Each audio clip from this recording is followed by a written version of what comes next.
Chapter 101. The End. Grace left. Xuanhuan didn't really care whether she leaked the news in advance. Bows and arrows certainly couldn't deal with attack helicopters, but even if tens of thousands of Ekran hunters piled up, they could easily overwhelm the human fleet of no more than 100 aircraft. The reason he said that was just for the future. Regardless, the only entity currently on Pandora is a human conglomerate, using weapons and equipment from centuries ago. Even if the Na'vi win this time, it's hard to say what they'll face next time. Reducing casualties on both sides can prevent hatred from further expanding. Perhaps one day, humans and the Na'vi will find a way to coexist. It was Jack's job to worry about what happened next. Xuanhuan wasn't a saint. He simply loved this place. So, before he left, he wanted to leave a glimmer of hope for the world. Of course, perhaps Nateri was also a factor. He waited patiently for a whole day. When it was getting dark and the Na'vi from all the major tribes had almost all arrived, he finally gave the order to set off. In just a moment, tens of thousands of Ikran roared and flew up, almost covering the entire sky. On the ground, 6. Many times more numerous than Ikarans, also transformed into a torrent. With a rumbling sound, they began to advance towards the Hell Gate base. Xuanhuan knew their actions couldn't be hidden from satellite surveillance. But compared to the morning, the number of people they had gathered had increased several times. The situation was irreversible. Even if the human base reacted now, facing the overwhelming attack of the Na'vi, any resistance would be nothing but a futile struggle. He was in no hurry. He rode the Toruk, followed by countless Ikran hunters, advancing at the same speed as the ground forces. Almost immediately after they set out, the base's assembly alarm suddenly sounded. Who had just finished dinner and were about to go to the recreation room or return to the dormitory, were all stunned for a moment, not understanding what had happened. Go to the meeting room quickly.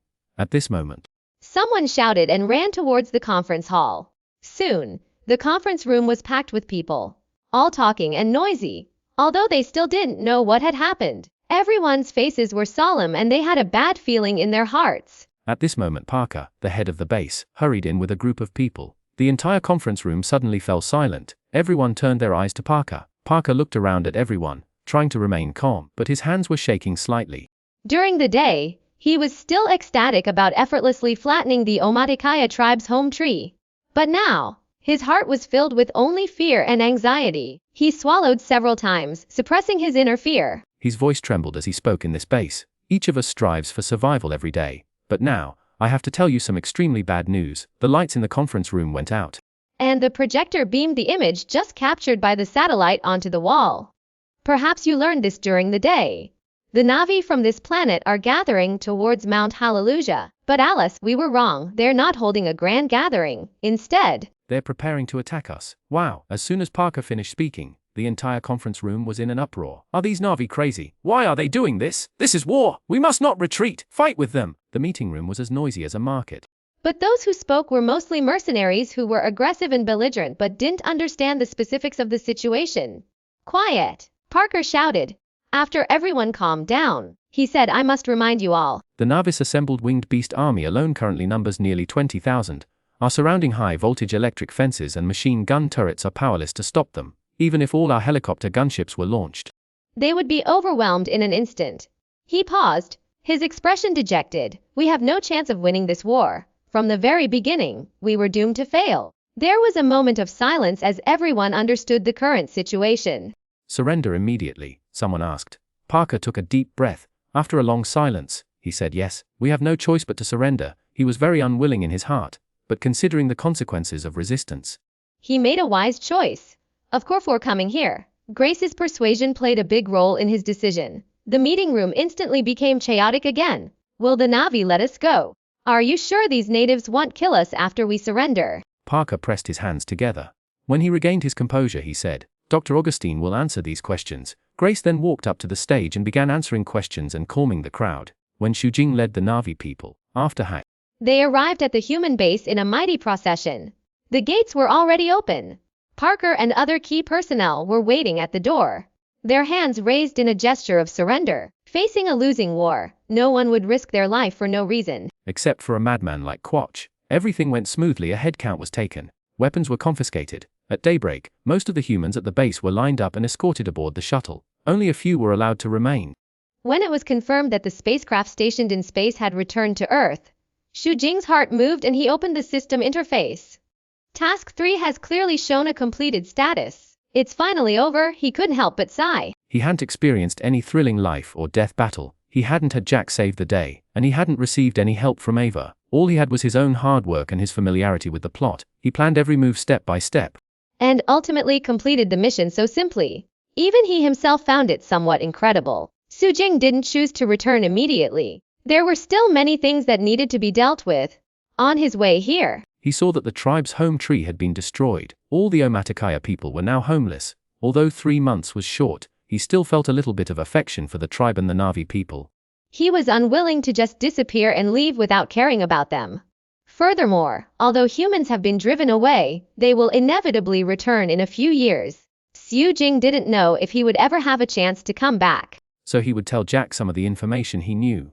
Regardless of whether it would be useful in the future, it would always give him more opportunities. Chapter 1 or 2. Come to the door. When Su Jing woke up, it was already bright daylight. Looking at the antique furniture around him and feeling the warmth and softness of the large bed, he was momentarily dazed.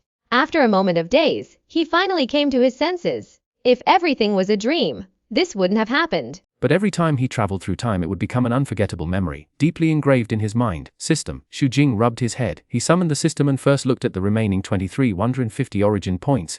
He didn't react much. These origin points seemed like a lot, but considering his overall strength had reached the first level, using them to improve his origin points was like a drop in the bucket. It was far from enough, in fact. The greatest gain from this journey wasn't these origin points, but the spiritual enhancement brought about by the long-term connection to Pandora through the unique exposed nerves of the Na'vi, through so many time travel experiences. Su Jing has come to understand more and more the importance of the soul. First of all, whether it is the main body or the transmigration body, only when the spirit and soul catch up can one better control the physical body. Furthermore, the system resides within his soul. This is evident from the different soul levels required to unlock different worlds. The stronger the soul, the more helpful it will be for him to master the system's functions. And the stronger his soul is, the more he can recognize himself and will not get lost in the world. Most importantly, judging by the system's description of the 6 levels of the soul, comprehending the rules, analyzing the world, and mastering the domain, all of these seemingly profound things require the support of a strong soul. Su Jing looked at the lower right corner of the system interface and directly chose to receive the reward for Task 3, as the cool air mingled with his mind. His spirit began to strengthen further. He quickly sorted through his memories and soon shook off the effects of this trip to the Avatar world. He rolled over and got up. The fitted clothes, hastily made overnight, were already laid out beside the bed. This showed Xuanhuan had been in his room before he returned, but she hadn't been threatened. The system hadn't issued any alerts. After getting dressed, Su Jing walked to the door, opened it, and looked out at the world outside. Cool, he let out a long sigh. Although it wasn't as colorful as Pandora's, his heart felt extremely relaxed. He felt like he had finally landed. With brisk steps, Su Jing first went to pay his respects to his parents. He also visited his 3 younger sisters. Then, without calling Xuanhuan, he walked out of the mansion alone and wandered around the streets. Although Ain City is only a small part of the Central Plains, it is more prosperous than Gushui City. The city was bustling with traffic. Pedestrians thronged shoulder to shoulder. Gentry officials, scholars, ladies, and ordinary tourists streamed in an endless stream. Even the common folk, armed with swords and knives, were common sights. The streets are lined with houses. There are tea houses, wine shops, butcher shops, and other shops. There are also specialized businesses selling silks, jewelry, spices, incense, paper horses, and more. There are also pharmacies, clinics, foretellers, toilers, and acrobats. All kinds of businesses are available. After arriving, Su Jing followed Shu Maozong to Lishan sect. This was the first time he had the leisure to explore Anhe City. He wandered from east to west, then from south to north. Before he knew it, half a day had passed. He finally had a general understanding of the entire city. Just as he was about to turn back, the street ahead suddenly shattered like a mirror. Then, in his sight, a burly man with a fat head, big ears, and a greasy face suddenly appeared on the street. This sturdy man was actually taller than Su Jing, and it was estimated that he was nearly 2 meters tall. He was also extremely ugly. His nostrils were pointed upwards, large and round. When Su Jing saw him, he felt as if he had seen Jubaje. What was even more bizarre was that none of the passers-by on the street noticed anything unusual. They completely ignored the burly man. Su Jing could sense a strange energy fluctuation that enveloped the entire street, and his heart suddenly began to race. But his expression remained unchanged. He walked forward at a leisurely pace, just as he had before. He glanced left and right from time to time, as if he was finding everything new and exciting. Fortunately, The burly man didn't seem to pay any attention to him. In each hand, he held a nearly half-meter-long roasted animal thigh. He was enjoying his meal. Xuanhuan felt a little relieved, even if he occasionally turned his gaze. He wouldn't look into the other person's eyes. Nor would he linger. He treated them like the people around him, completely indifferent. As he gradually approached, he tried to control his body, his heartbeat, even blood flow. Showed no abnormal fluctuations. Soon Xuanhuan passed the burly man and walked smoothly to the end of the street. He turned a corner and headed to another street. He didn't immediately break into a run. Instead, he continued to stroll along calmly. Finally, when he passed a carriage shop, he simply hired a carriage to return home. After getting into the carriage and waiting for it to move forward for a while, Xuanhuan finally breathed a sigh of relief when he sensed that the strange fluctuations around him had disappeared. The energy fluctuations emanating from the burly man were similar to those of the fox demon that attacked them in Gushu City. Although not as strong, they were able to confuse the perception of ordinary people. However, his spirit and soul were now completely different from before, so he was not affected and was able to discover the other party, a pig demon. Xuanhuan's expression was odd. He recalled the fox demon from back then. He felt that the two gave him a different feeling, but he couldn't tell the difference.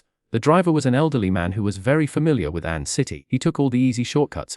Not long after, he slowed down and turned back to shout at the carriage, "We're almost there." Xuanhuan lifted the curtain slightly and looked out. His heart skipped a beat, his pupils constrict.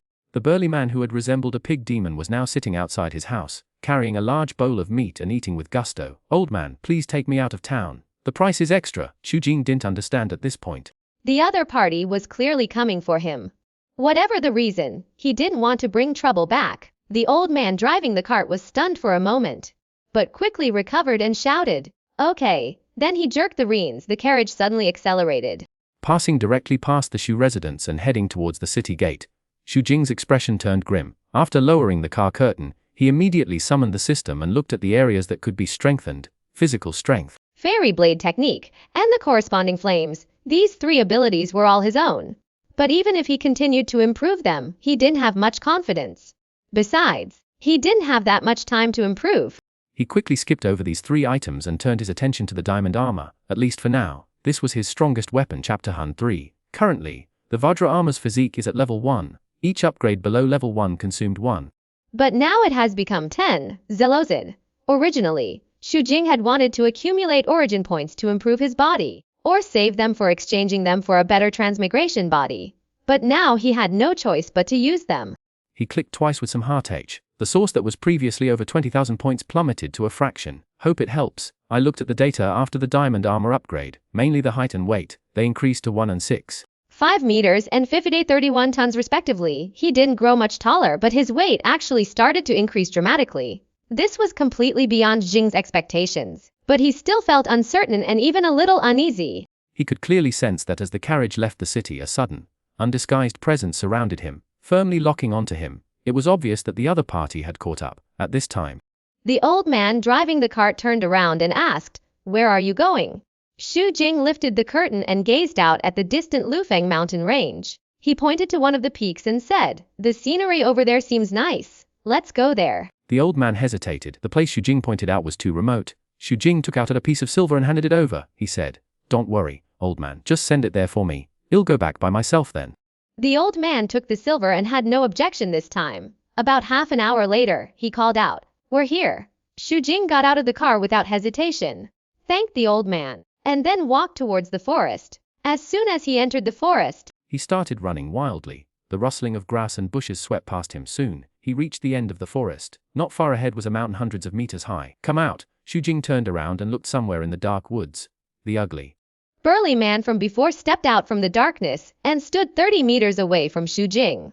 "Who are you?" Xuanhuan stared at the other person intently. The burly man squinted his eyes as he studied Xuanhuan. His nose twitched constantly. Hearing this, he said, "That's right. I originally thought I had the wrong person, but now it seems I was right. Looking for me." Xuanhuan became more alert. A cold light flashed in his eyes. He said, "Who are you? What do you want from me? Don't you know what you've done?" The strong man said coldly, "Relying on your newly awakened blood demon body, you dare to do whatever you want in the Central Plains. You are really brave." Bloodline awakening. Demonic body. Xuanhuan finally understood.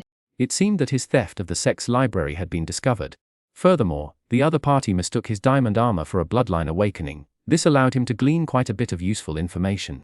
But the other party didn't seem to be from Lishan sect. He thought to himself, "Are you from the imperial court?" The burly man chuckled a few times. His eyes suddenly widened. A large crater instantly appeared beneath his feet. He pounced towards Xu Jing like a tiger descending from a mountain. "Now that you know, why don't you surrender to me?" The opponent's pounce was incredibly fast. He could see it clearly the moment before, but in the next moment, he was already in front of Xu Jing. Bang! Xu Jing subconsciously raised his hand to block the attack. He couldn't control his steps and stepped back repeatedly. The physique is not bad. The strong man's eyes lit up. He took a step forward. In the blink of an eye, he caught up. He raised his hand and slapped out again. Xu Jing's face became hideous and distorted as he inhaled. His entire body swelled like air. From his original height of 185 meters, he instantly expanded to over 2 meters, surpassing even the strong man. He twisted his body, exerting force from his waist. A deep red flame ignited in his hand. He struck with all his might. Boom! The flames exploded first, transforming into a ball that enveloped the sturdy man and burned. But before Xu Jing could breathe a sigh of relief, a flash of black light flashed across the sturdy man's body. With a puff, the flames were easily extinguished. Bang! Immediately, their fists collided. The opponent's strength was clearly far superior to Xu Jing's. At that moment, he felt as if he had been hit by a heavy truck. His body tumbled backwards, then slammed heavily into the mountain behind him. Half of his body was embedded in the mountain wall. Sizzle! The flames in Xu Jing's hands melted the rock. Then with a slight struggle, he broke free from the cliff face. With a gloomy expression, he looked towards the burly man standing not far away. He saw that the other party was in a cat and mouse situation. He seemed to have a sure win looking at the flames blazing in Xu Jing's hands. The burly man's eyes flashed with disdain. He said coldly, "Fool! Now that you've awakened your bloodline, why don't you focus on developing yourself instead?" "You've wasted your bloodline's demonic power on practicing this useless martial arts technique." Xu Jing was speechless. Family matters matter to family. He had no idea how to respond. He simply remained silent. Still not convinced, the burly man chuckled. He stretched out his hand and gently pointed at Xu Jing. "Let me show you my strength." Call! An invisible force appeared out of nowhere, sweeping across Xu Jing's hands like the wind. In an instant, his flames seemed to be extinguished by cold water, vanishing completely and unable to erupt from his body. This wasn't the end. Immediately afterwards, the force suddenly contracted, as if glue had suddenly solidified, enveloping Xu Jing's entire body, making it impossible for him to move. "My patience it." "Let me see your demonic form." The burly man withdrew his finger. Looking at Xu Jing, who seemed frozen, he said coldly, "If you don't even have the strength to break through this confinement, then don't expect me to let you go." Xu Jing's heart trembled. He had originally realized that the other party had mistaken him for someone with a bloodline awakening and had no intention of killing him. That was why he had not summoned the diamond armor, hoping to get away with it. But now, it seemed that he had no choice but to fight. His heart stirred. His entire body became ethereal and then suddenly disappeared. Crack! The restraining force set up by the strong man exploded. A gigantic figure, about 100 meters tall, appeared on the spot. With a roar, it punched the burly man in front of it fiercely. A violent roar erupted in the air, as if a massive meteorite had fallen from the sky, locking onto the burly man. At this moment, the burly man's expression changed. Xu Jing's transformed strength seemed to have completely exceeded his expectations. Facing the rapidly expanding fist before him, he reacted quickly, roaring and punching the top of his head. At the same time, his figure began to rise higher and higher. The next moment, the fists of both sides collided. Boom! It was as if an invisible bomb exploded in the air. The surging shockwave swept in all directions, shattering and breaking everything in its path, whether rocks or trees. The hard ground beneath their feet also began to crack, continuously collapsing layer by layer towards the surrounding area. "Take another punch from me." After this exchange, Xu Jing suddenly felt more confident. His original strength was indeed inferior to his opponent's, but after upgrading his diamond armor, he seemed to have the power to compete with his opponent. As soon as he finished speaking, he lunged forward, raised his fist, and violently punched the changed man in the face. Chapter 1 of 4, Your Monkey Ancestor. At this moment, the sturdy man's body underwent a dramatic transformation. His entire body instantly grew to over 80 meters in height. His entire body was covered with dense, black bristles as thick as chopsticks. His head had completely transformed into a pig's, with 2 long, sharp fangs sticking out of his mouth. Xu Jing was right. Although the other party looked a little strange after transforming, it was indeed a pig demon. "Boy, you have guts." Facing Xu Jing's incoming punch, the pig demon roared and unflinchingly threw a punch. An indescribable roar suddenly sounded in the air. Boom! Another thunderous boom erupted, sending surging waves of air radiating out in all directions. Come again! Xu Jing didn't hesitate, he leaped forward. The pig demon raised his palm and slapped forward without showing any weakness. Boom boom boom boom! Neither of them retreated, they clashed frantically, each collision like a bomb going off. The surrounding ground trembled and collapsed continuously. The nearby mountains were also constantly impacted. Countless rocks and trees rolled down and exploded. Roar! Taking advantage of the gap after the previous fight, the pig demon's eyes suddenly glowed scarlet. He lowered his body and charged towards Xu Jing. Xu Jing lowered his waist and hips. His palm sliced through the air and directly grabbed the man's head. A black light shone all over the pig demon's body. Its power suddenly surged. Bang! The next moment, Xu Jing's body was knocked back, his entire back resting against the mountain wall behind him. The impact instantly shattered half of the mountain wall, revealing a huge gap. Did you feel it? The black light on the pig demon's body trembled, easily shaking off Xu Jing's hands. Then he stood up and stood in front of him. He said without cultivating demonic power. How can you defeat me? Roar! Xu Jing's face was filled with anger. His arms, like giant pillars, smashed into the pig demon's head. It's useless. The black light on the pig demon spread out in front of it like a barrier. Clang! Xu Jing felt as if his arms had been hammered onto a piece of indestructible metal. The shock numbed him. I don't believe it. He took a sharp breath, exerted all his strength, and struck forward with a heavy knee with his right leg. Crack! Cracks appeared on the barrier made of black light. Not bad. The pig demon showed an expression of amazement. He stretched out his hand and pushed forward. But you are still far from it. As he moved, the black light barrier not only recovered, but also transformed into a giant black light hand that grabbed towards Xu Jing at lightning speed.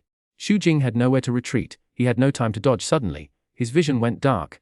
A giant hand of black light gripped his neck tightly. Even breathing became difficult. But he didn't give up.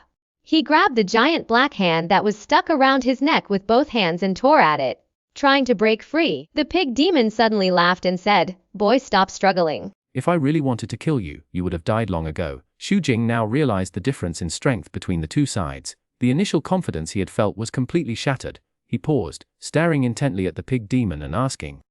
The pig demon waved his hand. The giant black hand gripping Xu Jing suddenly disintegrated. Then his body began to shrink. In the blink of an eye, he returned to his original shape. Then he sat down on the ground and waved to Xu Jing. After a slight hesitation, Xu Jing removed his diamond armor, with his clothes tattered to pieces hanging from his body. He walked over and sat down opposite the pig demon. You have two choices now. The pig demon said proudly, looking as if he had Xu Jing in his grasp. The first is to join the Black Evil Guard. The second is to be captured by me and imprisoned in the Red Prison. Words, Red Prison. Xu Jing was a little confused. Let me explain it to you slowly. The pig demon had anticipated his reaction and continued. The Black Evil Guard is a special agency in Daliang State that handles various unusual incidents. However, most of them are people like you and me. Humans who have awakened their demonic bloodlines and are considered half-demons. Xu Jing asked doubtfully, the blood of a monster. He knew he hadn't awakened any bloodline at all. Furthermore, his parents were also human. He suddenly felt nervous. Fortunately, the pig demon's subsequent explanation put his mind at ease. Since ancient times, the demon race has been the most powerful in this world, and the area occupied by humans is only a small piece. There are good and bad demons. Some commit evil, eat human, and kill without restraint. Naturally, there are also those who are willing to interact with humans, offering assistance and even protecting them. Furthermore, there are many who prefer to disguise themselves as humans, entering the human world and even marrying with them. Over countless years, countless humans have carried the blood of various demon races. Therefore, awakenings often occur, but generally speaking, the longer the gap between generations, the lower the chance of awakening. The pig demon chuckled and said, "One of your ancestors must have been in a relationship with some kind of monkey demon. I don't know what kind of monkey demon it was, but the fact that you have such strength right after awakening proves that your monkey ancestor was an extremely powerful being." Xu Jing really didn't know what to say. He was speechless. The pig demon shook his head again in disappointment, saying, "What a shame. You're truly foolish. You've actually used your newly awakened bloodline demonic power to transform and cultivate martial arts techniques. It's hard to say what level you'll reach in the future." Although Xu Jing didn't know the secret of this demonic power, he was happy to be misunderstood. He skipped the topic and asked, "What is the Red Prison?" "Red Prison?" The pig demon chuckled and said, "That's where prisoners are held, besides pure-blooded demons. Those imprisoned there are also those like you who, after awakening, act recklessly and refuse to surrender. Once imprisoned, they serve only one purpose: to serve as a tool for the Black Demon Guard to reproduce the next generation. Reproduction tools. Xu Jing's mouth opened wide, his face was filled with disbelief. The pig demon sneered, "Of course. We, the Black Demon Guard, have many female members when they need to carry on their bloodline. They will select a suitable tool and mate with it. After conception, they will transfer the fetus into the tool's body. Through secret methods, the growing fetus will slowly absorb the tool as nutrition and eventually awaken at birth." Hiss! Xu Jing gasped. He couldn't believe his ears. Then the pig demon said, "The others who were imprisoned have had their minds wiped out. Sometimes they become targets for our venting. Some have stronger tastes. They don't just like the opposite sex." He said this. He looked up and looked Xu Jing up and down. He added, "Especially someone like you. You have a strong physique. You haven't experienced any physical changes after awakening. You are especially popular." Chapter 105. Times are tough. After hearing what the pig demon said, Xu Jing's face turned ugly. He even shuddered. The pig demon looked at him with a smile, waiting for his choice. Xu Jing didn't really have much of a choice. The other party clearly had him in their grasp. So he simply said, "I choose to join the Black Evil Guard." Good. The pig demon was also very happy. After the library was stolen, the Lishan sect ultimately chose not to report the matter to the court. However, the matter was reported to the court by a spy hidden in the sect. Although no one died and the situation didn't cause much of an impact, the Black Evil Guards still sent a pig demon who was close by and skilled in tracking to investigate. The pig demon originally thought it was done by a demon clan, but after investigation, he found out that it was a human who had just awakened. The Black Evil Guard constantly deals with various troubles. Their mortality rate is extremely high. They are constantly recruiting outstanding or promising members. For the pig demon, bringing in Xu Jing would bring him corresponding benefits. As for Xu Jing's regret after agreeing to join, he wasn't worried at all. Daliang State was a closed place. Surrounded by demon tribes on all sides, defectors never had a good ending. Xu Jing was also aware of this. After all, when the other party explained the demon race's bloodline, he had mentioned the situation of Daliang. After he made his choice, he felt much more relaxed. He first gave his name and then asked, "What are the benefits of joining you?" "My name is Zhu Li." The pig demon told him his name this time. Then he replied, "Joining the Black Evil Guard will certainly be beneficial for you. First of all, you can obtain a martial arts technique, Gongfa." Xu Jing frowned. Zhu Li nodded and said, "It's a technique specifically designed to cultivate demonic power and strengthen your bloodline. Although it's not the best, it's definitely much better than trying to cultivate it on your own." Xu Jing was disappointed. This technique was useless to him. Then he asked, "What else?" "Status, wealth, women. All of these can be easily obtained if you desire them." Seeing Xu Jing's lack of interest, Zhu Li rolled his eyes and said, "Your family can be arranged to live permanently in Liangdu and receive relevant protection. I believe there is no safer place in the entire Dalian kingdom."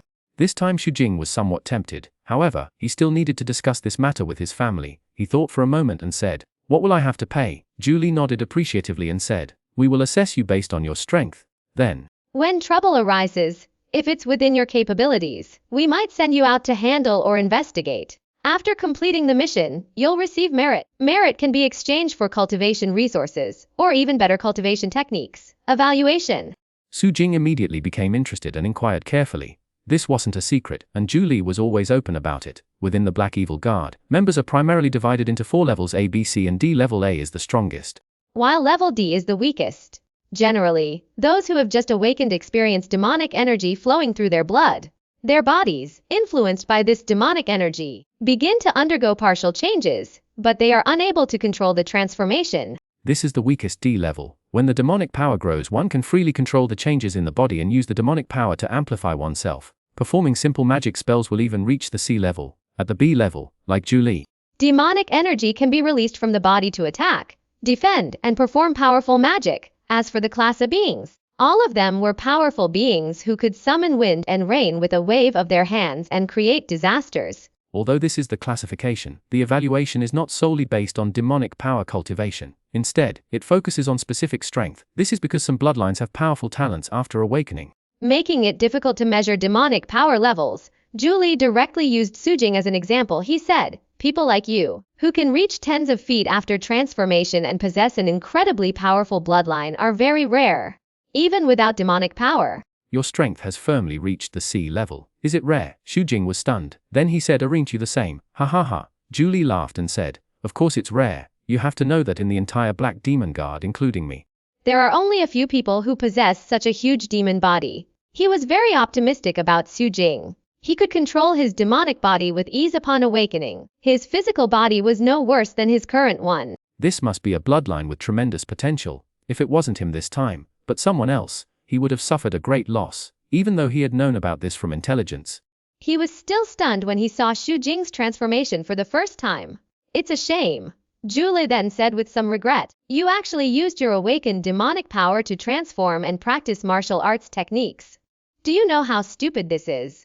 In his opinion, Xu Jing at his age was absolutely incapable of cultivating a fire technique to the innate level. Considering the fact that he had no demonic power, it must have been due to the transformation of demonic power. Xu Jing was at a loss for words when he heard this. He asked, "Is there anything wrong?" Zhu Li sighed and said, "The newly awakened demonic power is pure. It's the perfect match for your bloodline. It's like a seed, once lost. Regaining it will be extremely difficult." Xu Jing, however, didn't care. He wasn't a bloodline awakener to begin with. But then he thought to himself, is that technique useless to me? That's not the case. Zhu Li patted Jing on the shoulder and said, "Don't be discouraged. As long as you work hard, there's still hope. Furthermore, the technique will help you cultivate and strengthen your bloodline.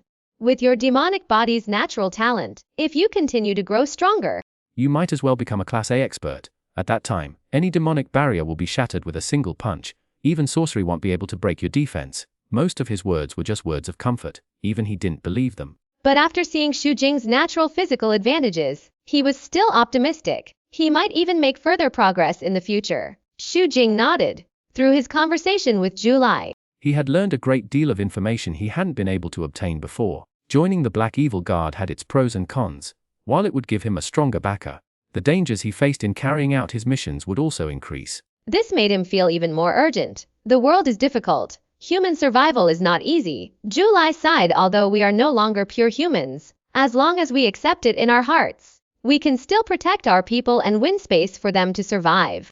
Xu Jing looked at Zhu Li deeply. Although he didn't know how true his words were, he agreed with them. Furthermore, the current peace in Daliang State was also due to the Black Evil Guards. He had originally felt some resentment for being forced to join. But now all that resentment had vanished. He then began to ask, "Should I go with you to Langdu and undergo an assessment before I can officially join you?" "No need to bother." Zhu Li keenly noticed the change in Xu Jing's mentality. His attitude became more friendly. 6. Identity Jade card. As Zhu Li spoke, he spread out his palm. Demonic energy surged through him. Gradually, a round emerald green jade stone condensed in his palm. He grasped the jade and rubbed it for a while. Then he said to Xu Jing, "I'll be your witness for your assessment. Stretch out your hand." Xu Jing hesitated for a moment and then stretched out his hand. Chi! Zhu Li's fingers, gleaming with black light, slashed open the skin on Xu Jing's palm like lightning. Then he quickly pressed the round jade against the cut. Xu Jing frowned. He saw that Xuanhuan had actually absorbed all the blood flowing from the wound on his palm. In the blink of an eye, the blood had changed from emerald green to ruby red. Then the round jade began to melt and seep into his flesh and blood bit by bit. "Don't be nervous," Zhu Li then said. "This is our Black Evil Guard's identity jade token. It has many uses, besides allowing the leader to detect your approximate location. There are no other hidden dangers." Xu Jing remained silent, watching the round jade completely melt into his palm. The wound on his palm gradually disappeared, and a small bump like a mosquito bite appeared. Even if there are hidden dangers, "Now is not the time to investigate carefully," Zhu Li continued. "You have reached the Xuanhuan realm. You can use your spirit to sense it. Then you will understand the magical effect of this jade token." Xu Jing's heart moved, and his soul moved towards the palm of his hand. Suddenly, a simple message entered his mind. After receiving this information, he understood the purpose and method of using the round jade. After understanding this, Jing couldn't help but show a look of surprise on his face. This identity jade token, besides proving his identity as a Black Demon Guard, also had the primary function of accepting missions and communicating with other members. This is almost indistinguishable from an internal network. Xu Jing had never thought that in the main world there would be such advanced things. This was completely beyond his imagination. His spirit sensed the past again and immediately connected to a magical information network. In his mind, a scene resembling a forum appeared. The first thing he saw was his own information. This information should have been recorded by Zhu Li just now. Jade token holder Xu Jing. Race, human. Rating level C. Bloodline unknown ape. Positioning combat type. Merit 0. The message was simple. Zhu Li's voice reached Xu Jing's ears. Everyone's detailed information will not be made public. In addition, you can set whether or not bloodline information is disclosed to the public. Xu Jing looked intently. Sure enough, he saw a hint. With a sudden thought, he chose no. It felt like he was using another system. Then he looked at the main interface, which was divided into 3 parts. The first section contained a record of all surviving members of the Black Demon Guard, including him. There were a total of 176 of them, arranged from highest to lowest according to their rank. There were 12 people in Class A, 41 in Class B, A2 in Class C. The rest were Class D. Some of these members had their bloodline information displayed, while others, like Xuanhuan, had not chosen to display it. The second section is the mission file. This section records the incidents of demonic rebellion that occurred in various parts of Daliang State, and marks whether they were resolved or not. Xuanhuan glanced at and unexpectedly found the file on the Gushui City incident at the bottom of the page. A spider demon is causing trouble. Rank low, sea time. Mid-September of the 36th year of the Jiaping reign. Location Gushui City. Result 2C. Rank members pursued it for a day. They killed it on the spot. Dead. Spider. Xuanhuan was stunned for a moment. Then he realized that the sister the fox demon had mentioned before her death was the spider demon that had been killed.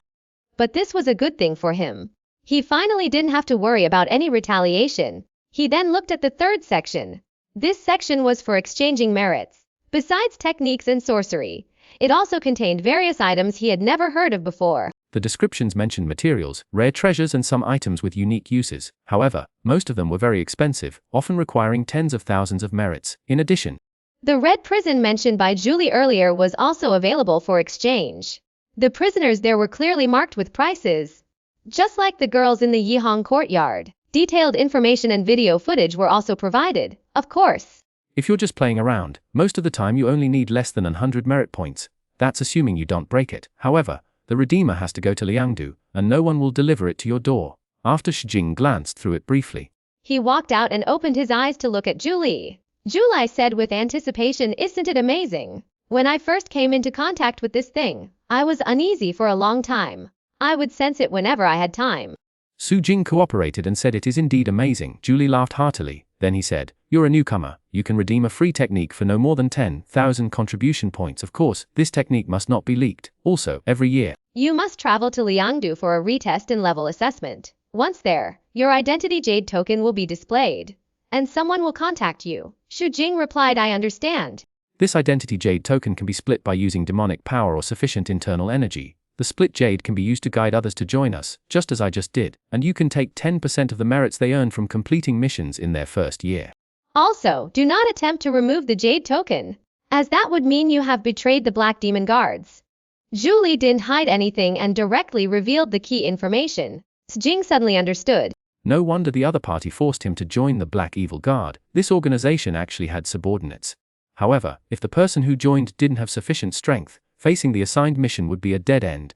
Julie patted his butt and stood up. He then said, "I'm going back. If you want to arrange for your family to go to Liangdu, just tell the person who is responsible for contacting you when you get there." Okay. Xuanhuan also stood up. We can communicate directly with each other through the identity jade token. If you have any questions later, feel free to ask me. Julie smiled and added, "If there is anything that is not too troublesome and you need help, you can also come to me." Thank you very much. Xuanhuan nodded solemnly. Knowing that Julie was showing goodwill to him, he had a question in his mind. He immediately asked, "By the way, can you tell me how you found me?" Julie was stunned for a moment, then he smiled and said, "There's nothing to hide. Many people in the Black Evil Guard know this. I have a talent. Within a day or so, within 100 miles, I can easily identify and track any presence. Even if they try to hide it, I can hide it." Xuanhuan shook his head helplessly. He understood the reason. When you have achieved merit in the future, you can choose a magic technique that specifically conceals your presence. Even if you can't hide it from me, it doesn't mean it's useless. Julie laughed heartily, waved his hand, and started walking. He followed the Lufeng mountain range towards the official road. After walking for a while, he suddenly disappeared from Xuanhuan's sight. Xuanhuan marveled. He knew it must be some kind of sorcery. He needed to study the identity jade token more carefully, but this place was clearly not the right one. He no longer hesitated. He turned around and quickly headed back towards An City. When his body expanded, his clothes accidentally broke into pieces and hung on his body. After entering the city, he quickly returned home, facing the strange looks from passers-by. "Master, what have you been doing?" When they were almost at the residence, Xiaolian came out. After seeing Xuanhuan, she asked with a strange look on her face. After a fight, Xuanhuan remembered a set of clothing he had seen in exchange for a jade identity token that changed with his body size. He decided that after he gained merit, he would definitely exchange for a set. Xuanhuan looked worried. She ran over and asked, "Are you okay?" "Don't worry, it's okay." Xu Jing didn't explain much. He said, "I'm going back to the house first. Don't worry about me." Xuanhuan watched him enter the room. After a moment's pause, she hurried out. In her opinion, the clothes she had hurriedly made for Xu Jing the previous night were clearly not enough. Chapter 107. The Mysterious Cannon of the Glaze Flame and Fire Phoenix. After Xu Jing returned to his room and changed his clothes, the first thing he did was to use introspection to examine every part of his body. Although Zhu Li said that the identity jade token had no other hidden dangers besides positioning. How could he be so reassured? Compared to other innate masters, his 9th level physical strength gave him a deeper control over his body. He paid attention to every detail of his body, but soon, Xu Jing sighed dejectedly. He couldn't find anything, so either it was really as Zhu Li said, there were no other hidden dangers, or the method was too hidden to be discovered. He didn't give up. He released a flame, concentrating it under the skin of his palm and burning the jade token. At first, the jade token didn't react, but soon a powerful suction force suddenly emerged, swallowing up all the flames surrounding the jade token uncontrollably. At the same time, a hint of emerald green appeared on the surface of Xu Jing's palm.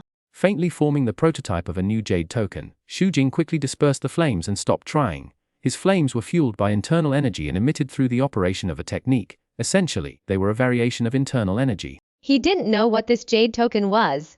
With his current methods, he couldn't find out any information. Xu Jing didn't make any more futile attempts. He was confident that as he journeyed through the myriad realms, he would eventually understand the true nature of this jade token. After calming down, he sent his mind over and connected to the network within the jade token. Hiss, what's going on? After the interface appeared, Xu Jing took a deep breath. From the time he and Jula separated until now, there were only 169 members left out of the original 176. A total of 7 members are missing. He turned his attention to the mission record. At this time, a record appeared in red font and was arranged in the first row. A bear demon devours humans, rank high B, time late September of the 36th year of the Jopping reign, location Taping City, result misjudgment of the bear demon's strength. 1 low B rank member and 6 high C rank members died. The bear demon escaped and is now missing. In addition to classifying the strength of its members into A, B, C, and D, the black demon guards also divided each level into 3 levels: high, medium, and low. After reading it, Xu Jing was silent for a long time. Although he only understood what happened through text, he still felt the cruelty of reality. My strength is far from enough. Now that he has joined the Black Demon Guard, he may be assigned a mission at any time. Xu Jing felt like he was on the verge of a crisis. His original plan to relax for a few days before crossing over was instantly extinguished, but it was still early. He calmed down and looked at the exchange section. Zhu Li said he could exchange for a technique with less than 10 Saros and merit points for free. He also wanted to see what the differences were between the techniques of bloodline practitioners. After learning about the Black Evil Guards, Xu Jing gave up the idea of looking for immortal cultivators. At least in the entire Dalian kingdom, there were no so-called immortal cultivators. While legends of immortals and gods exist, and there are even temples and Taoist temples, it seems that most ordinary people occasionally see those with demonic bloodlines performing magic, and then believe they have encountered immortals or gods. Just look at his battle with Zhu Li today on the outskirts of the Lufeng Mountains. The two transformed into monsters several dozen feet tall, and their clash, like thunder, definitely caught the attention of the ordinary people in the city. After all, when he came back, he heard some strange speculations and discussions. The exchangeable techniques are listed in ascending order of merit. Clicking on each technique will give you a brief introduction. Xu Jing looked through the doors one by one, and suddenly made a new discovery. The introductions to all techniques mention the characteristics of demonic power. These characteristics are derived from fundamental attributes such as yin and yang, the 5 elements, wind, thunderlight, and darkness. The cultivation of these techniques is directly based on these fundamental attributes. In other words, those who cultivate bloodlines start with the energies of gold, wood, water, fire, and earth, and then further develop various incredible abilities. Xu Jing was reminded of the fairy blade technique he had been practicing. This technique started with scorching internal energy and ultimately gave rise to flames. No matter how you look at it, it actually looks like a low-end version of a demon power cultivation technique. An idea suddenly flashed through his mind, but it was too vague. He thought about it carefully for a long time, but still couldn't grasp the key points. Just a little bit. What is it? Xu Jing was getting increasingly irritated. He couldn't help but slap the table in front of him. Bang! The solid wood table couldn't withstand his current strength. It instantly shattered into pieces, scattered all over the floor. Master, what's wrong with you? Xiaolian happened to push the door open at this moment and was startled. Xu Jing didn't respond. He stared blankly at his palm. An idea was forming in his mind, becoming increasingly clear. I figured it out. Haha. He couldn't help laughing. Xiaolian breathed a sigh of relief. She glanced at Xu Jing helplessly, shook her head, and began to pack up. Xu Jing completely understood the reason why awakened demons or humans could cultivate demonic powers without hindrance was due to their bloodline. Their physical bodies were superior to those of ordinary people, for one thing. Another was their constitution's adaptation to one or more energy attributes. Although he didn't have bloodline, he had a system. His body could be continuously strengthened. He could completely put aside his worries and directly begin cultivating from the attribute energy. Since there is no bloodline, why not create one? Just like the fiery blade technique. It uses the technique to change the physique and gradually adapt to the energy of fire. Xu Jing had a foundation in fairy blade technique. He could easily choose a suitable technique that focused on fire energy to cultivate and control demonic power and begin practicing it directly. No talent, no bloodline. It didn't matter, as long as he got the basics, as long as he had the follow-up techniques. He could completely use the system to forcibly improve. Thinking of this, Xu Jing couldn't help but get excited. The fairy blade technique currently only reached the advanced level of the innate realm. He had been worried about what to do next. But now there was hope for a solution. He suppressed his excitement and connected to the Jade Card network again. After all, this is all just speculation. Whether it will work in the end still needs to be verified in practice. Xu Jing read 10 lines at a glance, selecting from various fire-based exercises. Soon he locked onto one of the techniques, the mysterious cannon of the glazed flame and fire phoenixer part 1. This technique requires exactly 10,000 merit points. According to the introduction, this is just the foundation. It can be cultivated to the equivalent of a high-level C grade level. Compared to other techniques, the reason why it was expensive to redeem was not only because of its advanced nature, but also because it was paired with sorcery. Xu Jing flipped to the back and saw that the second and third volumes were also on the redemption list. He chose them without hesitation. Chapter 108, Beginning of the Journey. After the exchange was confirmed, a stream of information rushed into Xu Jing's mind from the identity jade token. Xu Jing focused his mind, took it all in, and then studied it carefully. He ignored the sorcery part and only looked at the training content. Compared to internal Kaigong, this method of cultivating demonic power is not much different at the beginning. If there is a difference, it is the difference in the level of cultivation energy. Xu Jing put aside all distracting thoughts. Now that he had made his decision, he no requisite for practicing the Xuanhuan Xuandian is to possess fire, attributed demonic energy within one's body. Although he didn't have it, he could first activate his internal energy to generate a first-level flame and then follow the path of the technique. After Xiaolian finished packing and left the room, Xu Jing immediately sat cross-legged on the ground, closed his eyes, and began to He had mastered the art of igniting the flames. Almost as soon as he thought about it, the internal energy in his danchin surged forth, blazing fiercely. But the next moment, Xu Jing ran into trouble. As soon as the flames fueled by his internal energy emerged from his danchin, they immediately erupted. Following the path of the fiery blade technique like a conditioned reflex, he didn't even have time to control it. He could only wave his hand helplessly. With a bang, a ball of flames erupted. Fortunately, his room was quite spacious. The flame flew for a distance and then gradually dissipated into the air. Come again. Xu Jing calmed down and started over. This time, he was prepared. He only released a tiny wisp of internal energy. The flame, weaker than before, was forcibly controlled as soon as it emerged from his danchin. There's hope. Xu Jing was delighted. He immediately controlled the flame and began to work according to the technique he had just memorized from the Xuanhuan Xuandian. The meridians were completely different, and the routes were more complex. Although it was the first time these meridians were directly subjected to the flames, he did not feel the slightest discomfort. After a full cycle, Xu Jing opened his eyes, his brows furrowed. After this training session, there had been no changes at all. He summoned the system and looked at the technique section. It was still the same as before. That's impossible. Even if I haven't entered the realm of enlightenment, why would there be no reaction at all? Does that require demonic power? He jank was increased the flame and tried again, once, twice, 3 times. The sky gradually darkened. He didn't stop until Xiaolian came in with a basket of food. Still no progress. All the flames after circulation returned to the danchin and were transformed back into internal energy. Xu Jing sighed and stood up. A new table had been set up in the room. Xiaolian saw that he had finished practicing and began to lay out the dishes one by one. She said, "Master, did you lose the fight today?" The two were nominally master and servant, but their relationship was extraordinary. Xiaolian had been with Xu Jing for so many years and she knew him well. She didn't hold back when she spoke. Su Jing sat down at the table. While eating, he admitted, "Yeah, I lost." Xiaolian rarely saw Su Jing being humiliated. She couldn't help but giggle a few times. Covering her mouth, she didn't say anything to comfort him. She knew Su Jing wasn't going to be defeated so easily. Having spent the entire afternoon cultivating, Su Jing glared at her. Then lowered his head and began to eat quickly. After eating and waiting for Xiaolian to leave, he thought about it and decided to try again. If it didn't work, he would just travel through time and see what happened tomorrow. Soon, Su Jing entered a state of cultivation again. After many attempts, he was able to control the flames well and operate according to the new method. This time he directly ignited more flames and began to work according to the technique. After one cycle, the flame returned to the danshan and transformed into internal energy again. Still doesn't work. Su Jing didn't continue. Reluctantly, he stood up and prepared to lie down on the bed and travel through time. But at this moment, his movements suddenly stopped. And the energy in his danshan suddenly erupted like a dormant volcano, boiling up with a bang. Before Su Jing could react, countless flames automatically erupted from his danshan, circling frantically along the path of the Luyan Huowang Xuandian.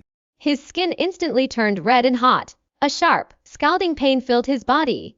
White mist rose from his body, and beads of sweat fell continuously. Su Jing gritted his teeth and let out a low roar. After each flame in the body finished its circulation, it returned to the danshan. It did not transform into internal energy, but instead continued to burn. Gradually, in the center of the flame, a drop of crystal clear crimson liquid condensed. As the drop of liquid condensed, the surrounding flames began to violently surge and drift, as if blown by the wind. Then, all the flames contracted towards the newly condensed liquid. Tick! Su Jing seemed to hear the sound of water dripping. 1 drop. 3 drops. All the flames transformed into liquid energy, dripping onto his danshan and gathering together to form a small pool. Whoosh whoosh whoosh! The burning heat in Su Jing's body gradually dissipated. The pain also slowly subsided and disappeared. He gasped for breath, but his heart was filled with surprise. It was obvious that he had succeeded. His internal energy had been completely transformed into a higher level of energy. He quickly summoned the system and looked over. Sure enough, the technique had changed. The original fairy blade technique had completely disappeared, transforming directly into the glazed flame phoenix profound classic, Geding. The system adopted the clear levels he knew. Not only that, the first order flame first level behind the ability item also became a 9th order mysterious flame. Although it seemed to be a lower level than before, it had no effect on his strength. Furthermore, whether it was the newly developed technique or the flames, there were plus signs indicating improvements. As long as he was willing, he could take another step forward at any time. But Su Jing didn't rush into the upgrade. He thought about it and understood. If someone else were to come, they might be able to cultivate the demonic power technique, but their body might not be able to withstand the more powerful energy. In all likelihood, there would be a backlash. And they would be burned to ashes. The reason he was able to succeed and remain unharmed was, firstly, because his body had been improved by the fairy blade technique, giving him a high degree of adaptability to fire. Secondly, it was his 9th level physique. After all, he wasn't a demon, nor was he a bloodline cultivator. Without a stronger physique, he could guarantee that improving his technique wouldn't cause his body to collapse. Thinking of improving his physical strength, the first thing he needed to improve was one gong. Su Jing thought of the library buried in the wilderness. Since Julie had come to him, there was nothing to worry about. He planned to wait until tomorrow morning to retrieve the physical training technique he needed. Furthermore, after upgrading his diamond armor twice and using it once, his origin points were once again stretched to the limit, with only 2050 remaining. Fortunately, he didn't exchange Suti's body for armor in the Avatar world. Otherwise, the situation would be even more embarrassing than it is now. The most urgent task was to continue traveling through time to achieve the goal of rapid advancement, and to deal with the missions that the Black Evil Guards might send at any time. After clearing his mind, Su Jing suppressed the urge to test the effectiveness of the magic that accompanied his cultivation method. He lay down on the bed and clicked on the 1000-point transmigration option on the system. Chapter 109, Mr. Zombie. Su Jing gradually regained consciousness. The surroundings were utterly dark. He tried to open his eyes, but found that although he had entered a body, he could no longer control his body. In this situation, Su Jing simply summoned the system. Immediately, the system interface appeared in his mind. Movie Mr. Zombie. You can choose to return at any time. Currently 40 origin points can be converted. Identity Zombie F's abilities evolve by sucking blood. Evolve by absorbing yin. From the Charity Cemetery, 5,000 origin points. Mission 2's in Resolve Hidden Dangers in the Body, 5,000 origin points. Mission 3's in Kill the Zombie Ren Wyong. Soul Enhanced. Tip: the host can evolve directly through the origin point. Su Jing was stunned. Although the system was said to be a system that could travel through all the heavens and worlds, the worlds he had experienced so far were all Western science fiction. He had speculated that he might experience various worlds. But he was still very surprised when he found himself in Mr. Zombie's Oriental supernatural world. But after being surprised, he couldn't help but get a little excited. Su Jing thought of the Taoist magic of this world, although it wasn't very powerful. It could be used to deal with ghosts and monsters. For him, who lacked such means in the main world, it would definitely be of some help. Unfortunately, he was currently a zombie, a lowly zombie at that. Learning these methods from a disciple wouldn't work. After thinking about it, Su Jing temporarily put aside all distractions and considered his current situation. From task 1, he knew he was definitely in the charity cemetery. As for the rest, he had no idea at this moment. His entire consciousness and soul seemed to be isolated. He had no control over his body at all. His eyes were closed, but Su Jing didn't expect anything. He had seen the movie and knew that even if he opened his eyes, he probably wouldn't be able to see anything. Not only that, his ears also lost their function. He could not hear any sound. The only sense that still worked was his nose, and it became more sensitive than before. He could distinguish the breath of different life forms. Fortunately, Su Jing still had a strong soul, which allowed him to sense the surrounding environment. The first thing he sensed was himself. He realized he was standing, wearing a large hat. Without even thinking, he knew he was wearing Qing Dynasty official uniform, just like in the movies. None of this mattered. What mattered was that he sensed a rectangular piece of paper floating in front of his forehead. It was this piece of paper that caused him to lose control of his body. This should be the talisman paper. Su Jing had some guesses. Recalling the plot of the movie, he suddenly had an idea. He thought of his current identity and origins. I remember the beginning of the movie. Qiu Sheng hid in a coffin, pretending to be a zombie to scare Wenkai, who came to burn incense. He ended up running away in terror as they chased each other. Qiu Sheng accidentally knocked over the oil lamp in front of the zombies' altar, causing the talismans on their hats to fall off. They then resumed their movements, creating a farce that only ended when Uncle Jiu and Taoist Simu arrived. At this point, Su Jing knew that he was most likely one of the zombies chased by Taoist Simu. The world is in turmoil. Taoist Simu makes a living by carrying corpses. Carrying corpses involves bringing the bodies of those who have died in foreign lands back to their hometowns, allowing them to rest in peace. The so-called walking corpse was originally just a dead body. It basically wouldn't transform into a corpse. But since he had a simple transformation, it must be related to Taoist Simu. After Su Jing sorted out his thoughts, he immediately had a clue about how to complete his second task. It seemed that the so-called hidden dangers in his body were most likely the result of some kind of corpse refining technique that Taoist Simu had used on him. Time was running out, based on his experience traveling through time many times. The plot would soon's also his best chance to escape the charity cemetery. But his current strength is too weak. His jumping is slow. He needs to improve first. Do it when you think of it. Su Jing immediately clicked the plus sign next to the zombie. At the same time, he kept silently chanting to restore his hearing and vision. In an instant, a large amount of primordial energy appeared out of thin air, transforming into streams of pure, cool energy that merged throughout his body. Some of it flowed to his ears and eyes. Is this the yin energy? Su Jing sensed the energy of his origins transformation. This energy was easily absorbed by him, integrated into every cell of his body. And he began to transform. The strengthening process was quickly completed. The zombie's identity on the system interface suddenly changed to a white zombie. A new ability, the yin-yang vision, was added to the list of abilities. Su Jing could clearly sense that his body had become more than twice as strong as before. His hearing had returned to normal. The system also sent a message, but before he could understand it, he heard footsteps coming from the other side of the door. Creak! The wooden door was pushed open, and a breath of life came from far away. Dear uncles, brothers and sisters, please come back for dinner. Su Jing knew that Wenkai had arrived, the plot had begun, and his chance to escape was about to arrive. You are guests even if you come here. Let me give you some food first. Wenkai's footsteps gradually approached.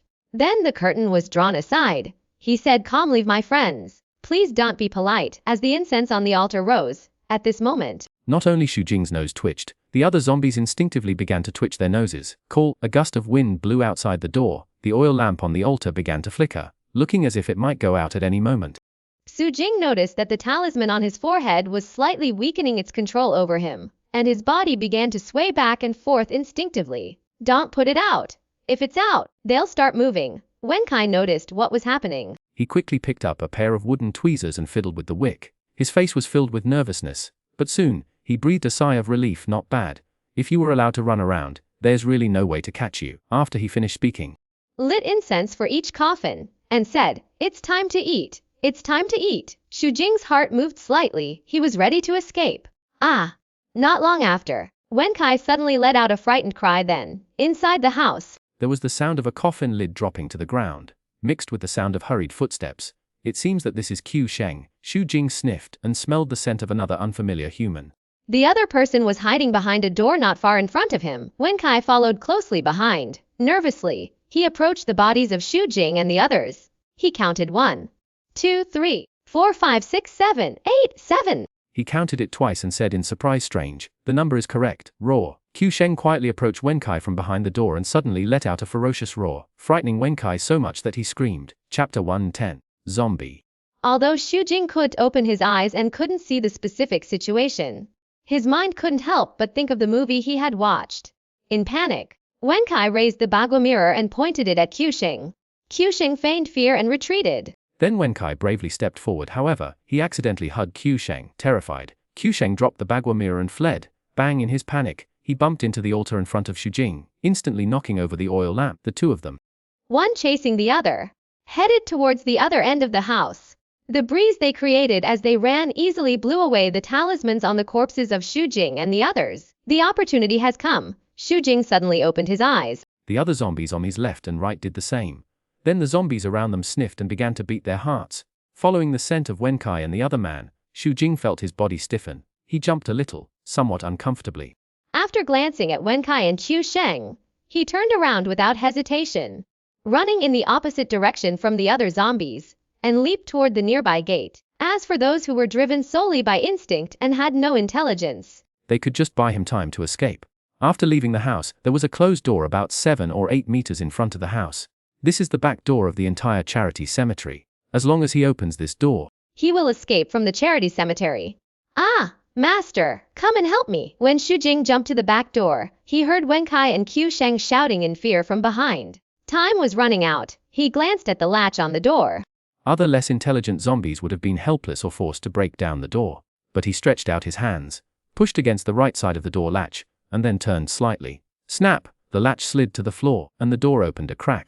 Xu Jing thrust his hand forward, spun his body, and leaped, opening the door. Then he sped up, leaping wildly into the wilderness without looking back. Inside the charity cemetery, in the front hall, it's a rare occasion for fellow apprentices to meet. Uncle Jiu and Taoist Simu were chatting about their recent situation. Suddenly, they heard Wenkai and Qiu Sheng's cries for help in the backyard.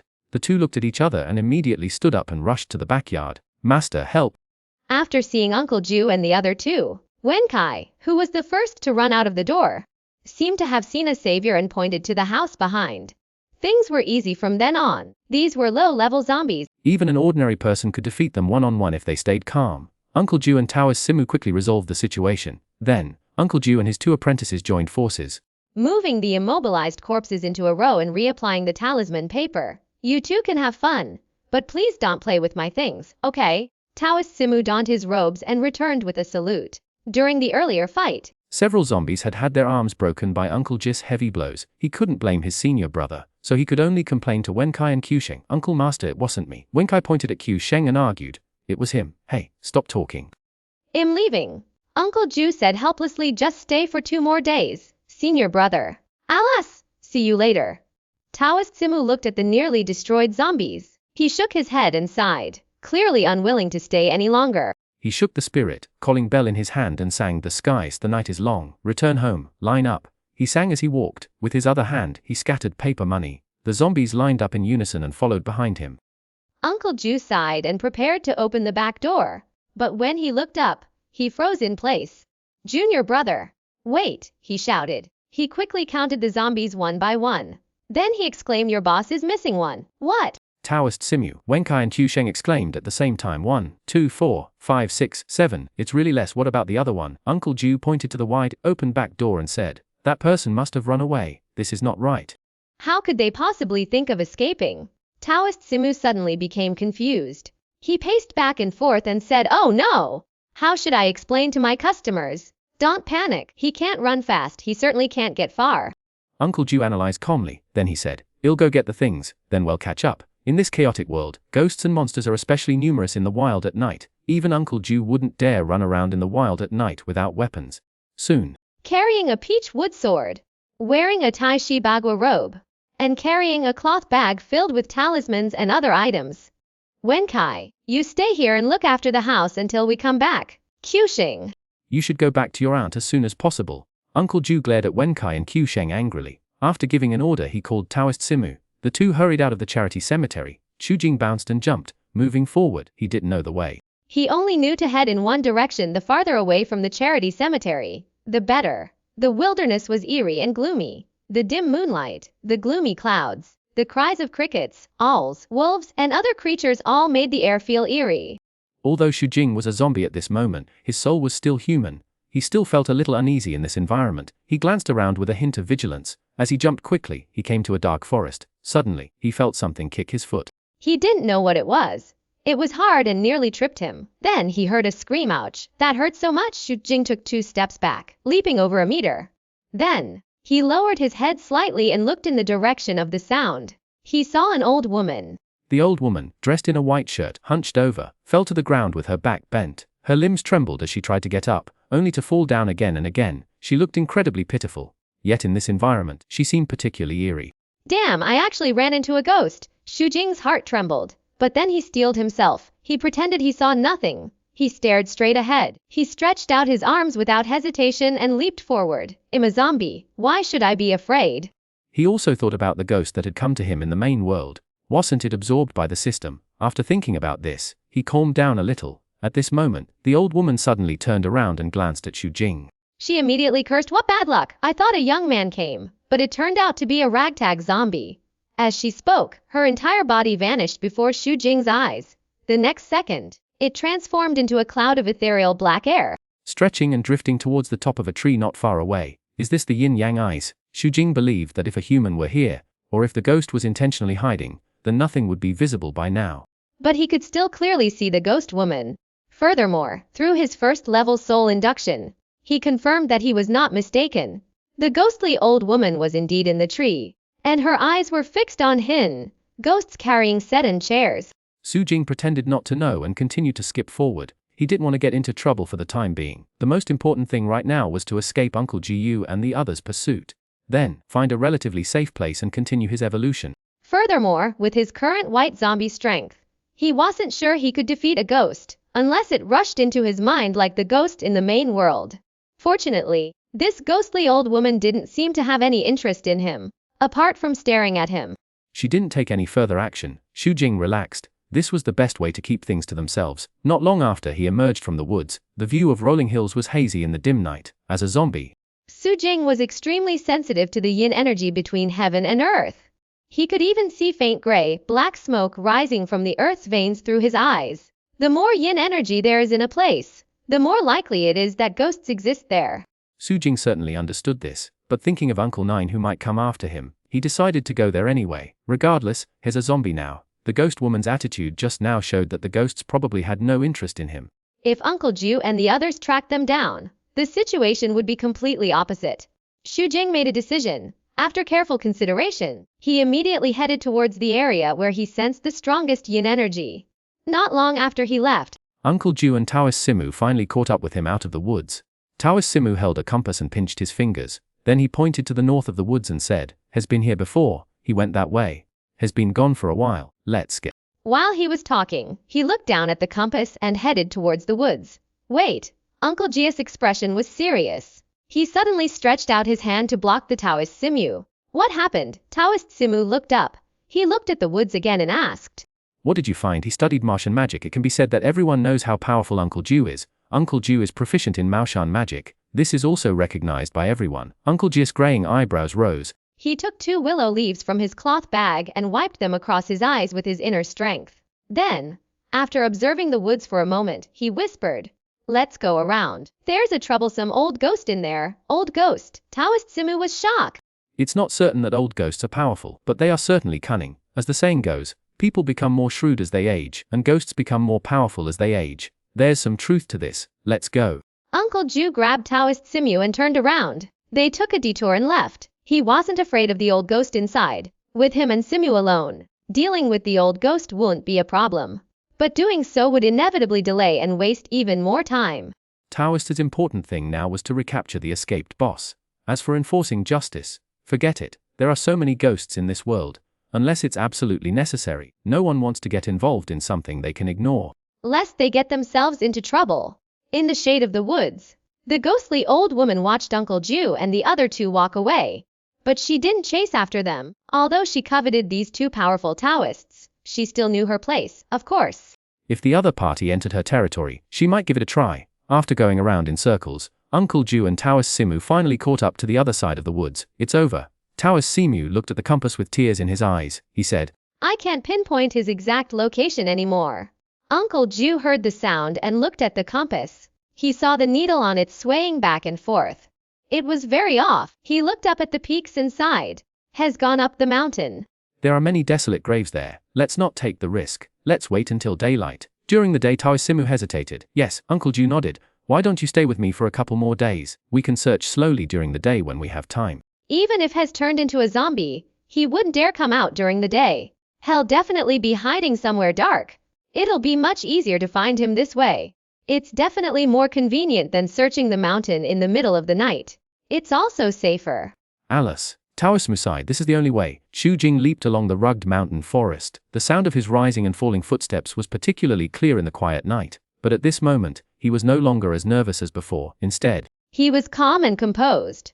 On the way up the mountain, he had seen quite a few ghosts, and without exception, none of these ghosts came up to trouble him after seeing him. They just passed by each other in a very harmonious manner. After seeing so much, Xu Jing's mentality gradually changed. He was no longer so nervous. Sometimes he would even stop and take a look. This opportunity is rare. If other humans come, it would not be so easy to spot ghosts and observe them up close. He continued on his way and soon arrived at the place where he sensed the heaviest yin energy. It turned out that this was a cemetery. The entire gentle hillside is dotted with cemeteries of all sizes. Xu Jing looked around. When he saw a particularly magnificent tomb in the center, his eyes suddenly lit up. Could this be where Ren Huayong was buried? Ren Huayong, also known as Old Master Ren, was the key to completing his third mission. Xu Jing took big leaps and headed towards the cemetery, the tomb of Ren Huayong. Sure enough, the words carved on the tombstone confirmed his guess. In addition, judging from the photo on the tombstone, Mr. Ren looks very young. He seems to be in his middle age. Although the system requires killing the zombie Ren Huayong, it doesn't impose any restrictions. If I dig Ren Huayong out now and cripple him before he transforms into a zombie, then even if he turns into a zombie. However, after Xu Jing examined his 10 fingers and the cement-paved grave, he gave up on this unrealistic idea. This isn't a place to stay for long. We need to find a safe place again. After Xu Jing paused for a moment, he prepared to leave and a series of erratic footsteps suddenly sounded behind him, accompanied by the sound of crisp gongs and drums. Xu Jing didn't turn around. He didn't move. The footsteps grew closer. Soon, they were right beside him. He turned his eyes slightly and saw 4 people wearing black clothes, blue trousers and robes, and round hats. They were carrying a bright red sedan chair and heading towards a cemetery not far away. The sedan bearer's cheeks seemed smeared with bright rouge. They wore strange smiles, but their smiles were identical. Even their height, appearance, and build were identical. Just as the sedan chair was about to pass by Xu Jing, a soft and charming woman's voice suddenly came from inside. Then the 4 sedan bearers suddenly stopped, stood firm and slowly lowered the sedan. Chapter 1 Well 12 Go home with your sister. Xu Jing's heart skipped a beat. Through the curtains of the red sedan window, he could feel a pair of inquiring eyes fixed on him. After the sedan landed, the curtain in front of it slowly opened. A young and beautiful woman, dressed in red wedding attire and with long hair draped over her shoulders, floated out, holding a scented fan in one hand and a red silk scarf in the other. She landed directly in front of Xu Jing. Their eyes met. The woman in red smiled sweetly and whispered, "What a handsome zombie! Why don't you go home with your sister?" As she spoke, she reached out and stroked Jing's cheek. Xu Jing had already guessed the other person's identity. The person he met here was most likely the ghost bride Dong Xiaoyu, who died at the age of 20. Raw, he opened his mouth, revealing a pair of sharp zombie fangs. His hands shot forward like lightning, instantly growing to over 3 inches long. They shone with a jet black, purple light, and were shrouded in a faint, sinister aura. Even a ghost would be in trouble if pierced by them. Ouch, you have such a cruel heart.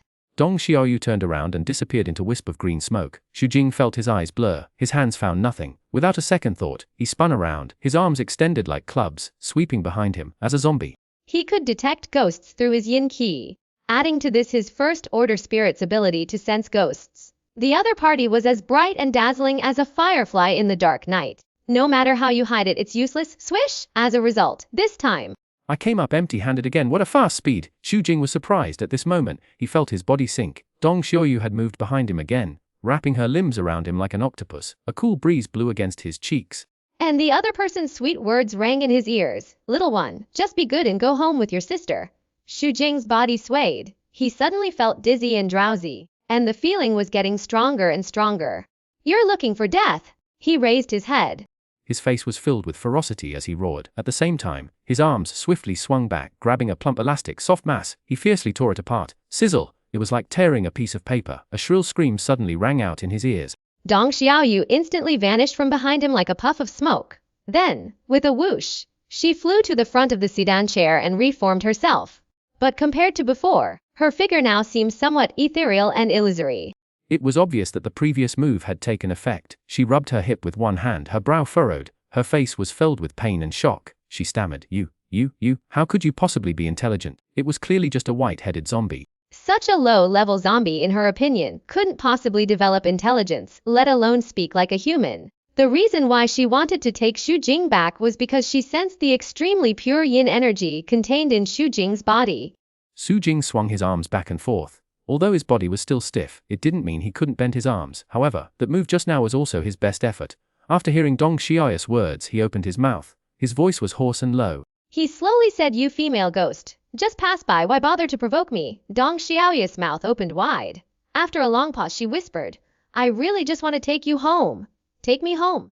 He said, take me home and eat me. No. Dong Xiaoyu pouted. I originally thought you were unintelligent, so I wanted to bring you home. That way, the pure energy emanating from you would be scattered across the heavens and earth, and if I cultivate by your side for a long time, my progress will be accelerated. Nonsense. And you want to lie to me? Xu Jing would never trust someone so easily. Dong Xiaoyu turned pale. Tears suddenly flowed down her cheeks. She said aggrievedly, I didn't lie to you. Humans often use the word ghost talk to describe untruths and outrageous lies. Real ghosts, when they speak, are true ghost talk. Perhaps not even 1 out of 10 is true. Xu Jing certainly wouldn't trust Dong Xiaoyu going to their lair. Who knows what kind of traps might be waiting there? He immediately said coldly, Let's keep our distance. Don't try to take advantage of me again. Let's go. Dong Xiaoyu hesitated for a moment. After carefully examining Xu Jing, she floated lightly into the sedan chair. 4 bearers lifted it. The faint sound of gongs and drums rang out again. They moved forward. When they reached a tomb about 10 meters away, the entire sedan chair and its bearers suddenly disappeared. Xu Jing also began to leap forward. He leaped all the way to where Dong Xiaoyu had disappeared. He turned and looked at the tombstone. Sure enough, it was inscribed with the words Dong Xiaoyu's tomb. Looking at the photo, it was exactly the same as what he had just seen. Take care of yourself. Xu Jing looked deeply at Dong Xiaoyu's photo, then turned and left. The 4 bearers carrying the sedan chair were acting in exactly the same strange manner. This reminded him of the paper figurine technique he had heard of in his previous life. A female ghost who was suspected of being able to cast spells. She might even have some backing. He didn't want to provoke her until he was strong enough. After he left, the photo on the tombstone moved. A puzzled voice rang out, white zombies actually possess intelligence comparable to that of humans. How bizarre. And the incredibly pure yin energy within their bodies. Could it be his? A surprised gasp was heard. Dong Xiaoyu appeared from nowhere, appearing in front of the tomb in the blink of an eye. She looked in the direction Xu Jing had disappeared, her face filled with shock. Could he be a hairy zombie who had failed to survive the tribulation? She had once heard an old ghost say that zombies only fully awaken their intelligence when they reach the hairy zombie stage. And in this world, perhaps the only threat to hairy zombies is the calamity they encounter when they reach the flying zombie stage. Her expression suddenly became uncertain. She tried to catch up several times, but due to various concerns, she chose to give up and finally returned to the cemetery. After Xu Jing left the cemetery, he continued walking without stopping. He climbed over the mountain and headed towards another peak in the distance. He had originally wanted to find a place to hide in the mountain, but after discovering Ren Weiyong's grave, he felt that it was too unsafe. After all, it was still too close to town. He was worried if he didn't run farther away. After all, in his current situation, he could see the sun during the day. If he hid too close, Uncle Jiu would easily find him when daybreak came. By then, he would be trapped in a jar, with nowhere to run. Moreover, the hidden dangers on his body had not been eliminated. Xu Jing was even more worried that the other party would find some means to track him down. Anyway, for now, the farther away the better. He then focused on getting on with his journey. He climbed over 3 mountains overnight. Finally, when the sky was just beginning to light up, he stopped. Xu Jing didn't know where the cave was. He didn't have time to search. So he went straight to the side of the hillside that was not exposed to the sun. He found a secluded spot. He pressed his strong hands into the soil and began to dig. After working for a long time, he finally dug out a not very spacious cave on the slope. The cave was shallow and narrow. It was less than half a meter deep. It was slightly taller than him, so he could barely squeeze in and find a hiding place. Before the sun rose, Xu Jing dug a spot at the innermost corner that was just right for the sound.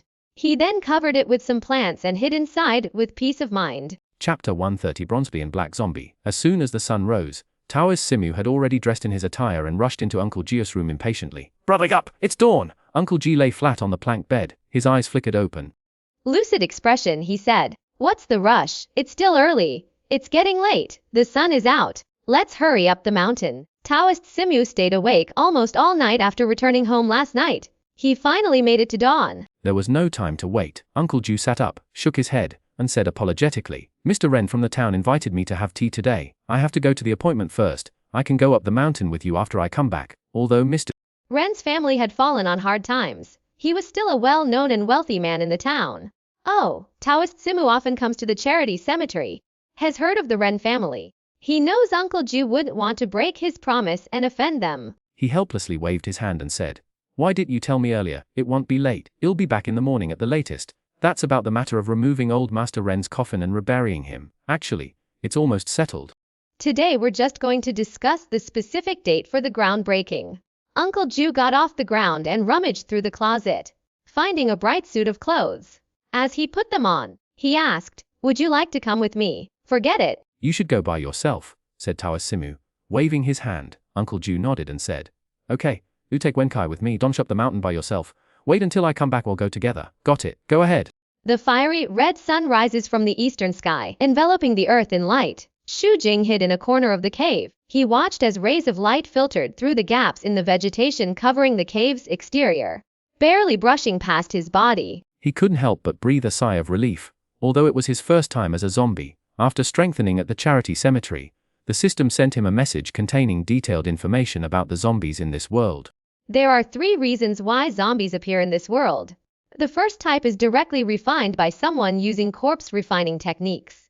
The second type is those who were born on the 10th spirit day and the 10th spirit hour, and died on the 10th spirit day and the 10th spirit hour. If they held their breath in their heart before death and didn't exhale it upon death, they wouldn't decay after being buried. Over time, they would absorb the yin energy between heaven and earth and transform into a zombie. There is also a third type. People who are killed by zombies will also turn into zombies. But no matter what the reason for the formation of zombies, the general evolutionary path is the same: walking zombies, white zombies, purple zombies, grey zombies, and flying zombies. Flying zombies are the final form of zombies in this world. They are also known as drop fire, and dryness are all names for this type of zombie, has practically a demon. His body is indestructible. He can transform his form and appearance to deceive the world. He can fly and evade the earth.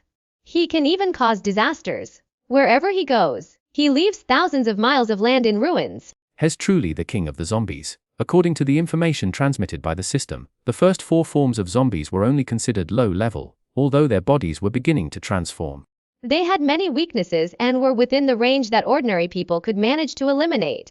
Among all the weaknesses, sunlight is the most deadly one. Xu Jing was currently only at the white zombie level. He was only slightly stronger than a normal person, and his body was a bit tougher. He possessed all the weaknesses of zombies. For an ordinary white zombie to evolve into a black zombie, it would take several years to absorb yin and blood. To become a purple zombie, it would take more than 10 years or even decades. As far as he knew, Old Master Ren had been buried in the Dragonfly Dianshu cave, absorbing yin qi for 20 years, once he emerged from the coffin. As the yin qi gradually absorbed into his body, he would quickly reach the strength of a purple zombie. I want to kill the zombie Ren Wyong and complete the 3rd mission. It's difficult to do without the corresponding strength system. Silently, an interface divided into 4 parts suddenly appeared before his eyes. Mission 1 in the lower right corner, escaping from the charity cemetery, has been completed. He has gained 1,000 essence points. When he first entered this world he had 150, but now he only has 100 essence points left. In other words, his evolution to white zombie had consumed a full 150 points of essence. Xuanhuan understood. Originally, he shouldn't have needed so much. However, during his evolution, his communication system had restored his hearing and vision abilities. He even gained the yin-yang eyes. This must have accounted for a significant portion of his original energy consumption. However, these origin points will not be wasted. When a person dies, their organs also die one by one. However, if they become a zombie, the functions of these organs will not immediately resume, but as the zombie's strength increases, some of their organs will gradually recover or even improve. Xuanhuan remembered the movie. When old Master Ren first escaped from the coffin, his nose was sensitive, but his eyes were blind, his ears were deaf, and his body was very stiff. By the end of the movie, his eyes could see and walk like a human. Although still a little stiff, he was much more flexible. He simply restored his vision and hearing functions earlier, as he continued to evolve. The number of origin points he would need would decrease accordingly. Xuanhuan was pressed for time. He wasn't sure if Uncle Nine and Taoist Simu would show up. Now that he had enough origin points, he immediately clicked on the plus sign behind the white zombie. As countless origin points transformed into pure yin energy, incorporating it into every part of his body, he suddenly felt a strangely comfortable sensation. This was completely different from the tearing pain he experienced when he transformed into a monster and strengthened himself. Xuanhuan closed his eyes. His face was filled with enjoyment. His soul gradually emptied into a state of being half awake and half awake. Most of the day passed, and the energy that had been absorbed into his body gradually dissipated. His originally pale body turned black, and he felt much stronger than before. Xuanhuan knew it clearly. Not to mention that he had evolved into a black zombie. Even in the movie, wasn't old Master Ren, who had become a purple zombie, still burned to ashes by Uncle Jiu and his men? Do you want to continue? He hesitated. He had just evolved into a black zombie. Although he had only used up 300 essence points, he was thinking about the outer armor. It was a rare opportunity to come across a body that had potential and could be useful to him in the main world. He didn't want to waste this great opportunity. The system now shows that the amount of convertible origin points upon return has reached 834. This means that if he wants to exchange it for the zombie armor, he will have to pay 8340 origin points. If it continues to strengthen, the cost of returning will be 10 times higher. Xuanhuan may not be able to afford it. Maybe I can just strengthen my body further first. Even if he turned into a purple zombie, he would not be immune to sunlight and fire. After making the decision, Xuanhuan kept reciting it to the system. The wonderful feeling of evolution came over him again, and he was quickly immersed in it. No one knew how much time had passed before his body finally stopped transforming. Xuanhuan opened his eyes. The light in the cave had already dimmed. He lifted his head slightly and looked outside. He realized it was almost dusk. Dusk was closing in. Only a last ray of light lingered on the horizon. He looked at the system interface. This time the enhancement had only used 300 origin points. The return to origin points had become 1014. Fortunately, it didn't exceed his expectations. In addition, a new capability has been added to the system interface capabilities, bronze body. After a moment's thought, he simply jumped forward and quickly left the cave. Chapter 114. Return to the charity cemetery. At this moment, darkness gradually swallowed up the last ray of light in the sky. The sky became completely. After Xuanhuan came out of the cave, he took a few steps and jumped to a tree about 20 centimeters away. He stretched out his arm, clasped his fingers together, and stabbed the tree trunk with one swift thrust. Gee, it was like a sharp knife piercing foam, hard. Pointed nails easily pierced the tree trunk. Then, most of his hand followed suit, forcing its way in without hindrance. Then Xuanhuan exerted a little force. With a flick of his finger, he dug a huge hole in the tree trunk. Wood chips flew everywhere. A wisp of black smoke rose from the hole. Looking at the damage he had done to the trees, he couldn't help but feel surprised. After all, he couldn't do this before. Ding ding. He tried playing with his fingers again, and could clearly hear a crisp sound like metal clashing. Not bad. Xuanhuan estimated that with his current body, ordinary sword damage could be basically ignored. In addition, his skin color also changed, although it was still black overall. It was covered with light purple stripes. The system also popped up a message, reminding him that the effects of items that could harm him, such as the Bagua mirror, peach wood sword, glutinous rice inkstone and black dog blood had been reduced. However, flames and sunlight remained his fatal weaknesses. Night falls, the moon gradually rises higher. Soft, watery moonlight falls upon the world, casting a faint, hazy veil over the earth. Xuanhuan stretched his body. He could feel the moonlight enveloping him, gradually melting into his body. It felt like soaking in a hot spring. He unconsciously raised his head to face the moon and breathed in and out instinctively.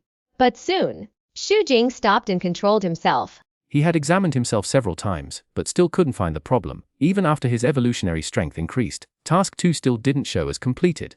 As a result, he had no choice but to go find Uncle Jiu to solve the problem, of course. If Taoist Simu hadn't left yet, it would be even easier. After making the decision, Xu Jing jumped up and started walking towards the charity cemetery. On the rugged mountain road, Uncle Jiu and Taoist Simu walked cautiously back to the charity cemetery. Alice. I guess I can't find it now. Taoist Simu frowned, looking troubled. In his hand he held a large hat, the same one Xu Jing had worn earlier. Uncle Jiu said indifferently, "Did you say he's not dead yet? Let's look for him in another mountain tomorrow." That's what he said. Taoist Simu asked doubtfully, but my sense of him is getting weaker and weaker. Uncle Jiu pondered for a moment and said, there are only two possibilities. Or he has changed. Change. Taoist Simu wasn't sure. Uncle Jiu pointed at the large hat in his hand and said, out here in the wilderness at night, anything can happen. For a zombie, it could be a danger, or it could be an opportunity. I wouldn't be surprised if something changes. Moreover, a zombie that knows how to escape, even if it's just the lowest level of the Walking Dead, is enough to prove that he has something extraordinary. Taoist Simu nodded. Then he asked doubtfully, what I find strange is that he was just an ordinary person in his lifetime. How could this happen? Who knows? Uncle Jiu shook his head and said, do your best and leave the rest to fate. If you really can't find it, then forget it. Taoist Simu sighed and said, zombies are completely devoid of humanity. I'm worried they'll cause trouble everywhere. It makes me feel uneasy. If it had nothing to do with him, then it would be fine.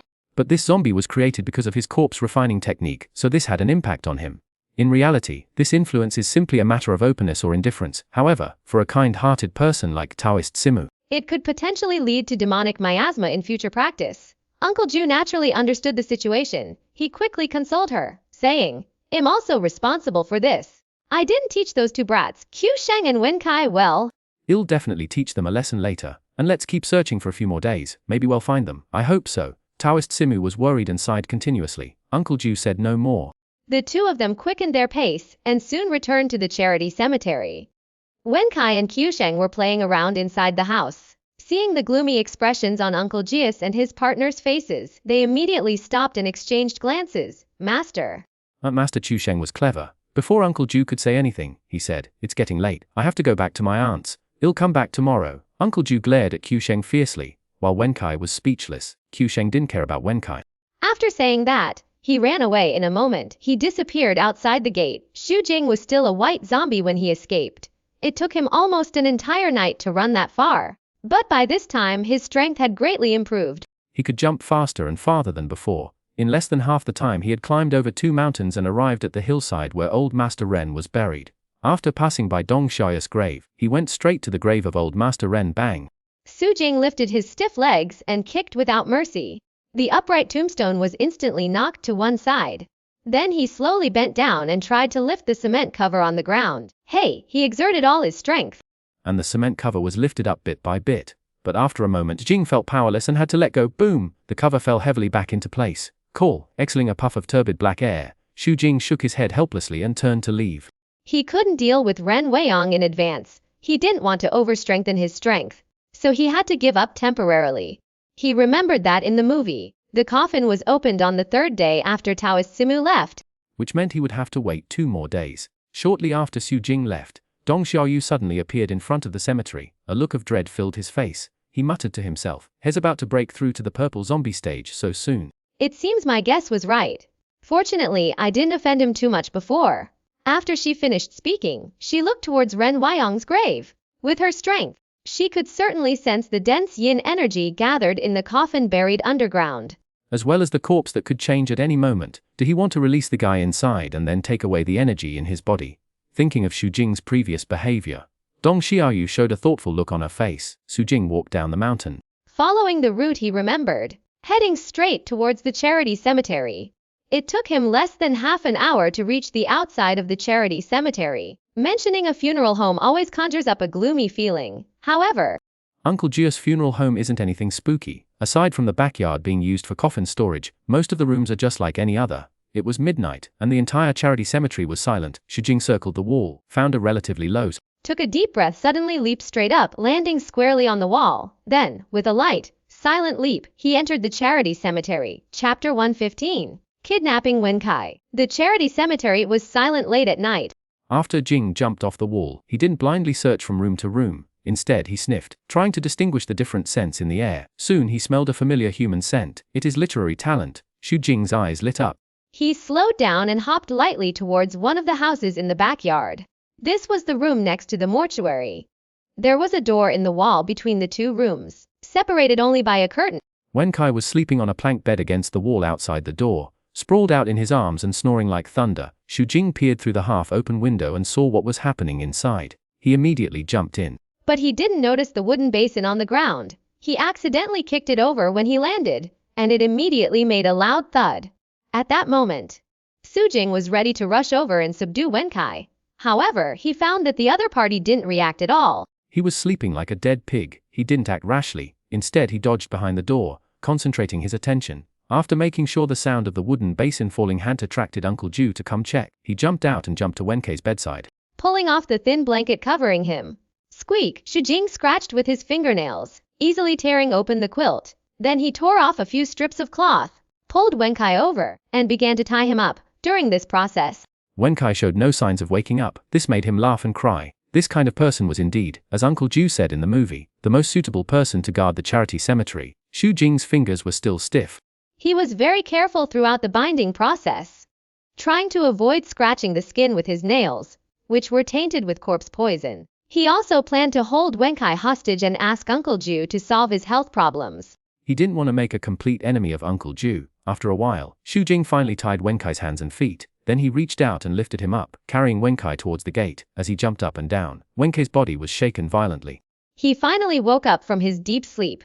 But for a moment he didn't understand what had happened. He was half asleep and asked in a daze, "What are you doing?" Xu Jing didn't answer. He took another leap and reached the gate. He thrust his other hand forward. Bang! The closed door was like being hit by a huge hammer, falling off and falling outside with a loud bang. Wenkai, lying face down on the ground, was stunned for a moment. Then he regained consciousness. He struggled with his hands and feet. Only then realizing he was tied up. Qiu Sheng, why are you back so late? Stop playing. Put me down now. Wenkai turned his head slightly. Seeing the Qing dynasty official uniform, he immediately assumed Qiu Sheng was joking with him. Xu Jing took 2 more steps and jumped out of the room. Then he grinned and lowered his head slightly to look at Wenkai. Wenkai's head turned 180 degrees at this moment, and his eyes met Xu Jing's. After seeing Jing's hideous face, he was immediately frightened and screamed like a pig being slaughtered. Master, help! Xu Jing let him yell and scream without stopping him. He continued to jump and headed straight for the backyard gate. Bang! It was still a direct goal. Although crude, it was simple and effective. In a blink of an eye, he brought Wenkai out of the charity village, and they kept moving at a moderate pace. A moment later, when he reached an open space, he finally smelled the scent of 2 other humans chasing him from afar. Xu Jing turned around and stood still. Seeing that Taoist Simu, wearing glasses, was still there in the distance, he felt a little surprised. Master! Uncle! I'm here! Wenkai struggled. When he looked up and saw Uncle Jiu and Taoist Simu, a hint of joy appeared on his face. Senior brother, he's the one who escaped. Taoist Simu recognized Xu Jing from a distance. He sensed the mark left by his own corpse refining and immediately alerted Uncle Nine. He sized Xu Jing up and down. He whispered, "This is bad, has really changed. We left in such a hurry. We didn't have anything to deal with zombies. What should we do?" Uncle Jiu also stared at Xu Jing intently. He intuitively felt that this zombie was particularly different. Hearing this, he said, "Look at Wenkai." "What's wrong with Wenkai?" Taoist Simu was confused. He looked over and took a deep breath. No, you're not trying to tell me that Wenkai was tied up by this zombie. Is there anyone else?" Uncle Jiu raised his eyebrows. His expression became extremely solemn. He said, "This zombie is too abnormal. Let's see what he's going to do first." Taoist Simu nodded. The two of them approached cautiously, finally stopping about 10 meters away from Xu Jing. Xu Jing's ears had become extremely sensitive after the system's evolution. He could clearly hear the conversation between Uncle Jiu and Taoist Simu when they approached. What reassured him was that everything was going smoothly, just as he had expected. Uncle Jiu and the others hadn't had time to prepare anything before they caught up with him. Besides, this wasn't a funeral home. There were no flames, and it was night. Even if he could defeat the two of them, he still had a good chance of escaping. "Master." Uncle Master, Wenkai felt like he had seen a savior and was no longer as panicked as before. Uncle Jiu and Taoist Simu exchanged a glance. They could guess Xu Jing's purpose for kidnapping Wenkai. For a moment, they felt helpless. At this moment, Taoist Simu. His voice was like a broken bellows, hoarse and muddy, but the other party could hear it clearly. At this moment, whether it was Uncle Jiu, Taoist Simu, or Wenkai, all of them were filled with shock. Their mouths were wide open, almost enough to fit a goose egg. Their eyes were almost popping out of their heads. You. Taoist Simu pointed at Xu Jing with a trembling finger. His words were barely articulate. His facial expressions kept changing. It was truly spectacular. He could believe it. It was unheard of. A zombie actually spoke. He even wondered if he was hallucinating. Uncle Jiu wasn't much better. A huge wave of emotion surged within him. He swallowed several times. But he still couldn't calm down. Wenkai was completely stunned, like a piece of wood. His whole body was stiff and motionless. Xu Jing's face was expressionless. He raised his arm and lifted Wenkai upright, placing him on the ground. Then, his icy fingernails extended and placed them on the carotid artery in Wenkai's neck. He continued, Master Simu, please come here and help me eliminate the hidden dangers of the corpse refining technique. The zombie data the system had sent him mentioned some aspects of corpse refining, so he knew that the walking corpse was only the simplest to refine, and its control wasn't strong. It still required the use of talisman paper, a spirit calling bell, and an eternal lamp to guide it. Taoist Simu obviously didn't have these things with him at the moment. Even if he did, Xu Jing wouldn't be worried. His current strength has evolved to a level that surpasses that of a black zombie, and is no longer limited by simple manipulation techniques. Xu Jing even speculated that if he strengthened himself further, he might not even need to seek out Taoist Simu. He could completely resolve the hidden dangers during his physical transformation. However, in order to exchange for this body, he would not continue to strengthen it unless he was forced to do so. Chapter 116. No matter how hard you try, you still can't find it. Sue. And immediately Uncle Jiu and the other two came back to their senses. But their expressions were still extremely rich, just like ordinary people seeing a ghost. Brother, what should we do? Come up with a plan. Taoist Simu was at a loss for words. With a dry throat, he whispered to Uncle Jiu. Ordinary zombies are difficult enough to deal with, but a zombie with the same intelligence as humans is simply unimaginable. Uncle Jiu wasn't much better than him. He took a deep breath and tried to calm himself. His mind's at a loss. He could only say, what else can we do? Maybe he's even smarter than us. No ordinary methods will work. Besides, Wenkai is in his hands. Could he be lying to us? How could Taoist Simu dare to trust a zombie so easily? Uncle Jiu took a deep breath and said, how about I go over there? In the final analysis, if Wenkai and Xuanhuan hadn't been fooling around, the zombies wouldn't have escaped. Master. Uncle. Wenkai felt the icy coldness on his neck. His hair stood on end. He trembled so hard he could barely stand. He was on the verge of tears. Forget it. Taoist Simu finally made up his mind. He stopped Uncle Jiu and said, every wrong has its perpetrator. After all, he's looking for me. Let me do it. Your magic power is stronger than mine. If something happens to you, there will be no chance. Uncle Jiu sighed, grabbed Taoist Simu and warned him be careful. Yes. Taoist Simu nodded gravely. He walked over slowly, as if he were going to the execution ground. Xu Jing heard their words clearly. He didn't interrupt. Seeing Taoist Simu approaching, he said, Uncle Jiu, please step back. Back off 100 meters. Now he had the initiative. Although he wasn't afraid of their tricks, it was always better to be cautious. Taoist Simu turned around and gave Uncle Jiu a helpless expression. Uncle Jiu hesitated for a few seconds, then stepped back. Wenkai and Taoist Simu became even more nervous. Xu Jing said slowly, as long as you behave yourself and don't play tricks, I promise you will be safe. Taoist Simu stared intently into Xu Jing's eyes. After a long moment, he exhaled and said, that couldn't be better. The two were now only 2 meters apart. What should we do next? Taoist Simu stood still and said, move Wenkai aside and turn your chest toward me. Xu Jing did as he was told.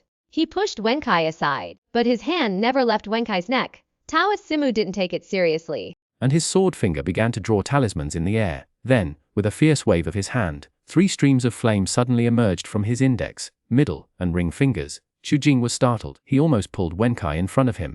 Although the 3 flames were only as big as candle flames, they reminded him of the famous Samadhi true fire. Regardless of whether it was real or not, he didn't dare let the flames touch him. Fortunately, Taoist Simu's next move put his mind at ease for the time being. The other person swiped 3 fingers in front of him. The flames went out, but a ripple appeared in the air. The ripple spread across Xu Jing's body. He felt as if he were being swept by a wave, accompanied by a mild pain. A puff of red smoke rose. All right. Taoist Simu looked a little tired. Just as Xu Jing didn't fully trust him, he also didn't dare to trust this zombie. This time, telekinesis was the limit of his ability. It had almost drained all of his magic power, but at least it didn't fail. Xu Jing summoned the system directly. Seeing that task 2 had been completed, he confirmed it. Can you let me go now? Wenkai asked nervously at this time.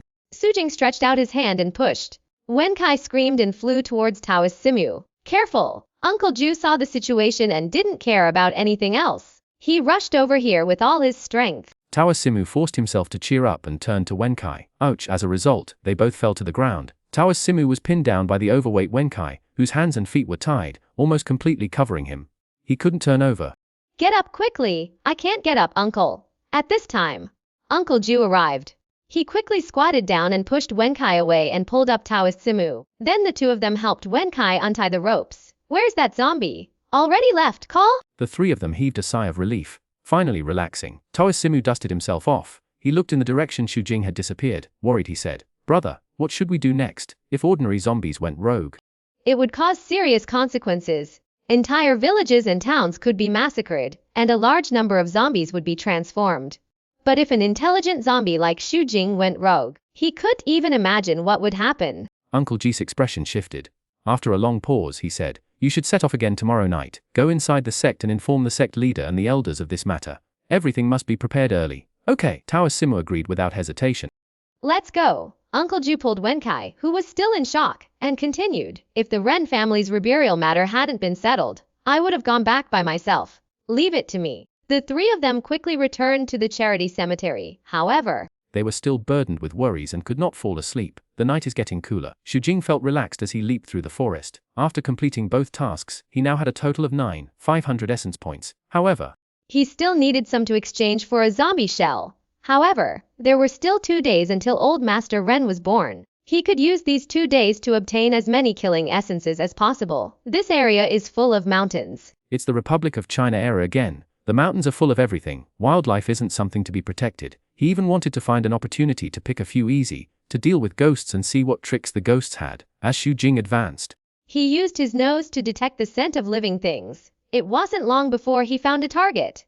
Following the scent, he soon discovered a natural cave on the hillside. The cave was pitch black and looked quite large. The area around it was covered in dense vegetation, making it quite secluded. Roar! At this moment, a low roar suddenly came from the cave. Xujing let out a soft air. He recognized the roar of a gorilla. After all, I've been an ape in the world of Rise of the Planet of the Apes for over a year. There's no way I heard it wrong. At the same time, his eyes lit up. He knew where this place was. I remember in the movie. After being entangled by Uncle Jiu and Qiu Sheng with a plumb line and escaping, Old Master Ren hid in a cave. The cave was interconnected and housed a gorilla. When the town's security captain, Away, came during the day to look for the zombie Ren Wyong, he was hunted down by the gorilla. It's like searching for something unsuccessfully. But it finally came to me without any effort. Xujing had originally intended to look for this place specifically, but unexpectedly he came across it directly. Chapter 117. The importance of knowing a foreign language. Xujing didn't know why a gorilla appeared here, but in the movie world, such an accident didn't seem surprising. Gorillas often represent strength and power, even with his current strength. He couldn't say he could fight one head-on. No wonder I didn't see any wild animals nearby. It turns out this area is the gorilla's territory. After Xujing understood the situation, his mind raced. Although gorillas are smart and powerful, they are not impossible to hunt, but this would definitely waste a lot of time. Instead of dealing with the gorilla, hunting easier animals would help me gain more origin points faster. In addition, he could only waste the large amount of blood and essence in the gorilla's body. Among the zombie's abilities, there was a blood-sucking evolution. Originally, it was excellent, but in exchange for a body, Xujing would upgrade it again, causing the exchange price to increase tenfold. Clearly, the gains would outweigh the losses. However, this presented another problem. If he didn't continue evolving, his strength would be somewhat inferior to that of Old Master Ren, who had reached the purple zombie realm upon emerging from his coffin. This made it difficult to defeat him head-on. Furthermore, in the film, after Old Master Ren emerged from his coffin, his strength grew stronger day by day as the yin energy accumulated over 20 years merged into his body. If Xujing wanted to complete Mission 3, he could only strike when the opponent was most vulnerable. Throughout the entire film, if we can't cripple Old Master Ren before he emerges from his coffin, then the best time to do so would be to wait until Uncle Jiu and Qiu Sheng completely entangle him with the inkstone rope and escape to the cave in front of us. Unable to move, Xujing had originally intended to search for this cave. Now, after stumbling upon it, the question before him was whether or not to kill the gorilla. In the movie, after Old Man Ren hid in the cave, the gorilla didn't even try to drive him away and attack him. After all, even if Old Master Ren hid in another corner of the cave, the gorilla, with its territorial awareness, would not be completely unaware. Xujing was puzzled. Even though he had been a gorilla, he couldn't figure out the reason.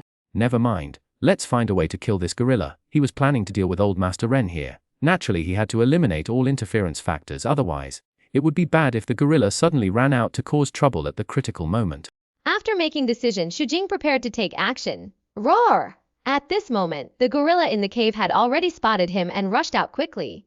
Xu Jing cursed inwardly. Without hesitation, he turned and leaped away. He didn't want to confront the gorilla head-on. Apart from anything else, the gorilla's strength was definitely greater than his current strength. Even if he won, if he broke an arm or a leg, he wouldn't have anywhere to cry. His feet seemed to be equipped with springs. Each time he leaped, he covered a distance of about a meter, and the frequency was very fast. In just a few breaths, he was dozens of meters away from the cave.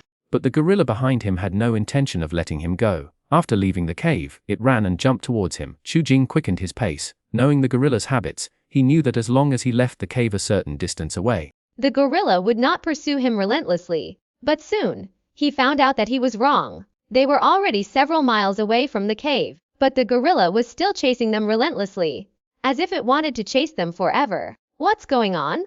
Xu Jing danced while looking back. His mind was a little dazed. Woo woo! The gorilla saw Xu Jing looking back. It suddenly became excited, stopped, waved like a human and started shouting. Ha! Xu Jing also stopped, a look of surprise on his face. Woo woo! The gorilla became even more excited and repeated the previous action. So that's how it is. Xu Jing's mind quickly turned around and he understood instantly. This gorilla actually thought he was one of his kind. He couldn't help but look at himself. His skin was black, even his hair was black, and his face was becoming increasingly ferocious. He really did look a bit like an orangutan, or maybe a savage. Furthermore, according to his understanding, there were no wild gorillas in China in the past. Even if there were wild gorillas in China in the current world, they would definitely be extremely rare. This gorilla has lived in these mountains for so long, it must be desperate for companionship, even constantly searching for one. And when it encounters Xu Jing, who bears a striking resemblance to itself, it's no wonder it won't give up easily. Whoa whoa! The gorilla saw Xu Jing stop, it jumped and screamed. Then it stretched out its arms and legs and quickly approached. Xu Jing's mind stirred. He summoned the system. He silently chanted about improving his vocal cords. What he needed was something like in Rise of the Planet of the Apes. An improvement that would allow him to speak like a human while also perfectly producing all the sounds of an ape. Soon, a small amount of original energy merged into his throat. The origin point values on the system interface began to blur and jump, continuously decreasing, but it only took a few breaths before it stopped.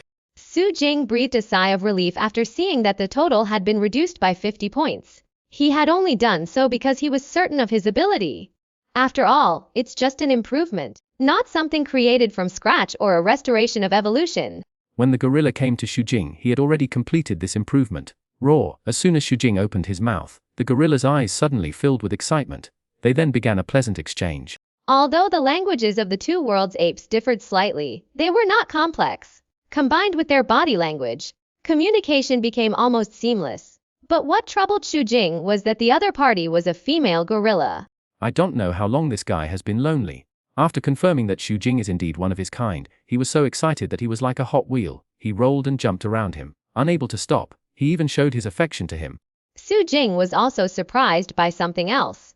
This gorilla was even stronger than the black stone he had tamed in the shelter in the world of Rise of the Planet of the Apes. And its fur was incredibly thick. Has it mutated? Xu Jing pondered. Since this world has ghosts and zombies, perhaps there are also various wild monsters, and the gorilla is such a creature that is close to the level of a monster. After the gorilla had made enough noise, it came to Xu Jing and pulled him back to the cave. It looked quite intelligent. It roared and gestured with its hands, describing the danger of the wild at night. Xu Jing understood what it meant. It was talking about ghosts. He had encountered them before and suffered a great loss. A creature like this, full of energy and vitality, would indeed attract the attention of some ghosts if it went out at night. However, Xu Jing still had to hunt for the origin point. He could go out during the day, so he was unwilling to return to the cave. He roared repeatedly, expressing his own thoughts to the gorilla, and even began to persuade it to act with him. With his current strength, he could easily deal with common creatures like wild wolves. However, encountering tigers, bears, pythons, and the like would be more difficult. If he had the help of a gorilla, it would definitely be much easier for him to deal with them. Chapter 118. Why are you sleeping? Roar! The gorilla didn't understand Xu Jing's approach. Although it ate meat sometimes, it mostly ate plants. It doesn't understand what's wrong with this fellow. Go and fight a tiger or a bear. There are so many leaves, bamboo shoots and other plants on the mountain. Isn't that enough to eat? And the outside world is so dangerous at night. Doesn't this fellow know this? The gorilla's face was filled with anxiety. Finally, he pounded his chest with both arms in anger. He jumped up and, without saying anything, carried Xu back to the cave. Xu was speechless. After struggling for a few times, He found that he couldn't break free at all. The power between the two parties was really not on the same level. Not long after, he was taken back to the cave by the gorilla. The cave was dimly lit yet spacious and interconnected. the gorillas lived in the innermost passageway, right in the middle of the cave entrance. The ground was covered with dry grass. There were also some stored wild fruits in the corner. Aside from a few mice running around, it didn't seem too messy. After the gorilla put Xu down, he reached out and parted half of the hay. He pointed at the ground and roared twice. Xu was at a loss for words. Why was he sleeping? He had to leave. He immediately turned around and jumped out of the cave. Whoosh, whoosh, whoosh! The gorilla quickly chased after him, trying to stop Xu. After all these years, it had finally found a fellow gorilla. It really didn't want to lose him. Xu naturally sensed the gorilla chasing him, but instead of stopping, He sped up. Roar! The gorilla chased for several more miles before finally stopping. It roared in panic. In its memory, it had encountered something terrifying that it couldn't handle before. In the direction Xu was heading, Xu looked back and saw that it didn't continue to follow him. He felt a little disappointed, but he soon stopped caring. Without the gorilla's help, he wasn't incapable of dealing with the beasts. It just took more effort. Besides, when he returns to hide in the cave during the day, the gorilla will definitely protect him. When Old Master Ren arrives, he can then bring the gorilla along to deal with him together, no matter how you calculate it. this result is more profitable than killing the gorilla. Xu, in a happy mood, skipped and disappeared from the gorilla's sight. The gorilla sobbed incessantly, its face filled with sorrow. It returned to the cave with a heavy heart. Another day later, The hour of you is approaching. Paper money for the dead fluttered in the breeze in front of Old Master Ren's grave. Dad, I am an unfilial child. Ren and his daughter Ren Tingting knelt in front of the grave and cried bitterly. After crying for a while, Master Ren stood up and said to way behind him, "You must find this damn bastard for me." After discovering that Mr. Ren's tombstone had been vandalized, one can imagine how angry he was. His full name is Wu Shui. He is Mr. Ren's nephew and a cousin of Ren Tingting. He is also the captain of the town's security team. After Ren Tingting returned from abroad, she had grown even more beautiful and stylish. Wei had long been eager to marry his cousin. This would not only bring him a beautiful woman, but also allow him to easily inherit the Ren family's wealth in the future. After hearing Master Ren's request, he immediately patted his chest and said, "Don't worry, uncle. I will find that person as soon as possible and bring him to justice." Master Ren nodded and looked at Uncle Jiu. At this moment, Uncle Jiu was circling Old Master Ren's grave, his brow furrowed. He occasionally shook his head and sighed. Master Ren was a little puzzled. He couldn't help but walk up to Uncle Jiu and asked, "Uncle Jiu, is there something wrong?" Uncle Jiu turned back and forth, shaking his head. "Yes, there's something wrong, but to what extent?" We'll have to wait until Old Master Ren's coffin is unearthed to find out. A flicker of suspicion suddenly flashed across Master Ren's eyes. He stared closely at Uncle Jiu, suspecting that he wasn't the real deal and was a fraud. This is the pattern used by many scammers. First they scare you. Once you're fooled, everything else becomes easier. Mr. Ren was a businessman. He had seen this kind of trick many times. He sneered inwardly. He couldn't help but feel the urge to test it. His eyes said proudly. The Feng Shui master said this piece of land was hard to find. It's a good cave. What do you think? Uncle Jiu raised an eyebrow. Hearing the tentative tone, he walked around the cemetery and said, "That's right." This grave is called a dragonfly touching the water. It's 3 feet long and 4 feet wide, so it's 4 feet wide. It's 1 foot long and 3 feet wide, so it's 3 feet wide. Therefore, the coffin cannot be buried flat. It must be buried in a proper manner. Who was following behind him was stunned. He nodded. There was no longer any contempt in his eyes. He gave a thumbs up and said, "That's amazing, Uncle Jiu." French burial. Wen Kai, who was standing next to him, Glanced at Ren Tingting and couldn't help but interrupt. "Master, what is a French burial? Is it a French funeral?" "Nonsense." Uncle Jiu rolled his eyes in anger. He scowled and scolded, then he turned and walked away. He felt really embarrassed. glanced at Wen Kai, and shook his head, believing that Uncle Jiu's apprentice was incompetent. Qiu Sheng also smiled, although he also didn't know what a burial ritual was. It was better for Wen Kai to embarrass himself in front of Ren Tingting than for him to do so himself. By this time, the worship of the gods had been completed. After consulting Uncle Jiu, the hired coroner began to break ground.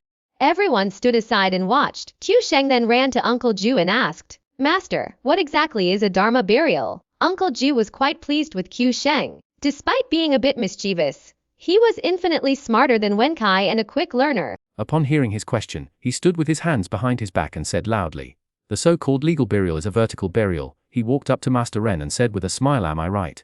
"Yes," that Feng Shui master said. "Bury your ancestors up.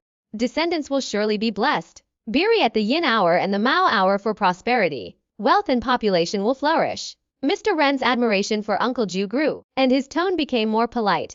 Uncle Jiu's eyes turned and he said meaningfully, "How about that?" Master Ren shook his head and sighed.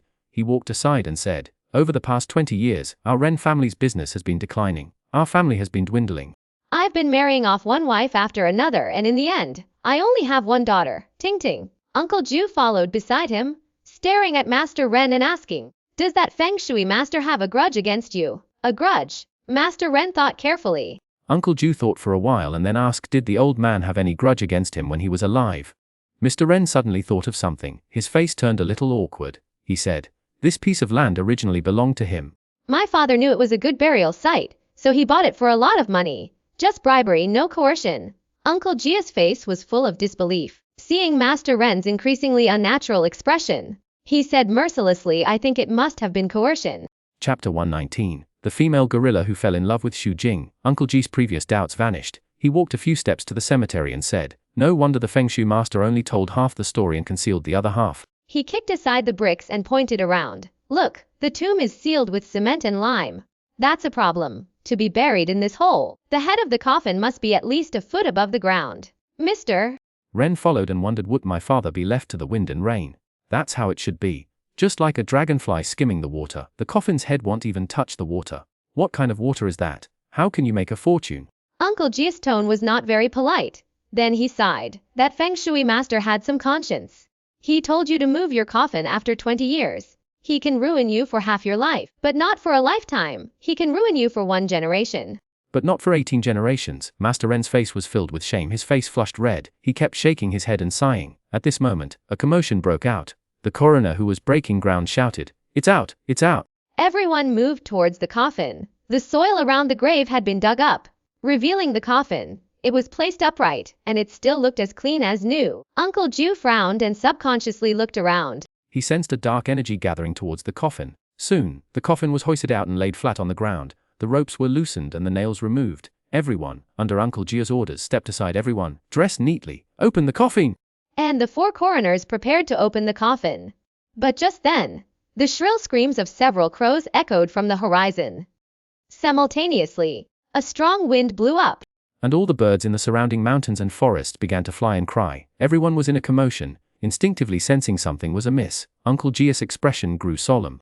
He saw the coroner coming over and signaled with his eyes for them to continue opening the coffin. The coffin lid was removed. First, a puff of black smoke drifted out. Then everyone looked over. Suddenly, another cry of surprise rang out. Old Master Ren lay perfectly intact within the coffin. He looked about 30 years old, but his complexion was pale, his brow furrowed, and his skin, dry and flat, swelled slightly in the wind. Uncle Jiu's eyes widened. He couldn't help but gasp.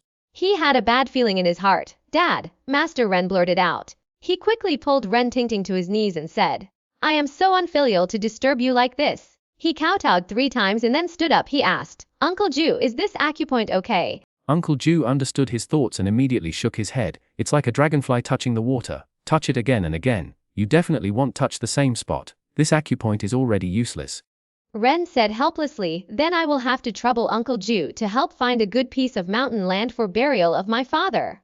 Uncle Jiu looked at Master Ren and suggested, "In my opinion, it's better to cremate him immediately." "Cremation, no!" Master Ren immediately objected. "My father was afraid of fire when he was alive. I can't do this." Uncle Jiu said in a low voice, "Master Ren, this is unusual. The body hasn't decayed in 20 years. I'm just worried that the old man's body will change." "Just don't cremate." Master Ren was adamant. He said, "Although the Ren family has fallen on hard times, they're not so poor that they can't even afford to buy a piece of mountain land." Uncle Jiu sighed and said, "You still don't understand. The dead should be buried in peace. If they can't even do that, how can their children and grandchildren feel at ease?" Master Ren felt that Uncle Jiu was making a big deal out of nothing, but he still had to rely on him. So he asked, "Have you thought of any other solutions?" Uncle Jiu was helpless. He said, "Okay, then, I'll keep him in the charity cemetery for now. I hope I can help the old man find another cemetery tomorrow so he can rest in peace soon." Su Jing stood at the cave entrance, gazing up at the sky, but the setting sun remained, lingering on the horizon, refusing to set. The gorilla stood outside the cave, constantly looking back at Su Jing, his eyes filled with tenderness and joy. It had never thought that this fellow would come back.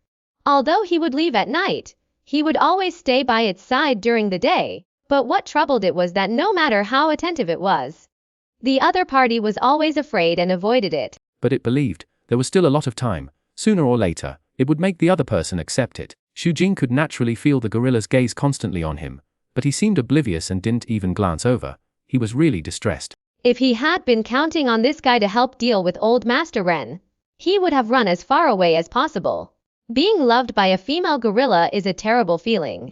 Although more than one female ape in his home in the world of Rise of the Planet of the Apes had feelings for him, due to his godlike status, no ape dared to express their feelings to him. Su Jing also understood.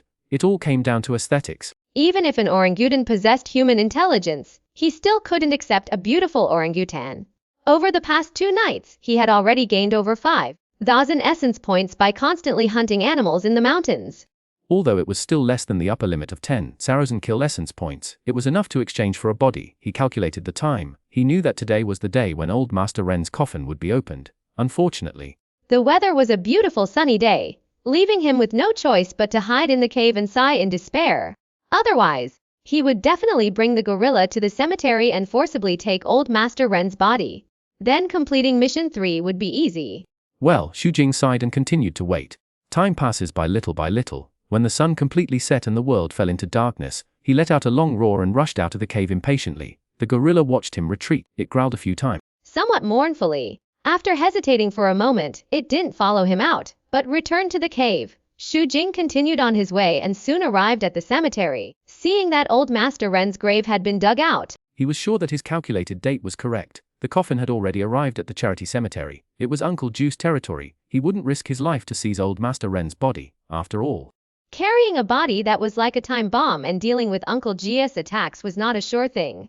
He wasn't sure he could escape unscathed. Play it safe. Su Jing decided to stick to his plan. After understanding the situation, he turned around and headed towards the town. He planned to first investigate the location of Ren Mansion. For a zombie like old Master Ren, the most important thing after leaving the coffin is to return home and reunite with his blood relatives. But when people become zombies, they lose their humanity and their thoughts. They no longer care about the severity of their attacks. Under the control of instinct, they become closer and closer and the result is completely different. Chapter 120. Good versus evil, a lifelong struggle. The reason Su Jing wanted to find the Ren family mansion was to wait for old Master Ren to come out of the coffin and test his strength. If he could handle it, he wouldn't have to wait for the best opportunity. It would be better to resolve it as soon as possible to avoid any complications. At this time, the lights are just coming on. The townspeople definitely won't go to bed early, although this era wasn't as technologically advanced as the modern world. People's nightlife has always been rich and colorful. Su Jing simply wandered around the wild for a few rounds, hunting down some wild animals. It was almost midnight when he finally hopped into town. The streets were quiet, not a single person was in sight. As the famous wealthy family here, the Ren family naturally does not live in an ordinary house. Su Jing searched along the streets, hiding in the darkness whenever he came across a night watchman. Soon he found a large, elegant house with a separate entrance that vaguely resembled the one he had seen in the movie.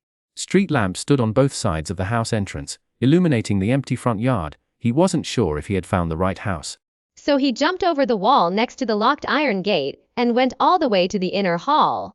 The lights in the inner hall were dim.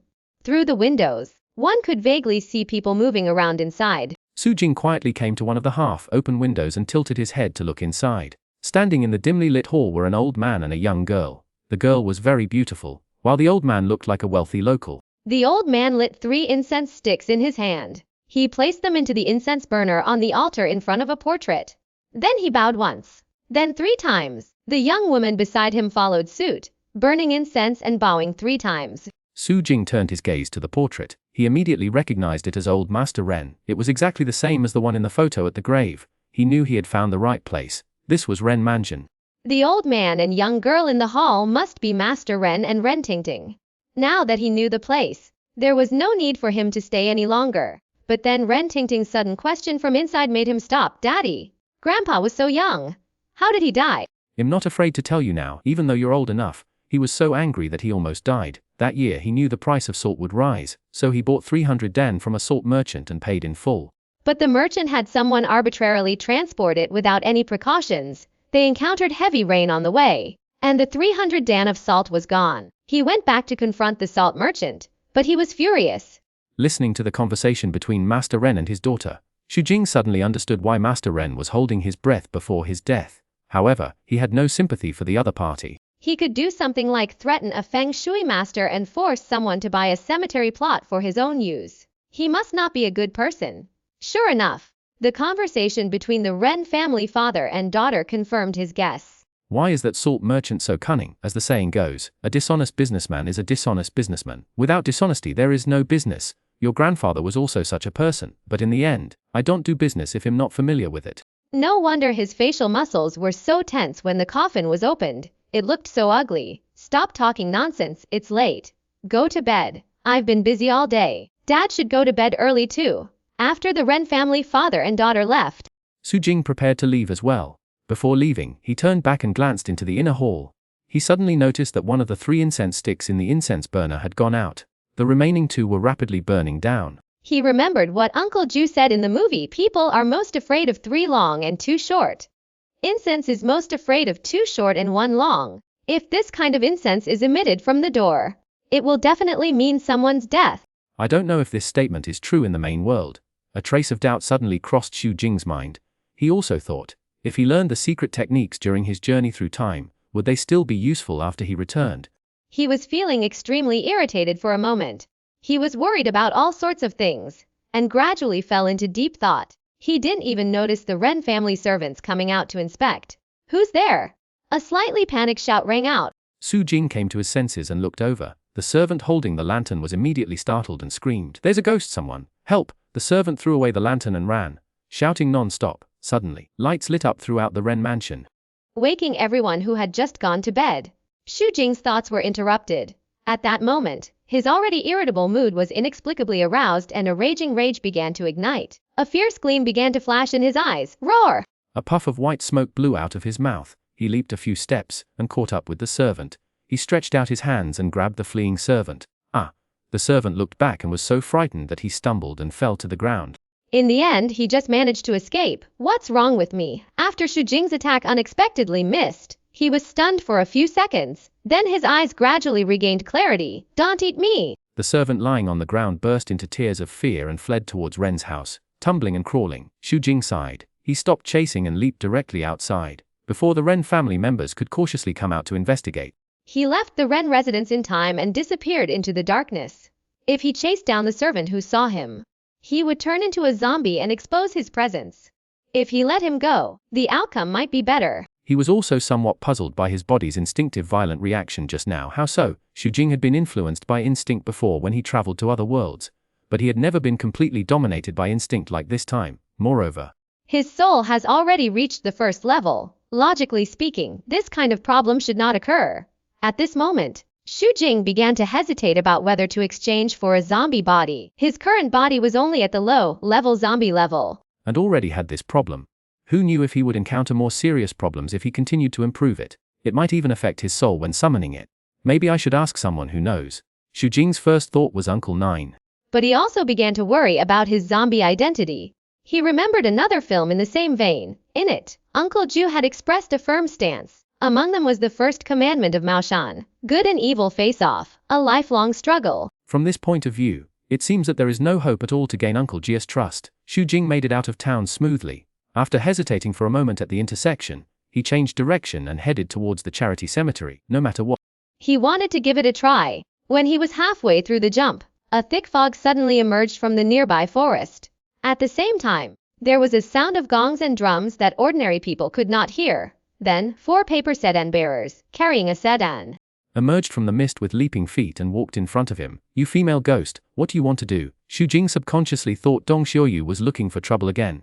However, he quickly remembered a scene from a movie and realized that he had misunderstood Chapter 121, blackmailing the female ghost.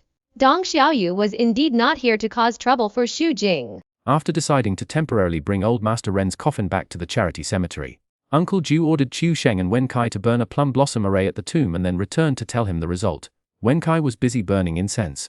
Qiu Sheng went to burn incense at the other graves one by one. Then he saw a photo of Dong Xiaoyu, showing her younger self. He felt sorry for her miserable life and gave her a few more incense sticks. Because of this little bit of incense, Dong Xiaoyu became obsessed with Qiu Sheng. They even had a love affair with a ghost. She almost sucked Qiu Sheng dry. After Jing realized what was going on, he realized that he had misunderstood.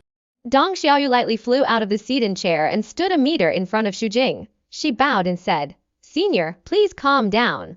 I'm not here to cause you any trouble." Xu Jing was slightly stunned. He looked at Dong Xiaoyu warily. He couldn't understand what she was planning. Why was she so polite to him? She even called him senior. He didn't know how to respond for a moment.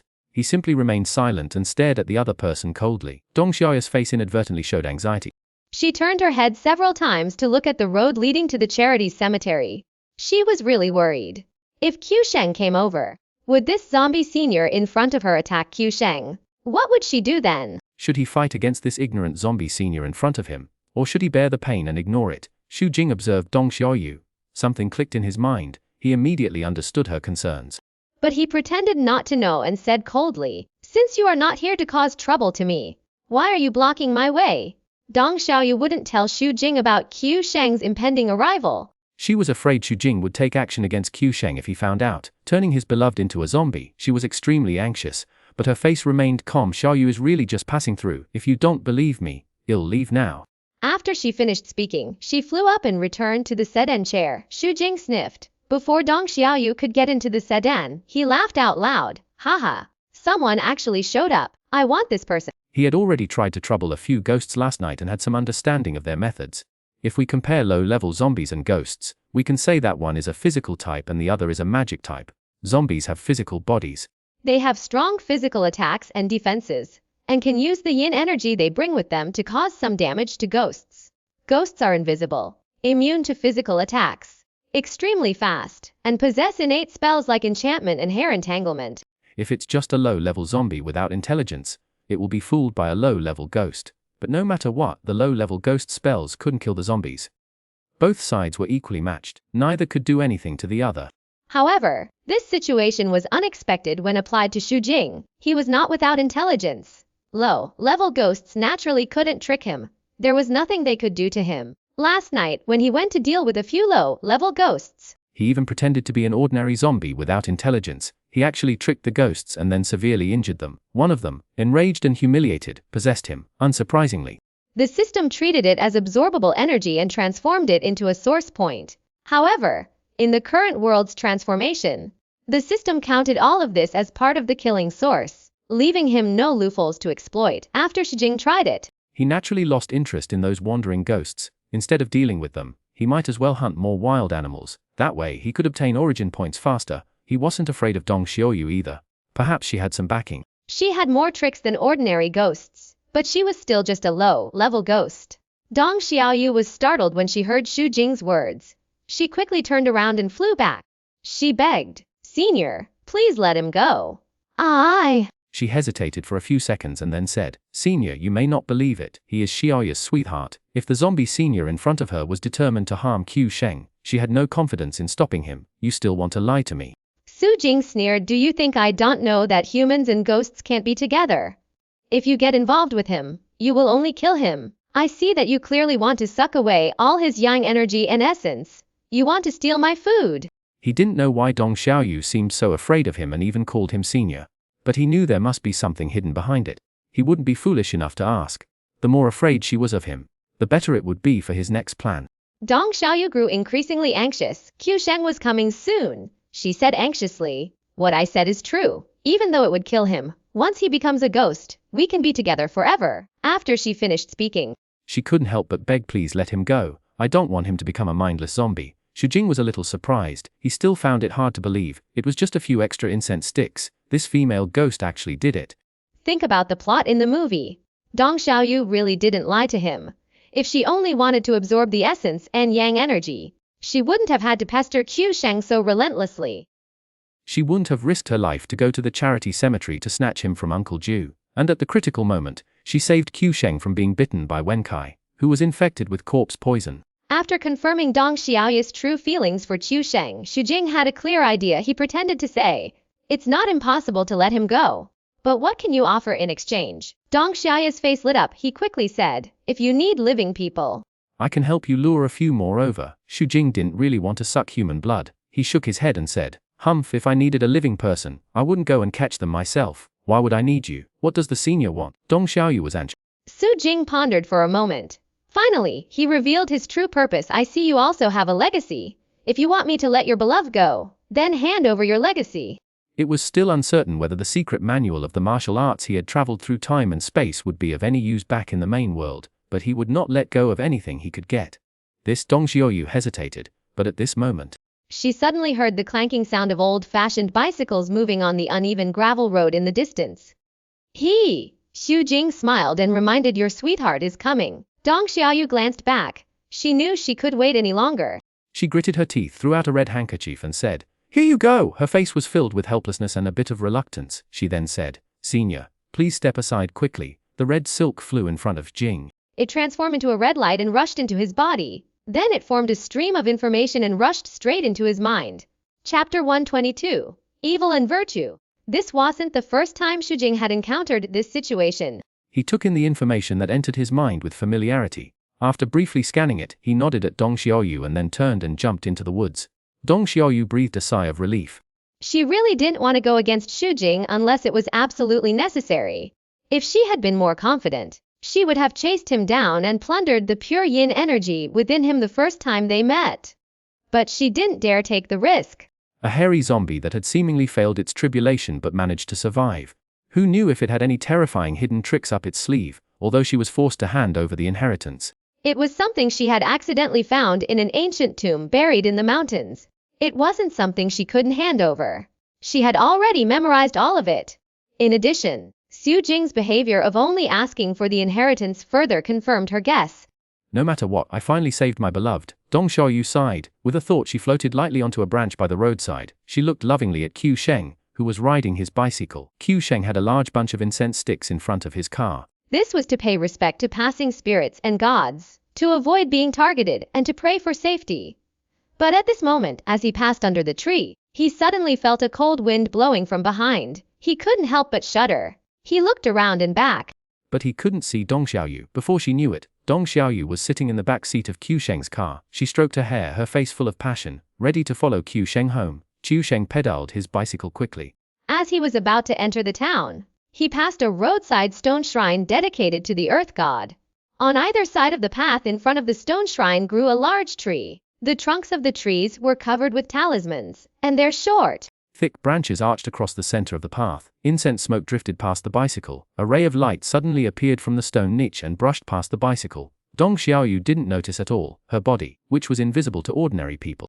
When Qiu Sheng ducked her head to avoid the branches of a low tree, she was knocked off her bicycle with a bang. She rubbed her head in pain. Watching Qiu Sheng walk away, her face was pouting with displeasure. At this moment, a loud laugh suddenly rang out from the nearby niche, and a faint light emerged. Dong Xiaoyu only then realized the problem. She was so frightened that her face turned pale. She turned around and disappeared on the spot. Uncle Jiu brought old Master Ren back to the charity cemetery to avoid any accidents. Before discussing the coffin move with Master Ren, he inquired in detail about Master Ren's birth date and death date. As a descendant of Mashan, he was instinctively wary of those born on the 10 spirit days and 10 spirit hours, or those who died on the 10 spirit days and 10 spirit hours. When he opened the coffin and found that old Master Ren was frowning, and after 20 years of not decaying, he had a bad feeling. Then, returning to the charity cemetery, Uncle Jiu was convinced of his suspicions after seeing the incense sticks Wenkai had brought back. 2 short and 1 long. And seeing that old Master Ren's body had begun to gain weight and his nails had lengthened. Fortunately, he had come up with a plan on his way back. That was to use an inkwell to form a net around the coffin to prevent the corpse from changing further. Everyone thinks the inkwell was invented by Liu Ban, but Uncle Jiu knows that the inkwell has existed since the time of Emperor Huangdi. Back then, it was called a rope and ink. At that time, the plumb line was invented to suppress evil. Evil shunned righteousness. The plumb line could draw the straightest line. If something was out of place or not straight, it would be used to straighten it. Of course, the ink used to fight against evil also needs to be specially refined. Both are indispensable. After Uncle Jiu refined the ink, he instructed Qiu Sheng and Wen Kai to use the ink fountain to create an ink net on old Master Ren's coffin. Qiu Sheng and Wen Kai completed their mission amidst their banter. On the surface, They did manage to pop out an ink fountain net from the coffin, but the bottom of the coffin was exposed. The night is getting deeper. Most of the incense and candles in the charity cemetery have burned out. a thick layer of ice formed at the bottom of Old Master Ren's coffin. The nails fell out one by one, and the coffin slowly rose from the bottom. A hand with long nails stretched out from the gap in the raised coffin, twisting it around and trying to lift it up. But his palm touched the ink fountain net, sparks flashed, and his palm bounced back as if it had been electrocuted. It suddenly retreated into the coffin. Bang! The lifted coffin fell down heavily with a loud bang. Uncle Jiu had been worried about Old Master Ren to begin with. The moment the voice rang out, his eyes snapped open. He jolted awake. He quickly jumped out of bed, lit the oil lamp on the table, and headed for the morgue in the backyard. Arriving at Master Ren's coffin, he shone a light on it and carefully examined it. He turned from left to right. He checked the ink screen on the coffin again. Uncle Jiu was puzzled. That's strange. It's obviously fine. At this moment, Another loud noise came from the morgue next door. Uncle Jiu's face suddenly changed. Thinking of Wenkai sleeping there, he immediately rushed over. As he entered the room, he saw a shelf kicked over at Wenkai's feet. but Wenkai was completely unaware and was soundly sleeping. Uncle Jiu breathed a sigh of relief. He shook his head and sighed. So it's you, you little brat, you sleep like a pig. Someone like you is truly suited to guarding the charity cemetery. He helped Wenkai turn over and returned to the front yard room holding the oil lamp. Just as I was about to go to bed, I suddenly heard a knock on the door of the charity cemetery. Uncle Jiu's eyes turned again and again, and his brows furrowed. The charity cemetery was outside the town. It wasn't close. Anyone who came so late at night was either an acquaintance like Simu or a troublesome ghost. And judging from the fact that there was only knocking on the door but no sound coming from outside, it was most likely not a living person. Had encountered someone knocking on his door late at night before. He could have stayed away from the door, but had definitely be disturbed and have a restless night. Uncle Jiu was a skilled and courageous man. he walked a few steps to the wall and picked up a wooden basin filled with water. He then grabbed a bunch of willow leaves and branches and a stack of talisman paper hanging on the wall.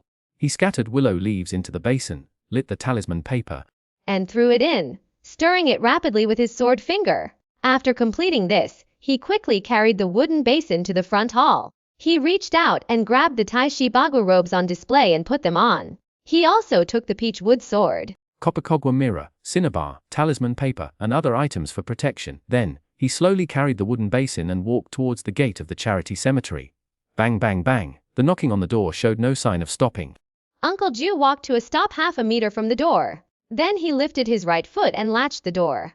He took a deep breath. He pushed hard, unlatching the door. He hooked the door shut as he pulled his foot back. Creak! The door opened immediately. Uncle Jiu seized the opportunity and suddenly threw the basin of willow leaf talisman water in his hand out. Chapter 123. Uncle Jiu was knocked down by a door panel. Xu Jing stood outside the charity cemetery, while knocking on the door. He was thinking about how to deal with Uncle Jiu. He even pondered in his mind how to speak and Uncle Jiu's response, considering possible situations and how to deal with them. When Uncle Jiu left the room, he sensed it. But Xu Jing never expected that the first thing that would greet him was a basin of willow leaf talisman water that was specifically designed to ward off evil spirits.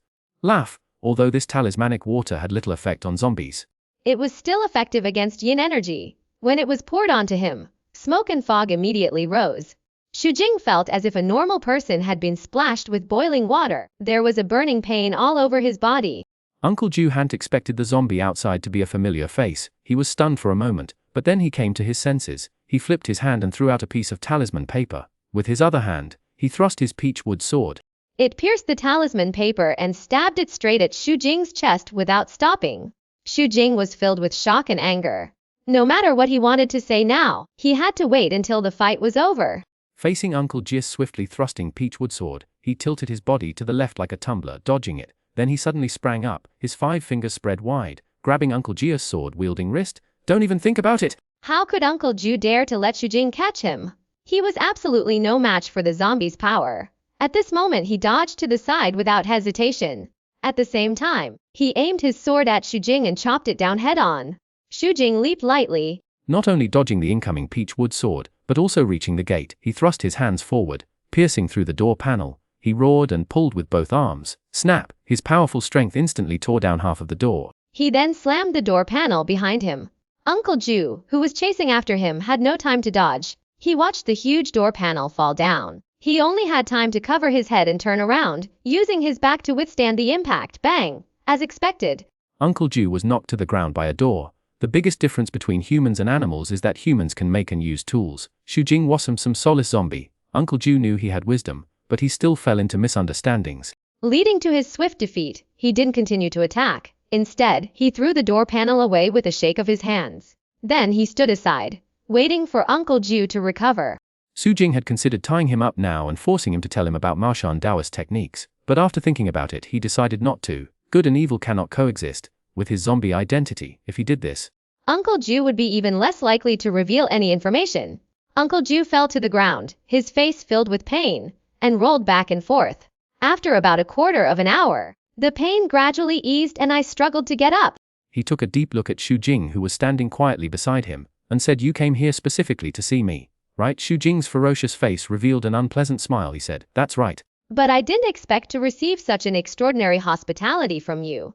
The willow leaf talisman water he had used earlier was still causing him a dull pain all over his body. Although it wasn't serious, he still had to endure some pain in this wilderness.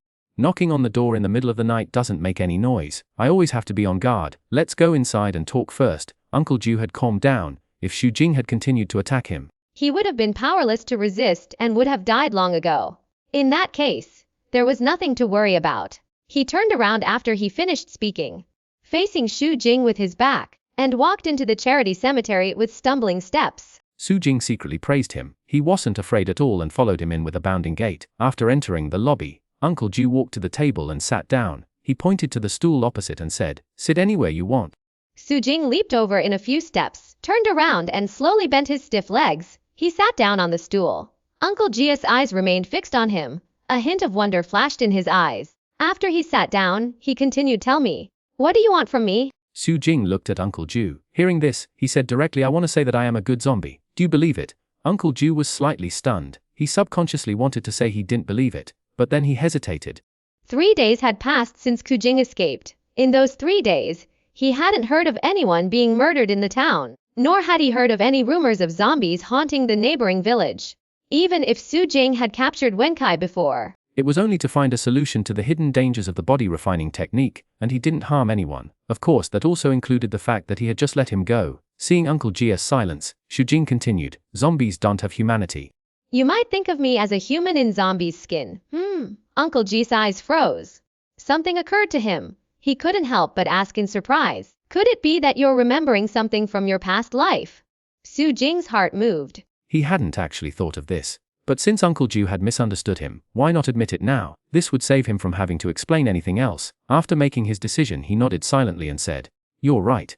I have indeed recovered some of my memories from my previous life, resurrection, or a new consciousness." Uncle Jiu's long eyebrows knitted together. He lowered his head, mumbling to himself. From time to time, he would look up at Xuanhuan, lost in thought. Xuanhuan didn't bother him either. He just sat there motionless like a puppet. After a long time, Uncle Jiu came back to his senses. He looked at Xuanhuan and said, "You must have other purposes for telling me this, right?" Xuanhuan said frankly, "I want to learn Maoshan magic from you." "This won't do." Uncle Jiu refused without a second thought. "No matter what, you're a zombie. Not to mention my Maoshan. No other sect in the world would accept you. Besides, "My Martian Taoism is not suitable for zombie cultivation." Xuanhuan had anticipated this outcome. He wasn't surprised, nor was he disappointed. He took a step back and said, "Well, I have a question for you. Could you answer it for me?" Uncle Jiu raised his eyebrows. He understood that this was Xuanhuan's true purpose. He hesitated slightly and said, "Tell me about it." Xuanhuan said frankly, "I almost hurt someone today." Uncle Jiu's eyes flashed. He said, "And then?" "I was feeling a bit down at the time, and then I was disturbed. It was as if my body was taking over. I attacked on instinct. I nearly killed someone. Then I came to my senses." Uncle Jiu pondered for a moment, then stood up and paced back and forth. "I can tell you this, zombies are inherently the most evil of beings. Besides yin qi, all the fall energy, resentment, and hostility in the world can be transformed into zombie power, even if you don't actively absorb it. It will continue to converge upon you and automatically merge into your body, increasing your cultivation. If you lack consciousness, you will harm others and bring disaster to your community. Even if you develop consciousness, It will be the most evil consciousness in the world. Even if you remember your past life, it will not change your evil nature. Therefore, since ancient times, every time a hairy zombie with intelligence is born, it will cause a huge disaster." Chapter 124. Everyone has their own plans. Uncle Jiu was well versed in ancient texts while learning his craft at Maoshan. Maoshan was particularly adept at corpse refining techniques, and many texts contained detailed information about zombie. Although he had never experienced the Maojiang disaster, he knew from historical records that it had actually happened many times in history. The earliest traces back to the time of Emperor Xuanhuan. Back then, Even more terrifying zombie kings appeared several times. However, due to the large number of gods and humans, they were quickly and easily suppressed. After the Yellow Emperor, although flying zombies disappeared, hairy zombies, second only to flying zombies, appeared almost every few hundred years. These hairy zombies were all extremely evil, massacring cities and destroying lands, creating a zombie frenzy. Some even dreamed of turning the entire world into a zombie kingdom whenever a Maojiang appeared. All the major sects in the world would unite to completely resolve it. During this process, countless sects declined and perished. Now only a few cats remain. Uncle Jiu wouldn't completely trust Xujing, although Xujing wasn't doing evil now. Over time, Who knew when he would lose control and be dominated by evil? Even if he was a good zombie, it would only be temporary. After Xujing finished listening, he finally understood the reason. The wrinkled skin on his face twisted into a ball. After thinking for a moment, he asked Uncle Jiu, "Is there any way to stop me from being affected?" "Yes." Uncle Jiu turned to look at Xujing. He said sincerely, "If you're willing to cooperate, I can take you back to Maoshan. We have many seniors here. We have ways to help you dissolve the resentment and anger that's building up within you. A zombie that has developed intelligence at a low level. Barring any unforeseen circumstances, it will definitely reach the level of a hairy zombie in the future. In fact, The safest way is to eliminate it as soon as possible to prevent future troubles, but he can't defeat it. So for the time being, he can only take a step back." He was worried that if he left it alone, it might lead to disaster sooner or later. just because Xujing didn't harm anyone now didn't mean he would continue to do so in the future. After all, even humans would change their mentality as their strength grew, no matter what. The other party is just a zombie and does not belong to the righteous path. Although Xujing could hear the sincerity in Uncle Ji's tone, how could he let someone else control him? He had to be wary of others. Even if he trusted Uncle Ji's character, He still didn't trust the other people in Maoshan. Ultimately, the main issue was his identity. No matter how kind he appeared, those in the right path wouldn't completely trust him. Some might even want to get rid of him. Is there no other way? his eyes fixed on Uncle Jiu, he said slowly, "I won't agree to your proposal just now. If you don't have any other options, then I can't guarantee that I won't harm others in the future. I don't think you want me to cause trouble everywhere." Do you? Xujing's tone gradually turned colder. He stood up and pretended to be ready to leave the charity cemetery. There's a saying that goes, a gentleman can be deceived by tricks. Before he came, he had already thought of a way to deal with Uncle Jiu. That was to exploit his weakness. Uncle Jiu sighed in disappointment. Feeling somewhat helpless, he hesitantly said, "Actually, there are other solutions." Xujing paused. Secretly delighted, he sat down again, looking at Uncle Jiu expressionlessly. Uncle Jiu returned to his seat, picked up the teapot on the table, and poured a glass of water. He drank it and said slowly, "My Maoshan sect's corpse refining technique naturally has a method specifically designed to dissolve the evil spirit within a corpse. And this method doesn't necessarily have to be used by a human. But you are not a Maoshan disciple after all. And you are a zombie." At this point, his expression grew even more hesitant. The Dharma is not easily passed on, let alone to zombies. He had previously suggested that Xujing return to Maoshan with him. He was hoping that his disciples would help Xujing dispel the evil spirit. This way, he could keep an eye on him, giving him peace of mind at this moment. Uncle Jiu suddenly thought of Toast Simu. He had already returned to the mountain gate to report. A result would probably come out in the next few days. It would be better to stabilize the zombies before him and wait a few days, after making a decision. He continued, "Let me think about it for a few days. I'll give you an answer in a few days." Xujing's heart moved. He realized that Uncle Jiu was most likely trying to delay the situation. When he arrived, He had already considered the possibility that the other party might send a message to Mount Mao. After all, no one would take lightly the threat of a zombie with intelligence and the potential for endless trouble. "Okay, let's talk about it in a few days." he nodded. He said to Uncle Jiu, "I'm leaving now." As soon as he finished speaking, Xujing stood up and skipped towards the door. If nothing unexpected happens, Old Master Ren will escape tomorrow night. And there's also the issue of Q Sheng being entangled by Dong Xiaoyu. By then, as long as I do a few favors for Uncle Jiu, I might be able to obtain the desired method before the Maoshan people arrive. If he couldn't get it, He would have to try some extraordinary means. Uncle Jiu watched Xujing disappear into the darkness. He sighed deeply. If he had been sure, he would have attacked again without hesitation. He would have left the other person behind. but he had no confidence at all. This intelligent black zombie was even more difficult to deal with than the dumb purple zombie. Looking at the half-open gate, Uncle Jiu ran to wake up Wenkai, who was still asleep. How could he sleep peacefully in this desolate wilderness without a gate? Wow, master, what happened? Wenkai followed Uncle Jiu to the front door. Sleepily, he swallowed and said, "What kind of demon is this? There weren't any monsters, but a zombie showed up." Uncle Jiu added, "It's the same one that took you away last time." Hiss, Wenkai took a breath. He looked at the 2 holes in the door, he looked around and asked, "Where did he go? Did you chase him away?" "Left." Uncle Jiu replied vaguely. He would never tell Wenkai about the embarrassing incident of being knocked down by a door panel. The master is really amazing. Wenkai flattered him and helped Uncle Jiu lift the gate, put it in the door frame and began hammering nails. Uncle Jiu's face flushed, then he returned to normal. He said, "You'd better stay alert when you sleep next time. Otherwise something will go wrong sooner or later. Aren't you here, master?" Wenkai said as a matter of course, "What do I have to worry about?" "You're really pissy," snorted. Unable to resist, he slapped Wenkai, sending him fleeing in panic. Then he said, "Get up early tomorrow. Come with me up the mountain. Let's find a good piece of land for old Master Ren.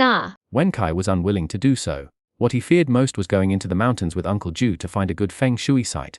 Besides carrying a compass, he also had to carry a number of measuring sticks of varying length. The worst part was that it would take him a whole day to find it. He was getting a bit fat. Running all day was enough for him. Uncle Jiu didn't allow for any refusal and said, "Well, set off at dawn tomorrow." Alas, Wenkai was helpless. He turned around and walked away listlessly. Uncle Jiu took out some talismans to ward off evil spirits and pasted them on the door before returning to his room with peace of mind. Chapter 125. Old Master Ren comes out the coffin. Early the next morning, Wenkai went up the mountain with Uncle Jiu with reluctance on his face. This time, Uncle Jiu had to find a good piece of land for old Master Ren. He couldn't be careless. The Ren family was a well-known and prestigious family in the area. Unless he no longer wanted to stay there, it would be difficult to offend them. The 2 of them hiked across mountains and hills for almost a whole day. By the time the afternoon was almost halfway over, Wenkai was breathless. Finally, unable to resist, He stepped forward and asked, "Master, what kind of mountain are you looking for?" Uncle Jiu held a compass in hand, muttering something to himself. After walking back and forth several times on the slope, he chose a spot to stand. He took a measuring stick from Wenkai. Squatting on the ground, he measured and said, "A place of great wealth and honor always requires a true dragon and a true cave. That is, Lion Gen originates from the ancestral hall." Leaving the building and the lower hall, the opening rises and falls, sometimes large, sometimes small, passing through the tent and crossing the gorge. It moves in a winding manner. At the top, it is pointed, round, and square. The cave star is prominent. Dragon sand and tiger sand are layered around it. Mountains and waters outside, layer upon layer of protection. "I don't understand." Uncle Jiu hadn't finished speaking when Wenkai scratched his head and interrupted with a confused look on his face. "It's too complicated." Uncle Jiu snorted coldly and said, "Your master is wise and powerful, but you are really stupid." Wenkai was not ashamed at all. He immediately replied, "It's not that I, your disciple, am stupid. How could I show off your wisdom and bravery?" Master Uncle Jiu laughed in anger. He shook his head repeatedly. He was too lazy to talk to Wenkai anymore. Wenkai wiped his sweat. His legs were sore from running. He simply sat down on the ground and continued to ask Master, "Have you found that rich and prosperous mountain you just mentioned?" Uncle Jiu sighed and shook his head, saying, "Land like that is hard to come by. You might not be able to find it even if you search for it your whole life." "What?" Wenkai said with a sad face. "Then we have come here for nothing today." "Not really." Uncle Jiu laughed and said, "Even if I found that kind of land, I would definitely keep it for my future use." Old Master Ren, he stood up and thrust his staff into the ground, saying, "Here. This is it. It's not as good as a dragonfly skimming the water, but it's still passable." "It can handle Master Ren." Wenkai jumped for joy when he heard this. He didn't care what the land was called, he just wanted to go back home quickly. Uncle Jiu glared at him helplessly, then packed up his things and prepared to go down the mountain. It was almost dusk when they returned to the charity cemetery. Qiu Sheng was alone at the cemetery. When he saw them return, he packed up and was about to go back. Wenkai was so tired that he lay motionless on the bench. But he saw Uncle Jiu changed into new clothes and was about to go out. He couldn't help but ask, "Master, where are you going?" "Go to town and find Master Ren. Let's settle the matter. Let's quickly rebury Master Ren tomorrow." Going to the Ren family. He thought of Ren Tingting. His spirits instantly brightened. He jumped up and ran towards the room, shouting, "Master, wait for me. I'm going too." "Are you going too? Then who will guard the cemetery? Let Qiu Sheng stay a little longer." We agreed on fair competition. Don't try to play tricks. Qiu Sheng also had feelings for Ren Tingting. Of course he refused to stay, so he said to Uncle Jiu, Master, if old Master Ren wanted to turn into a zombie, he would have done it last night. He wouldn't have waited until now. It won't be a problem if no one is watching. Uncle Jiu thought about it and agreed. Nothing had happened last night. It seemed old Master Ren was completely trapped by the Modu network. He could do anything. After Wenkai changed his clothes and came back, the three of them went out together and headed to the town. The sky gradually darkened. Uncle Jiu and Wenkai have not returned to the charity cemetery yet. Inside the morgue, old Master Ren's coffin began to rise. Then it rose and fell again. After repeating this several times, it suddenly exploded with a loud bang. Inside the coffin, old Master Ren leaped upright, arms outstretched, growled and leaped to the ground. His complexion had turned dark purple. Even his muscles, once plump, had become dry and flat, wrinkled into lumps. He looked extremely hideous and terrifying. His fingernails were already half a foot long. Moonlight streamed in from outside. He couldn't help but take deep gulps. Every time he opened his mouth, puffs of white smoke billowed out. Meow! There were also some poultry and livestock grazing in the courtyard of the charity cemetery. At that moment, 2 black lambs were grazing outside the door. Old Master Ren sniffed and couldn't help but shudder. Then he turned slightly and leaped towards the little black sheep. Although he had no thoughts, he still had some spirituality. He instinctively craved blood, knowing that it would not only fill his stomach but also aid his own evolution. Soon, the black sheep's screams rang out. Its blood was sucked dry, and its body was thrown to the ground. Old Master Ren, saturated with blood, seemed to have undergone a transformation. His body, originally purple with a hint of black, had completely transformed into a light purple. He leaped to the edge of the wall in a few steps and leaped out of the charity cemetery. About half an hour later, Uncle Jiu finally came back with Wenkai. Uncle Jiu still looked energetic. Wenkai, on the other hand, looked exhausted. He yawned constantly. As he walked, he said, "Today has been terrible. I'm going to bed." Wait! Uncle Jiu suddenly frowned. he felt uneasy. He stopped him and said, "Go check the coffin first. Something seems amiss. Why don't you go and see it yourself?" Wenkai was unwilling to take even a few more steps. Uncle Jiu shouted, "Are you the master or am I the master? Okay, he'll go." Wenkai turned helplessly towards the morgue. Uncle Jiu watched, shook his head, and began to prepare to wash his face and feet. Wenkai, however, only symbolically walked past the morgue door. He didn't even go inside. He just shouted from a distance, "Great." "That's good," Uncle Jiu responded loudly. They both returned to their rooms. It's late at night. Xu Jing arrived at the Ren family compound early. He hid in a dark, deserted corner, standing still and waiting for old Master Ren to arrive. At this time, most of the lights in the Ren mansion were off. Only the light in one bedroom was still on. From Xu Jing's perspective, he could just see through the translucent window and vaguely see Master Ren sitting inside the room. He seemed to be using an abacus and occasionally making notes in a notebook. Cool. At this moment, a strong wind suddenly blew outside the mansion. Xu Jing turned around and saw the zombie transformed by old Master Ren. It jumped straight through the tall iron gate.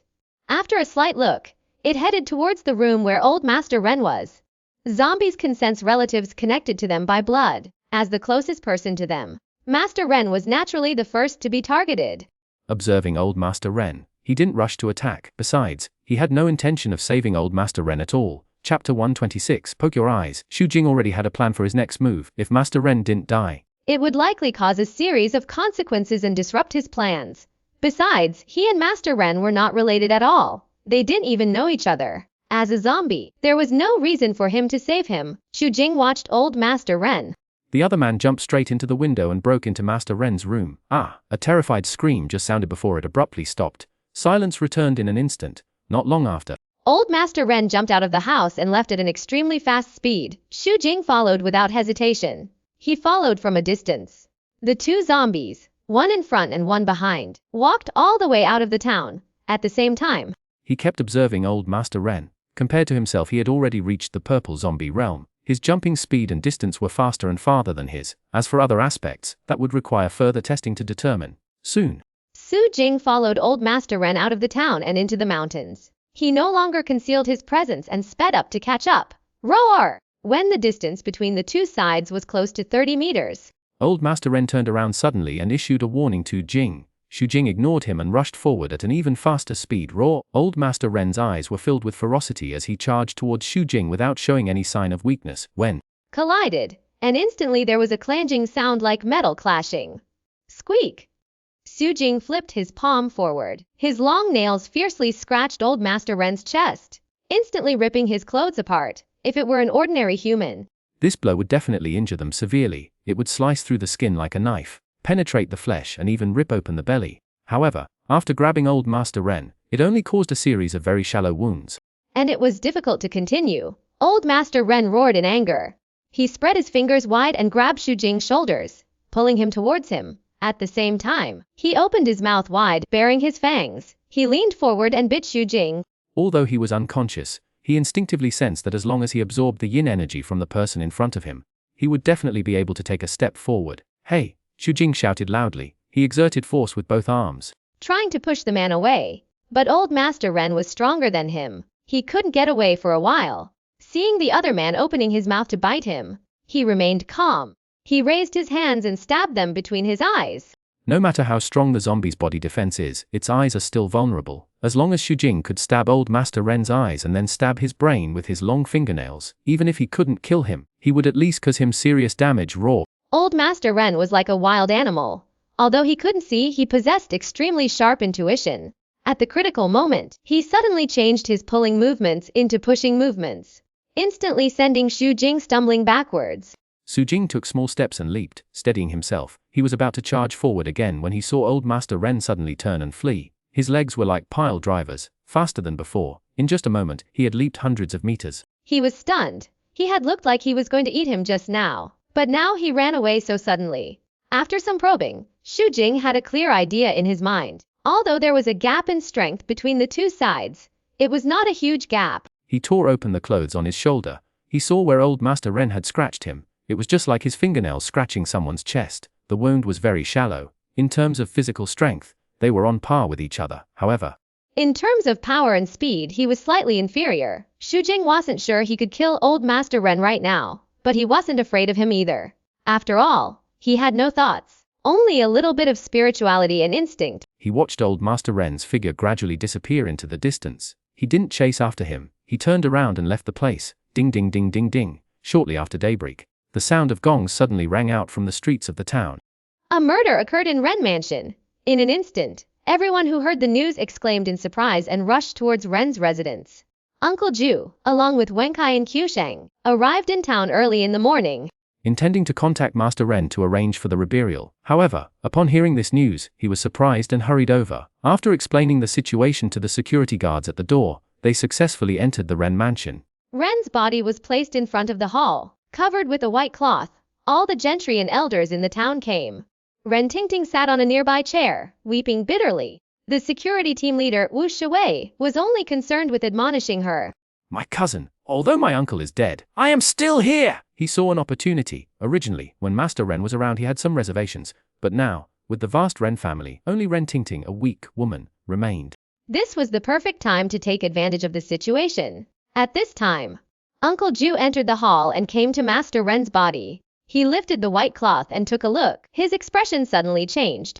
Both sides of Master Ren's neck were covered in bloody holes. His eyes were wide open, a look of grief that made one shudder. Don't move! Wu Shuwei stood up and shouted, put it back quickly. Yes, yes. Uncle Jiu forced a smile. He put down the white cloth and stood up.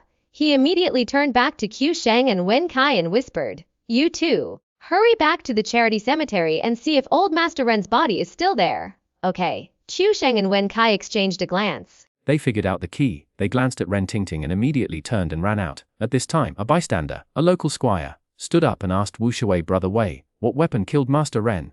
Wu Shuwei didn't know either. But with everyone's eyes on him, he had no choice but to bite the bullet and say, he must have been shot to death. Every shot hit the neck. Uncle Jiu couldn't help but say. Wu Shuwei's face was embarrassed. He rolled his eyes and changed his tone. Oh! That must be a martial arts master. He's very good at throwing darts. He fired one, a 9-linked gold coin dart. That killed Master Ren. Uncle Jiu listened and shook his head. He said speechlessly, where are the darts? Wu Shuwei's face changed. He was furious at Uncle Jiu's constant undermining of him. He said coldly, Hey, please stop interrupting my reasoning. You're smart. So, how did he die? Go ahead. Uncle Jiu raised his hands, made a pinching motion, and said, I said he died from a fingernail. I understand. Wu Shuwei stared at Uncle Jiu's long fingernails. He exclaimed with joy, that means the fingernails must be very long to do this. He grabbed Uncle Jiu's wrist and asked everyone around him, everyone, does anyone have fingernails longer than mine? Most of the local gentry and elders had long fingernails. Upon hearing this, They all put their hands behind their backs and shook their heads in denial. Uncle Jiu said with a grim expression, "Don't talk nonsense." Wu Shui sneered. I want Ron longest nails in this town, so you're the biggest suspect. Someone come here, exist! Lock him up! Yes! Wu Shui was incredibly excited. Just when he felt sleepy, someone offered him a pillow. He immediately went to Ren Tinting and patted his chest, promising, "Cousin, the suspect has been apprehended. I, your cousin, will definitely avenge my uncle." Ren Tinting burst into tears and said, "Cousin, you must investigate thoroughly. Don't wrongly accuse a good person." Of course, Wu Shui turned around and said, "Carry the master's body back." He said as he walked up to Uncle Jiu. He chuckled and said, "I'll let you face him every day. Let's see if you can resist." Chapter 127. Wu Shui proudly took Uncle Jiu out of Ren's house. As soon as he left the house, he ran into Wenkai and Qiu Sheng, who came back panting. "Master, the coffin. Broken. The bond." Uncle Jiu only needed to see the two of them looking furious and frustrated to understand everything. Qiu Sheng then discovered that Uncle Jiu was being held captive and quickly asked Master Yu how Wu Shui interrupted and announced, "Has been arrested." Qiu Sheng knew Wu Shui was up to something and was about to take action. "Don't mess around." Luckily, Uncle Jiu stopped him in time. Then he politely said to Wu Shui, "Can I say a few words to them? Now that old Master Ren has resurfaced and escaped. We must prioritize the overall situation. If you have any last words, please say them quick." Kind. Wu Shui looked arrogant. Uncle Jiu nodded. He took Qiu Sheng and Wen Kai to the side and confirmed again, "Have you checked it out?" "I even checked the other coffins. Nothing." Uncle Jiu sighed and said, "Something big is going to happen tonight." "I know. Master, you're going to jail." Qiu Sheng thought it was this. Going to jail is a small matter.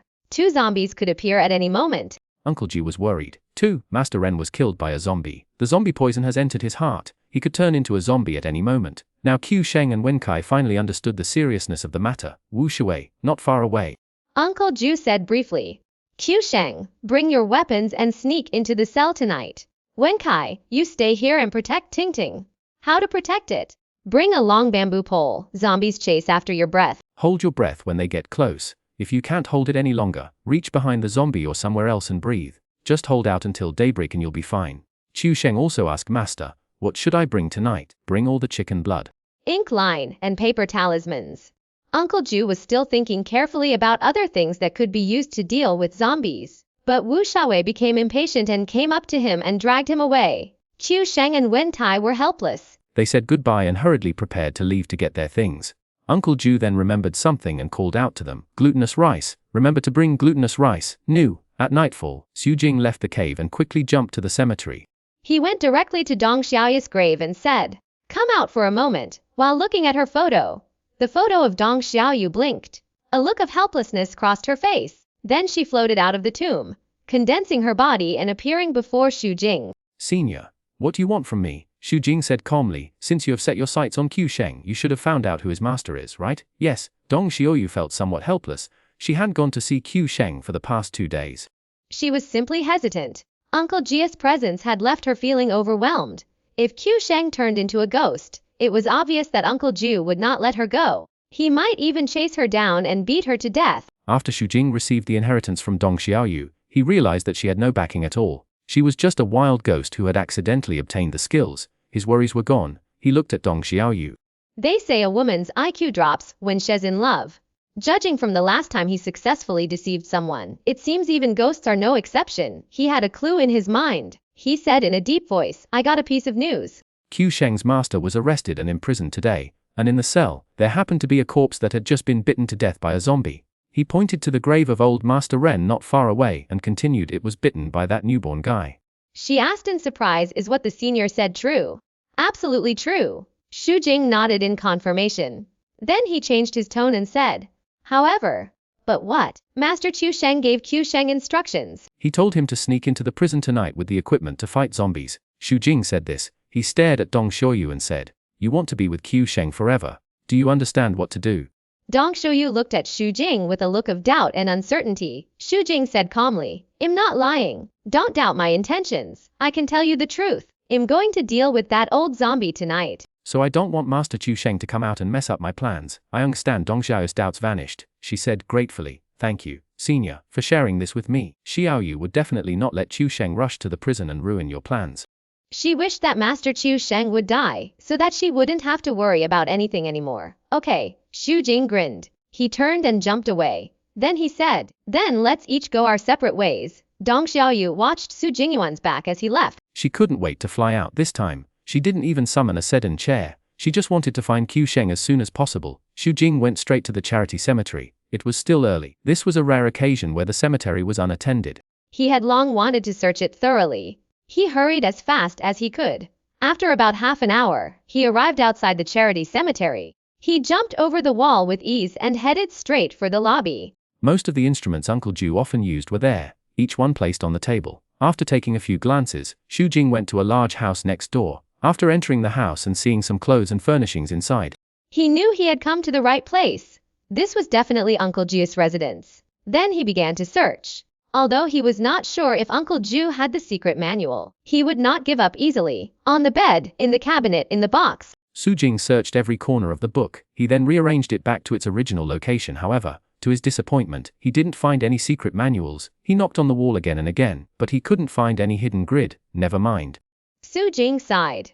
Since he couldn't find it, there was no need to waste his time. He left the room and returned to the hall. He took a cloth bag hanging on the wall and then went to the altar. He carefully protected himself and placed all the instruments on the table into the bag. After taking his things, Xu Jing turned around and prepared to leave, but at this moment, he suddenly turned his head and looked at the place where the statue of the god was placed in front of the altar.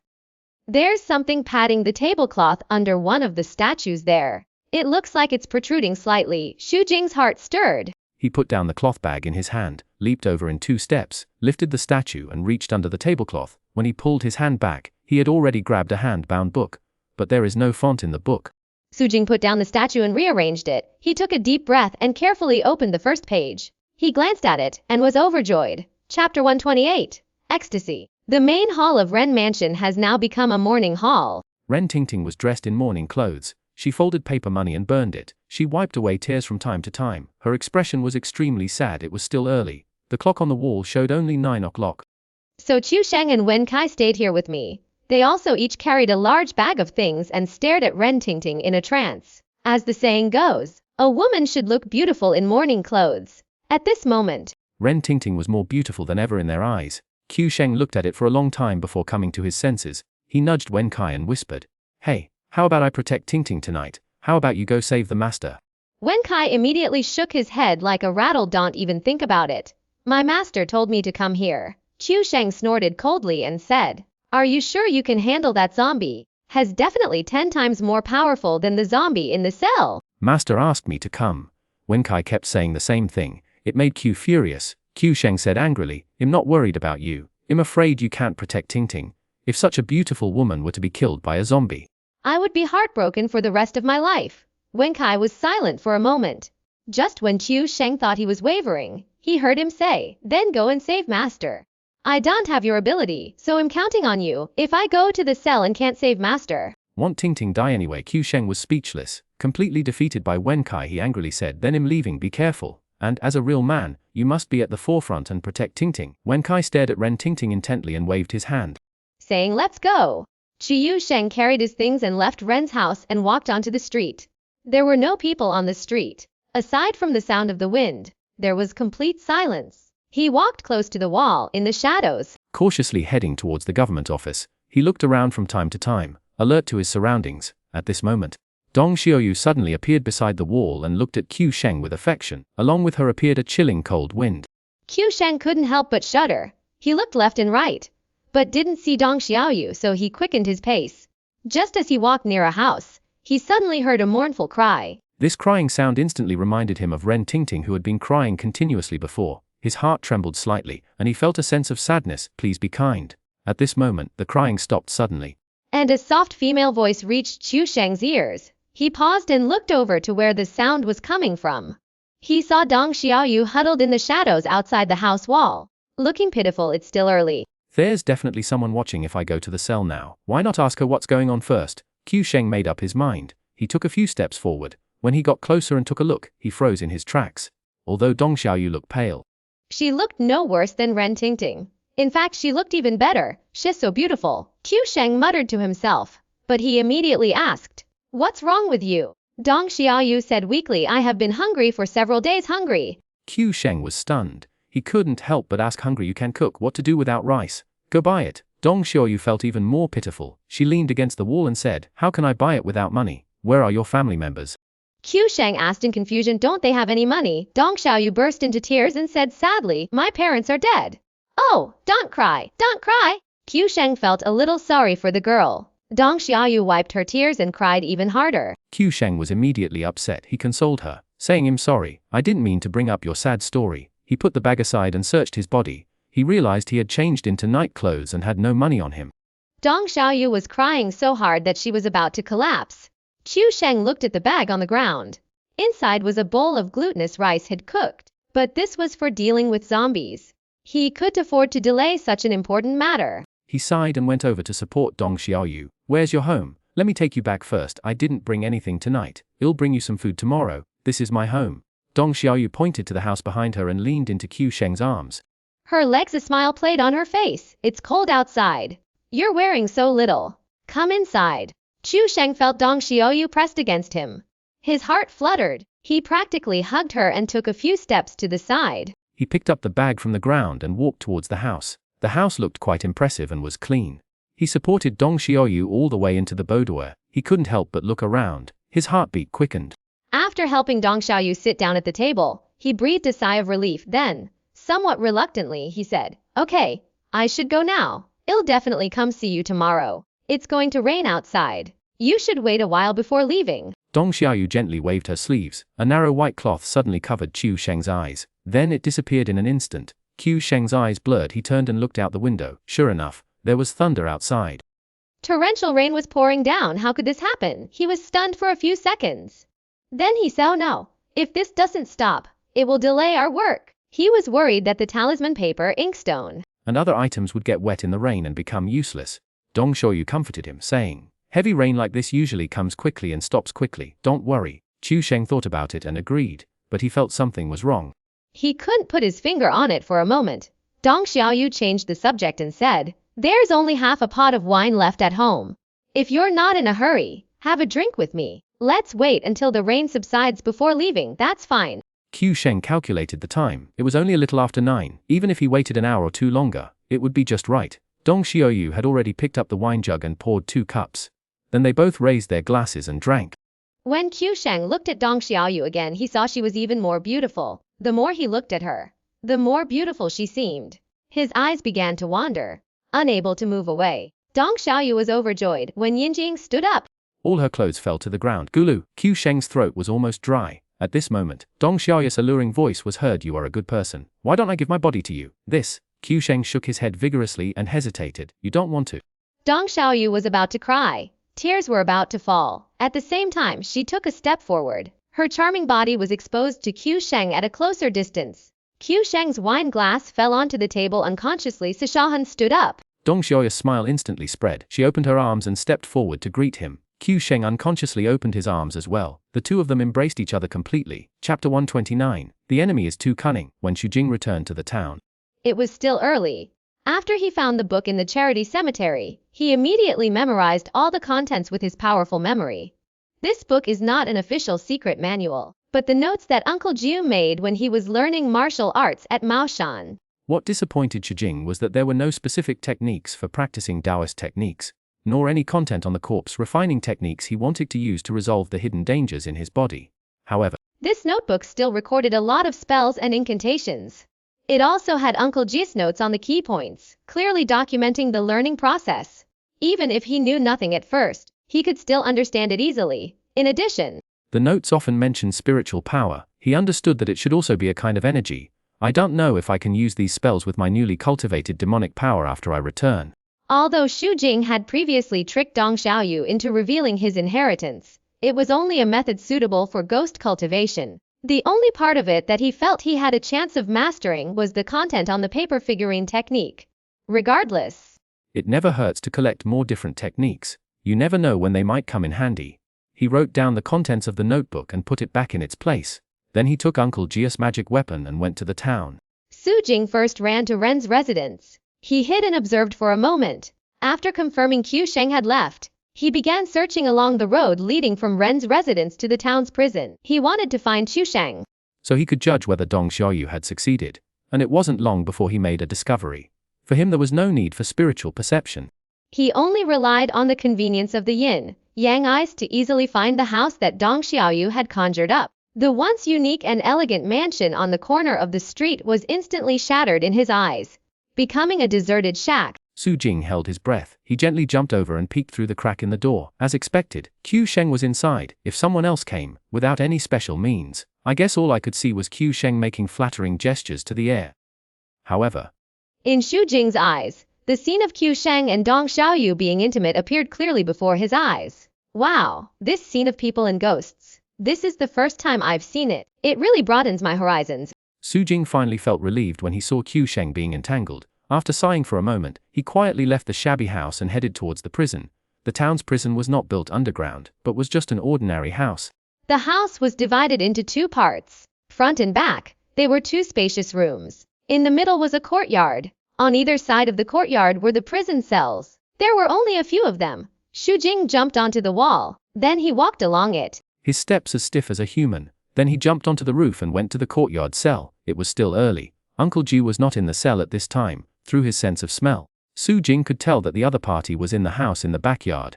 Although he couldn't see everything inside the house from his angle, he could still get an idea of what was going on inside by thinking about the movie. At this moment, the voices of people inside could be heard. Xu Jing recognized one of them as Uncle Jiu. Although he had never heard the other person before, he thought it was Wu Shui. I ask you again, did you kill my cousin's husband? Why did I kill your uncle? I've said it so many times. It was a zombie that killed your uncle. Zombies, nonsense. There's no such thing, Humph. You'd better confess. Otherwise, in half an hour, I'll make you pay. I'm here. Whatever you have, come on, still stubborn. It's night now. Look at the miserable state of my cousin's husband.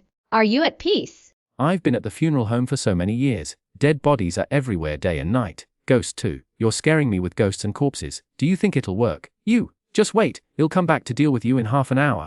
I'll see if you can still keep your word. Judging from Wu Shui's tone, he seemed furious. He stopped arguing with Uncle Jiu and walked out of the room in a rage, accompanied by two security guards. They didn't notice Su Jing standing on the rooftop. They simply opened the two doors, one made of iron and one made of wood, leading to the front house. They left the yard and locked the doors. Xu Jing jumped down and entered the yard. Qiu Sheng, Uncle Jiu, who was inside the house, heard the noise and called out in a low voice. He peeked outside and saw Xu Jing bounding out. He exclaimed in surprise, "Why are you here?" "It's me." Xu Jing came to Uncle Jiu. Uncle Jiu's hands were hanging from a rack. On a plank bed in front of him lay the body of Master Ren, his eyes wide open. Around him were other instruments of torture, such as a bed of nails and a branding machine. "What are you doing here?" Uncle Jiu asked in confusion. Su Jing replied, "I got a tip from a female ghost. I learned that another zombie had appeared, and unfortunately, that female ghost had already been targeting a man named Qiu Sheng." "What?" Uncle Jiu's face changed slightly. He said, "Since you came to find me." Could it be that Qiu Sheng is here now? Xu Jing turned to look at Master Ren's corpse. He spoke calmly. The ghost girl knew Qiu Sheng had a powerful master. She was hesitant and didn't dare to act. But now she finds you imprisoned. "With a dead man who's about to turn into a corpse, what do you think shall do? This is bad." Uncle Jiu's face kept changing. He felt anxious and uneasy. His gaze naturally turned to Master Ren's body, and he froze in his tracks. The white cloth covering the body was shaking. 10 sharp nails pierced through the cloth and emerged little by little. How could this happen? Uncle Jiu was stunned. He muttered to himself, "It shan't turn into a zombie so quickly." Xu Jing stood aside, silent. He knew all too well what was happening to Master Ren. He was a zombie, standing so close. The corpse aura emanating from him would inevitably accelerate Master Ren's transformation. Furthermore, he had intentionally released a trace of yin energy. Uncle Jiu's gaze shifted to Jing, his eyebrows raised. He instantly understood the reason. However, he didn't know that Xu Jing had deliberately accelerated the transformation of the corpse, and he didn't blame him. Xu Jing then added, "Your disciple Qiu Sheng probably won't be here tonight. When I came over, I saw him having a good time with that female ghost. I guess he won't be able to get out of bed all night." Uncle Jiu sighed. It wasn't that his plan wasn't thorough enough. It was that the enemy was too cunning. How could he have imagined that besides old Master Ren, there was also a female ghost lurking nearby, leading to such a disaster? With Xu Jing here, he wasn't so worried about his own safety. Even if Master Ren turned into a zombie now, he definitely wouldn't be able to do anything. What he was most worried about right now was the outside world. Ren Tingting and Wen Tai were the most likely to get into trouble in the Ren mansion. If he was locked up for 2 more days, Qiu Sheng would definitely be sucked dry. Chapter 130. Our army is also very powerful. Xu Jing looked at Master Ren's corpse again. It wouldn't be long before it completely transformed into a corpse. He stopped emitting yin Q to stimulate him. Instead, he tried his best to restrain the corpse Qi on his body. Time was running out. He reached out to help Uncle Jiu loosen the noose that bound his hands. He handed over the cloth bag and said, I went to the charity cemetery. I brought all the magic tools here for you. Although none of these magical weapons are specifically designed to deal with zombies. Even if Master Ren were to transform into a zombie, he would only be a weak zombie. Qiu Sheng could handle it, and Uncle Jiu would be no problem either. The main reason he brought these magical weapons was to make it easier for Uncle Jiu to use them when he went to rescue Qiu Sheng. You know, the tools to deal with zombies are all with Qiu Sheng. Uncle Jiu flexed his wrists, took the bag, pulled out the robe, and put them on. He also carried all the magical instruments on his person. Then he said, thanks to you this time. Otherwise, something really bad would have happened. He didn't mince words. He said directly, let's be frank. I offered to help you because I had a purpose. Uncle Jiu immediately understood what Jing wanted. He hesitated for only a few seconds before gritting his teeth and saying, okay, once we leave this place, I'll teach you how to dispel the evil spirit. Su Jing was delighted. He reminded her again, it's not convenient for me to come forward. From now on, you'll have to handle everything here on your own. Also, you'd better let the security team see Master Ren transformed into a zombie. That way, they won't bother you again. That's easy. Uncle Jiu understood. He took a few steps forward and arrived in front of Master Ren's body. He quickly formed seals with his hands, then bit his finger and pointed his sword finger at Master Ren's forehead. Mirai. A blood-red symbol immediately appeared on Master Ren's forehead. This can temporarily suppress him for a while, Uncle Jiu explained. Then he said you should get out of the way first. Okay, Xu Jing naturally had no objection. But then he said, but the wall in the yard is too high. Come over and help me. Uncle Jiu nodded. I followed him out of the house and to the wall. He put his hands together to make a frame and said, jump onto my hands first. I'll carry you up. Su Jing leaped onto Uncle Jiu's palms without hesitation. Hey, Uncle Jiu suddenly exerted his strength and lifted him upwards. Su Jing took advantage of the momentum and leaped onto the 3-meter-high wall. Then he followed the wall and hid on the roof. After Xu Jing disappeared, Uncle Jiu returned to the house and stood guard beside Master Ren's body. About half an hour later, Wu Shuwei opened the door and walked in with 2 of his men. He glanced around and saw Uncle Jiu standing next to Master Ren. Startled, he immediately pulled out his pistol and pointed it at Uncle Jiu, saying, who released you, and the clothes and weapons you're wearing? Tell the truth. Do you have any accomplices? My apprentice brought it. Uncle Jiu glanced at Wu Shuwei calmly. He reached out and quickly wiped Master Ren's forehead, wiping away the bloodstain. Wu Shuwei didn't notice. He glanced around and smiled. So where is your apprentice now? Did he run away? He didn't wait for Uncle Jiu to reply after he finished speaking. His eyes were fixed on a pile of debris in the corner. He chuckled and said, I don't think he can run that fast. The 2 men behind him understood, raised their rifles, and kept an eye on Uncle Jiu. Wu Shuwei kept laughing strangely. He approached the pile of debris step by step and shouted, get out of here! Be careful! Uncle Jiu suddenly cried out. He rolled over and dodged to the side. Bang! The 2 security guards standing at the door pointing guns at Uncle Jiu subconsciously fired 2 shots, but missed. Wu Shuwei was also startled when he heard the gunshot. He quickly turned around and pointed the gun at Uncle Jiu. At this moment, Master Ren's body suddenly jumped up from the bed, stretched out his hands, and pounced on Wu Shuwei, who was closest to him. Cousin Uncle! Wu Shuwei exclaimed, swallowing hard. Even a fool would have noticed something was wrong. Terrified, he turned and ran towards the door, shouting to his 2 men at the door, shoot! Shoot him! But what made him despair was that his 2 men reacted faster than he did. They started running before he did. After rushing through the gate, they seemed to have no time to wait for Wu Shuwei. They slammed the iron gate shut and then the wooden door. Damn it! Wu Shuwei was furious. He ran to the door, banged on it and shouted, open the door. He knocked on the door and turned his head. But Master Ren had already rushed in front of him, thrusting his hands out and thrusting them towards his neck. Ah! Wu Shuwei screamed and shrank his head. He narrowly dodged Master Ren. His fingers pierced through the iron gate bars and into the wooden door behind. With a push and a pull, 10 finger holes suddenly appeared on the wooden door. Uncle Jiu, help me! Wu Shuwei ducked under Master Ren's armpit and ran desperately towards the inner room. At this point, he still didn't believe what Uncle Jiu had said before. There really were zombies in this world. Uncle Jiu rushed out in time. Seeing that Wu Shuwei was about to be caught up, he shouted, hold your breath! Wu Shuwei responded by pinching his nose hurriedly. Master Ren immediately lost his target. After pausing for a moment, He locked onto Uncle Jiu and pounced. Uncle Jiu was calm and collected. He took a few steps forward and then leaped forward with a sweeping kick. Master Ren wasn't just weak in strength. He was even less intelligent. He only knew how to grab people. He had no idea how to dodge. He was immediately kicked into the air and then slammed heavily to the ground. Uncle Jiu seized the opportunity. Before Master Ren could leap up, he stabbed the peach wood sword into his chest with a swish. Roar! Roar! Roar! Master Ren's entire body began to tremble as if he had been electrocuted, and he let out a painful roar. Uncle Jiu drew his peach wood sword. Then he threw out a piece of talisman paper he had drawn with blood. At the same time, he pointed his sword. 3 streams of flame shot out from his fingertips together with the talisman paper. They shot towards Master Ren. Boom! Master Ren's body immediately burst into flames. He screamed and struggled, but could no longer get up. Uncle Jiu stood aside. Watching Master Ren burn to ashes, Xu, hiding on the roof, watched the blazing flames. His eyelids couldn't help but twitch continuously. He felt a little hesitant. Uncle Jiu glanced at Xu seemingly casually. He nodded slightly. Then he turned his cold gaze to Wu Shuwei. Wu Shuwei was inevitably a little embarrassed. He moved over Uncle Jiu. Don't say any more. The most important thing for you now is to rush to Ren's mansion. Uncle Jiu didn't make any sarcastic remarks. Wu Shuwei reacted.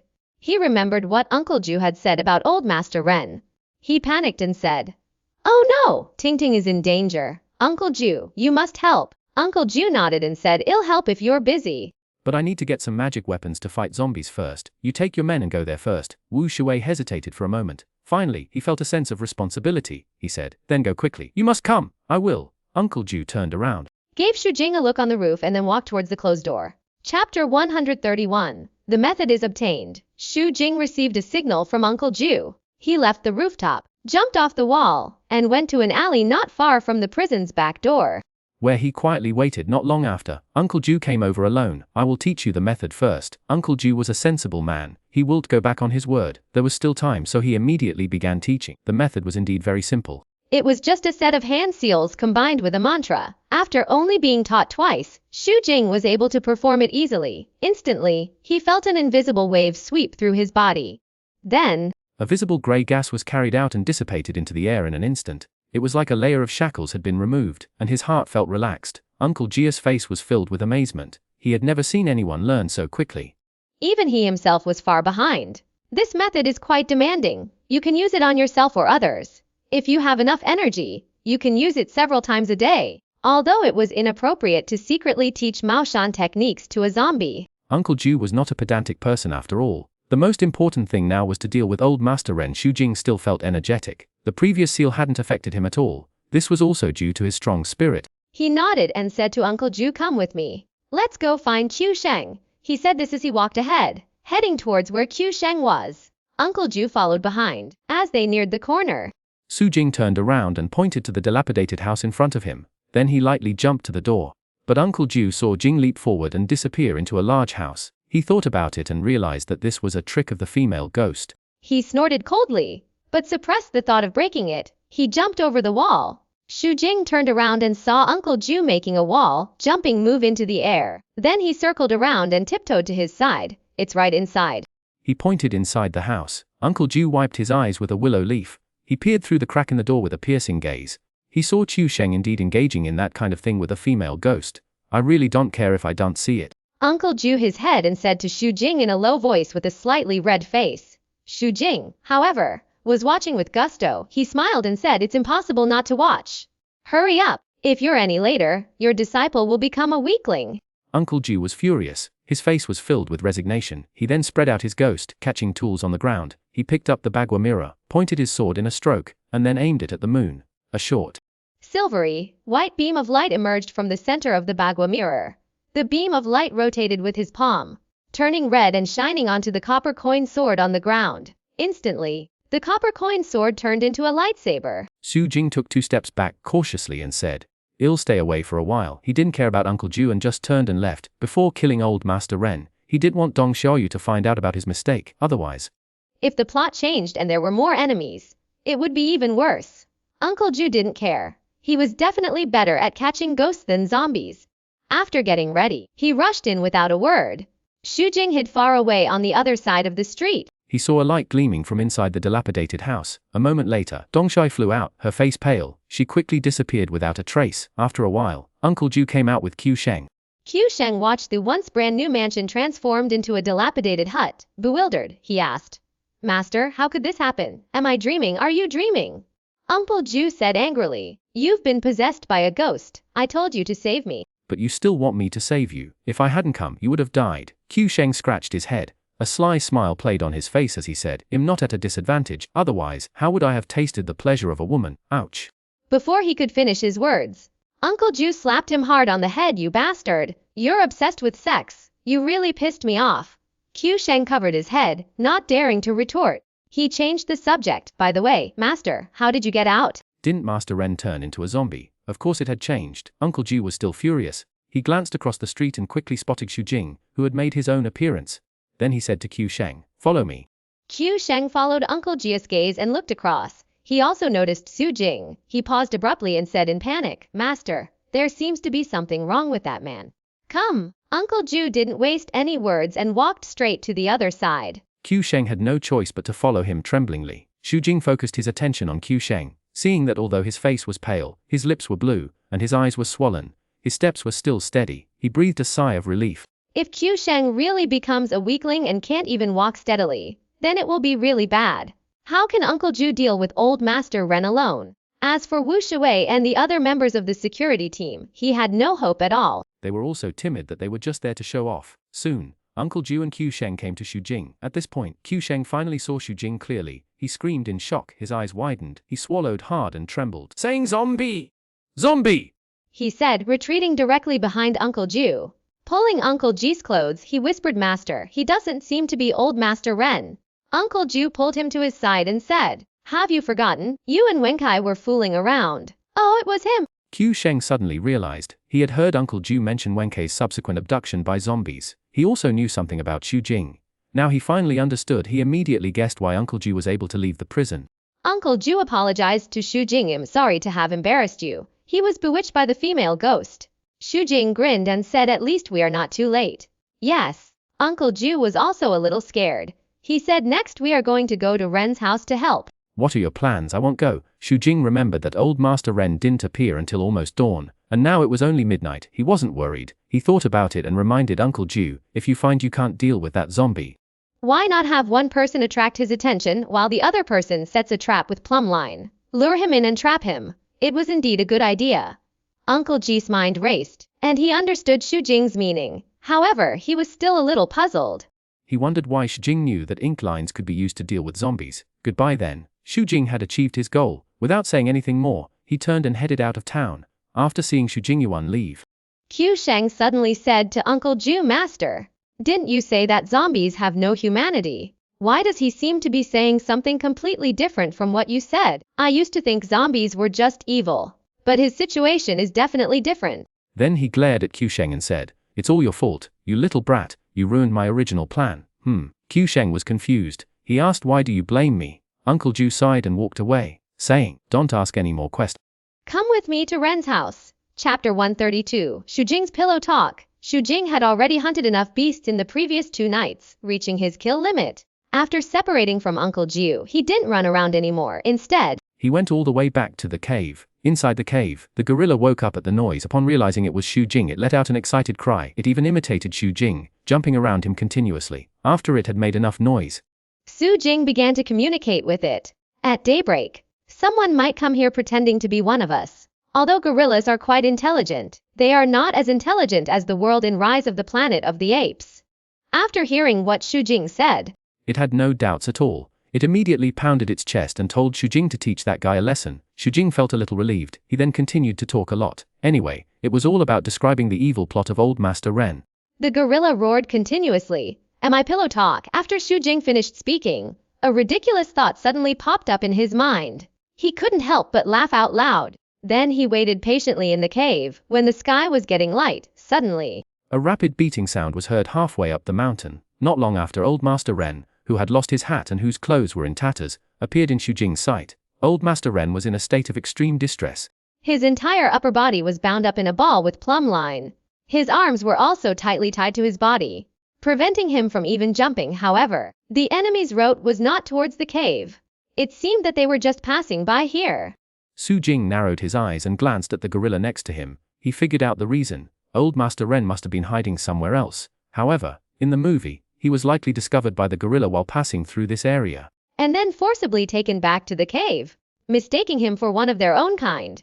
After all, the opponent's current condition, apart from his teeth, was completely powerless to resist the gorilla's abduction. Roar! At this time, The gorilla also noticed Old Master Ren, however. With Xu Jing's previous warning, it let out an angry roar. Then, without hesitation, it rushed out of the cave and chased after Old Master Ren. Xu Jing followed closely behind, quickly heading in another direction, ready to intercept Old Master Ren.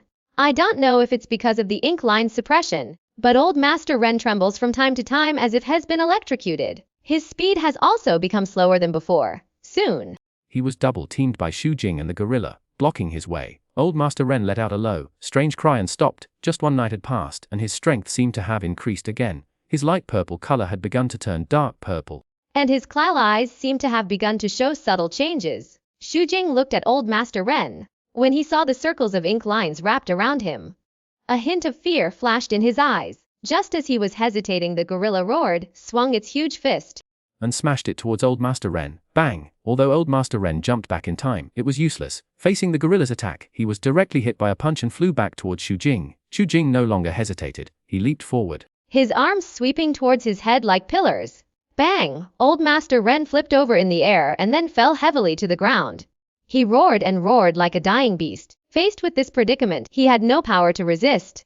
As soon as he landed, his body bounced up and he stood up again. Then he changed direction and fled wildly. Chase! This was a rare opportunity. How could Xu Jing let the other party get away? He roared at the gorilla and chased after it again. By this time, the sky was turning bright. The gorilla was no longer afraid and followed without hesitation. What reassured Xu Jing was that the ink lines on Old Master Ren's body would occasionally burst out, greatly slowing down the opponent's speed. Before long, he was caught up again. Bang! With no escape possible, Old Master Ren's ferocity completely unleashed. He charged at Xu Jing recklessly. Instantly, sparks exploded between the two men, accompanied by crackling noises. Xu Jing and Old Master Ren were sent flying backwards.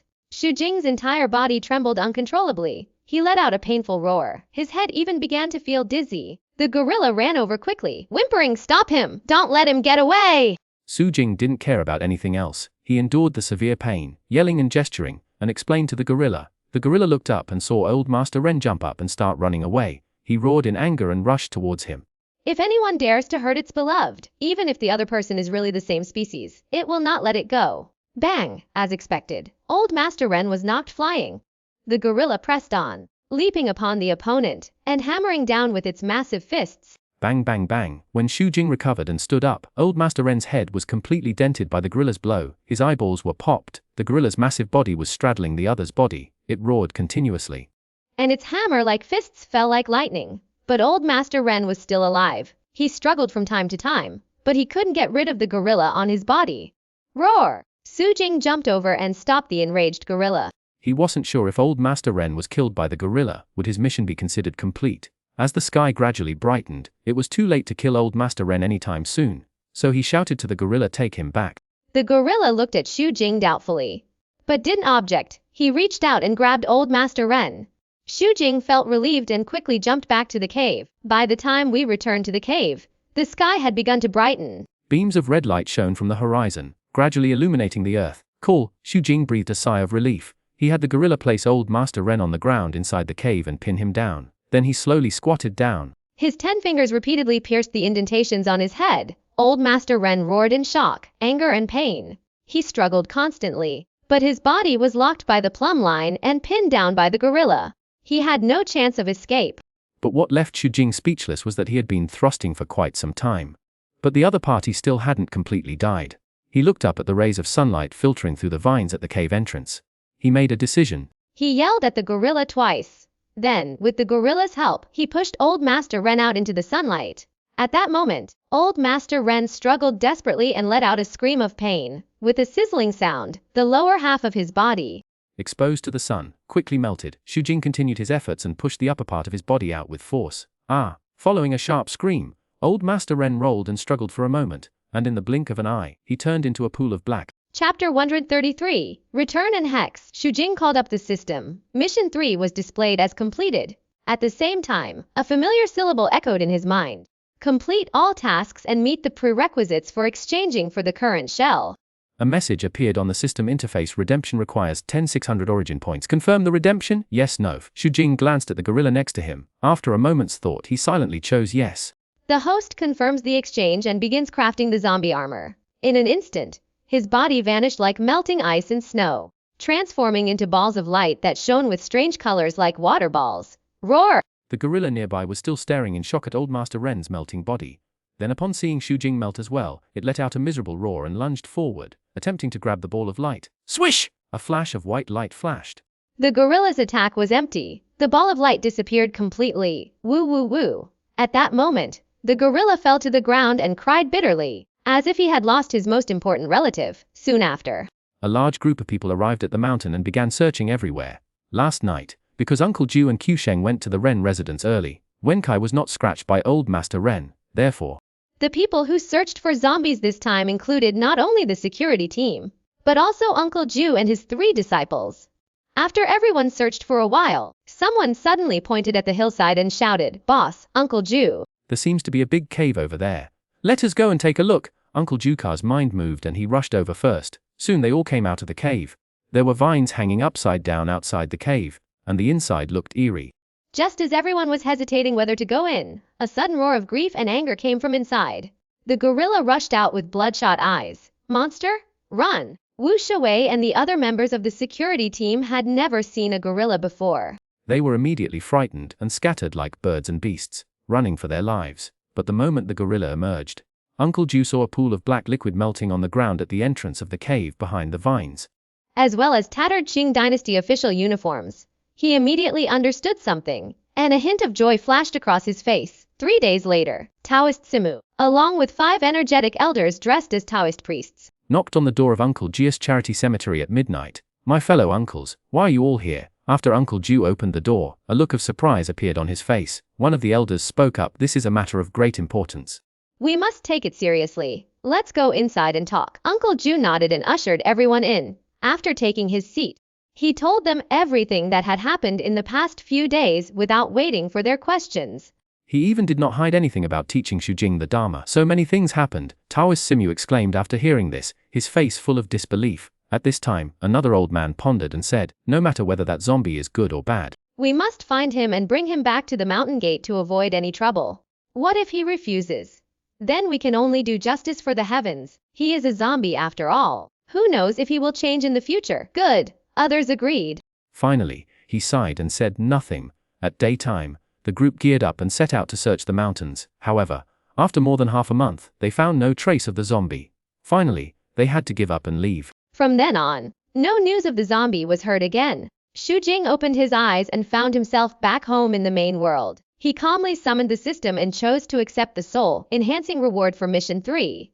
After strengthening his soul, he looked at the source column. It showed that there were 850 points of source left. It's totally not enough. Xuanhuan looked at the other parts again. There were simply too many that needed strengthening. At this time, less than 2 hours had passed since he traveled through time and returned.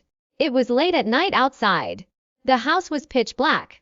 Xuanhuan jumped to his feet and sat on the edge of the bed. His eyes scanned the room with a piercing gaze. His spirit grew stronger, allowing him to see everything within a certain distance even in the darkness. Before crossing over, he had mastered the glazed flame phoenix mystical cannon and transformed his inner Q into demonic power. However, he had yet to test the effectiveness of the accompanying magic. This was a good time to test it out. The magic of this technique is all fire-related. At his current level, there are only 2 types of magic he can use: fire attachment and fire bomb. These 2 sorceries sounded quite ordinary, but compared to the fiery blade technique he had previously practiced, which used fire, they seemed extremely exquisite and magical. The fire attachment technique can attach a burning mysterious flame to any designated target. While this flame will not cause any damage to the designated target, surrounding objects will be burned. In other words, even if Xuanhuan was holding an ordinary long sword, after applying the fire magic to it, he could still use it to attack without worrying about the long sword being burned by the flames. As for the fire bomb technique, it was just like the fireball technique Xuanhuan had read in his previous life. It contained terrifyingly high temperatures and could be controlled to strike a designated target, causing it to explode and burn. He held out a hand. His mouth moved slightly as he silently recited a memorized formula. This formula was completely different from the Dalian language he was familiar with. The syllables were also extremely strange and difficult to pronounce. Reciting it for the first time was inevitably a bit slow. A moment later, half a foot above Xu Jing's palm, the space suddenly rippled slightly. Then, a ball of fire appeared out of thin air. The flame was only about the size of a ping-pong ball. Crimson in color.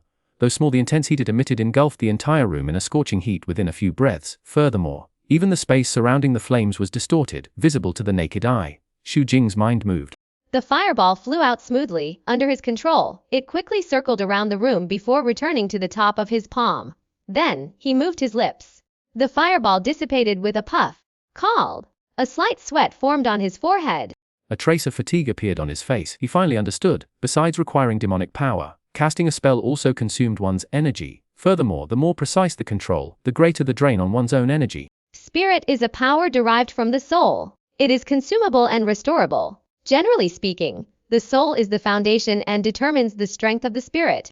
This was the first time Xu Jing felt mentally exhausted since reaching the first level of his soul. However, his heart was filled with joy. He actually, in a human body, mastered something that only demons or those of demon bloodline could cultivate. This was unprecedented in the entire Daliang kingdom. This gave him a little more confidence in his future and his foothold in the current world. After the success of his sorcery experiment, he continued to work hard and began to verify the spells he had obtained from Mr. Zombie's world. Chapter 134, Uninvited Guests. The first thing Xu Jing tried was the Samadhi True Fire, a technique in Maoshan magic whose authenticity was unknown. He stood, drew a talisman in the air, chanted a spell, and swung his hand forward. Boom! At that moment, a half-meter-long pillar of fire emerged from each of his index, middle and ring fingers. So long Xu Jing froze in place, startled. Then he quickly retracted his spell. His brows furrowed tightly. This pillar of fire was completely different from the one he had seen Uncle Jiu release. It seemed to have undergone a mutation. He didn't know whether it was good or bad. Perhaps it's because of the difference between demonic power and spiritual power. After thinking about it, Xu Jing felt that this was the most likely reason for the spell mutation. However, the fact that the spells he had acquired through the world could be used in the main world was still something to be happy about. It also made him feel relieved. Then, as if he had found something interesting, he tried out the spells and talismans recorded in Uncle Jiu's notes one by one. Xu Jing discovered that not all spells and charms could be used. Among them, the fire-related spells were the easiest for him to use, and he could almost succeed on the first try.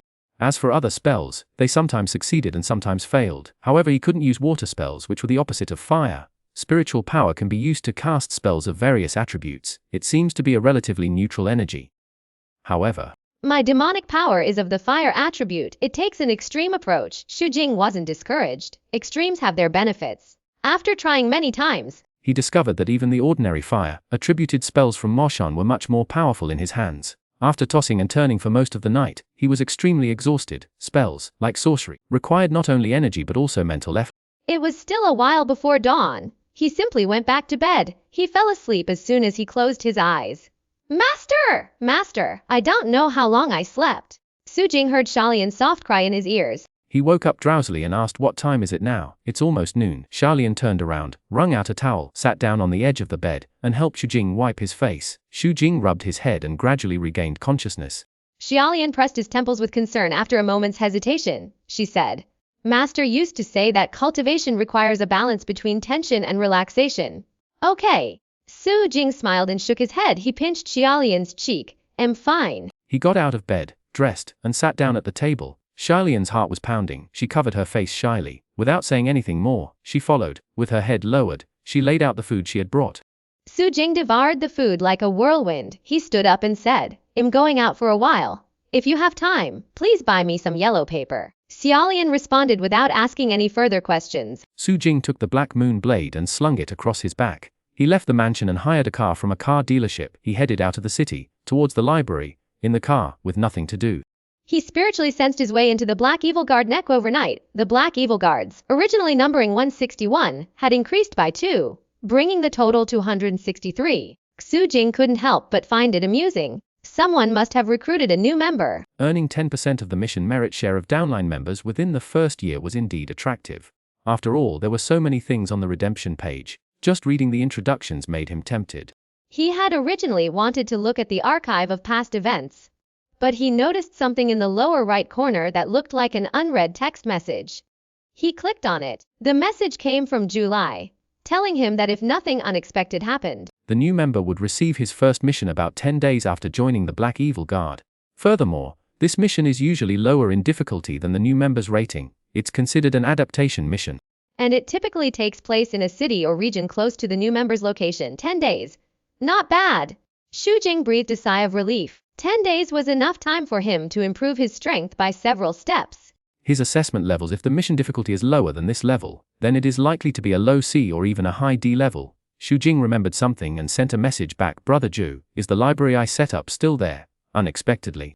Within seconds of sending the message, Julie replied, yes, the martial arts techniques inside are useless. Are you still thinking about it?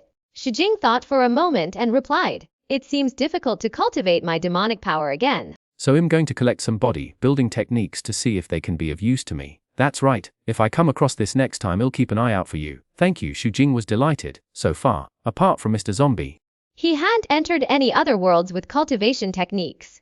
If he wanted to obtain body refining techniques, he could only start from the main world. As for the internal exchange page for the Black Evil Guard, the techniques listed were all related to cultivating demonic power. For those with awakened bloodlines, the stronger the demonic power, the stronger their bloodline.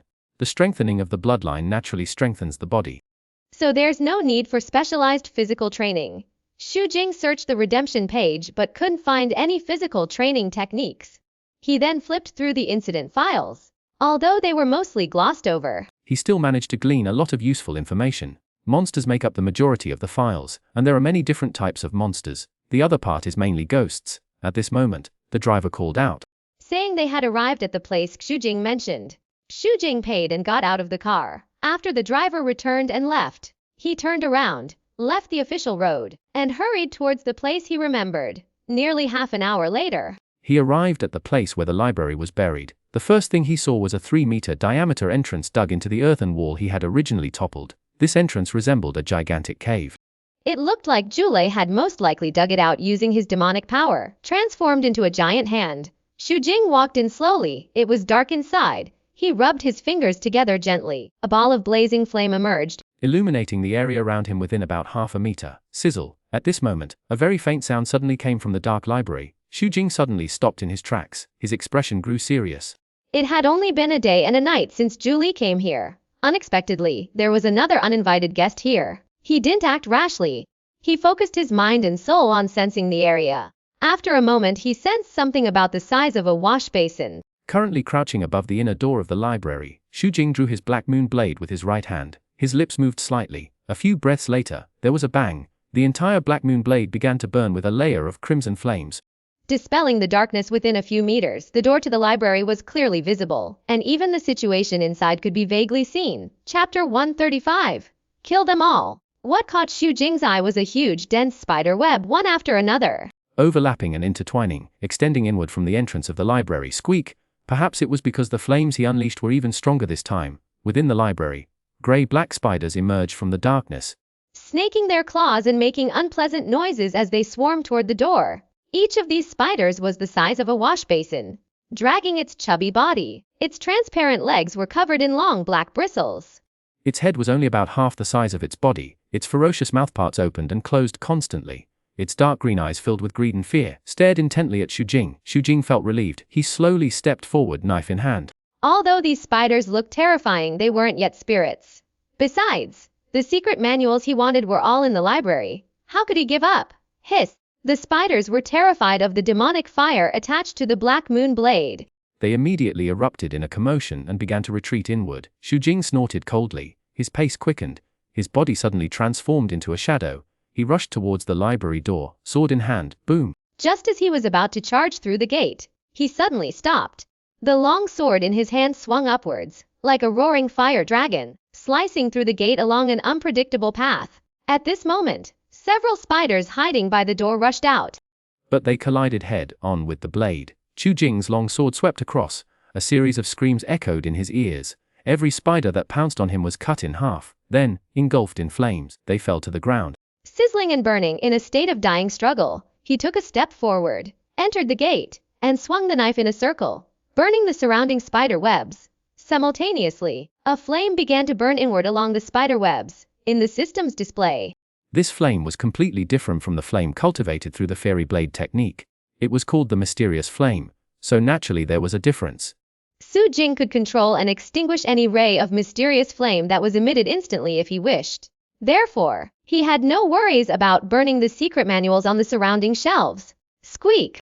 A burst of rapid screams echoed from the darkness within the library. At that moment, more spiders emerged from within, swooping down on the walls, beams, the ground, and spiderwebs. From all sides, they swooped down on Jing Dai. The blade in Xu Jing's hand flashed continuously, swinging wildly around. Chi-chi-chi! Spider after spider was split in two, wailing in pain as they fell to the ground. Then they were burned to ashes. I don't know how many I killed. When Xu Jing's arms felt heavy. There were no more spiders around. The ground was covered with a layer of grayish-white powder. Whoosh! He took a few breaths and walked to the second floor with his long sword in hand. So many spiders. He remembered there was one hiding in the shadows, giving orders, but he hadn't seen it at all just now. Tat-tat! Xu Jing walked steadily up the wooden stairs, occasionally wielding the long knife in his hand to burn the spider webs along the way. Squeak! As soon as he stepped onto the second floor, a shadow as big as a millstone fell rapidly from above his head. In the blink of an eye it was within reach, pressing down on him. Caught death! Xu Jing took a step forward. His figure suddenly retreated, before the shadow could reach him. Then, in another flash, he scurried up like a ghost. He mobilized all his demonic power. The flames on his sword suddenly erupted. With unparalleled momentum, he slashed at the giant spider that had just landed. Boom! The knife had even reached it. The flames attached to it erupted like a volcano. A rolling heat wave swept around. The entire second floor bookshelf shook violently. The giant spider's ferocious mouth opened wide, and it let out a tremendous roar. The sound was extremely sharp, and visible ripples vibrated in the air. Xu Jing paused slightly as he lunged forward. A look of pain crossed his face. At that moment, a sharp stinging sensation shot through his eardrums. His entire head began to buzz. Die! Xu Jing's pupils widened. A murderous look flashed in his eyes. His expression turned frantic. He exerted force from his waist, concentrating all his strength into one force. He swung the long sword in his hand. Boom! The blade flashed across the air, and a deafening roar filled the air. Chi! The giant spider had no time to retreat. A knife slashed through its head.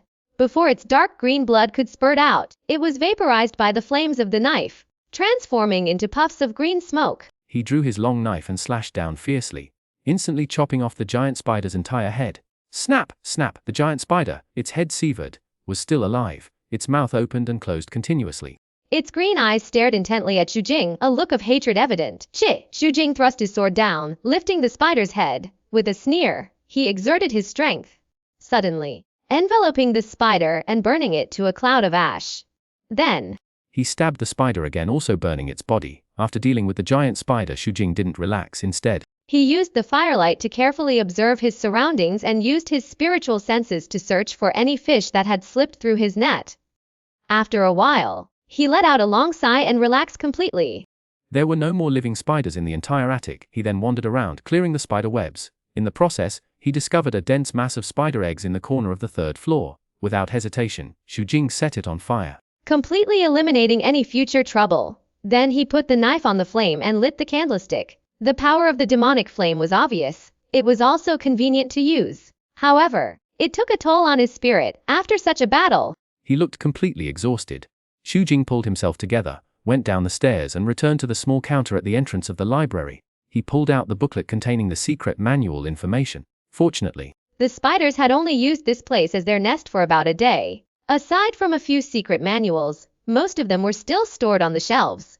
Besides being covered in spider webs, they were not damaged. He followed the booklet, starting from the first floor, and collected all the bodybuilding manuals. By the end, he had almost filled the cloth bag he brought with him, finally collecting all the manuals related to bodybuilding. After counting, there were nearly 40 books. Xu Jing's heart was filled with joy. Carrying the cloth bag, he walked briskly out of the library and arrived outside the cave. He then brought in some huge rocks and piled them up at the cave entrance.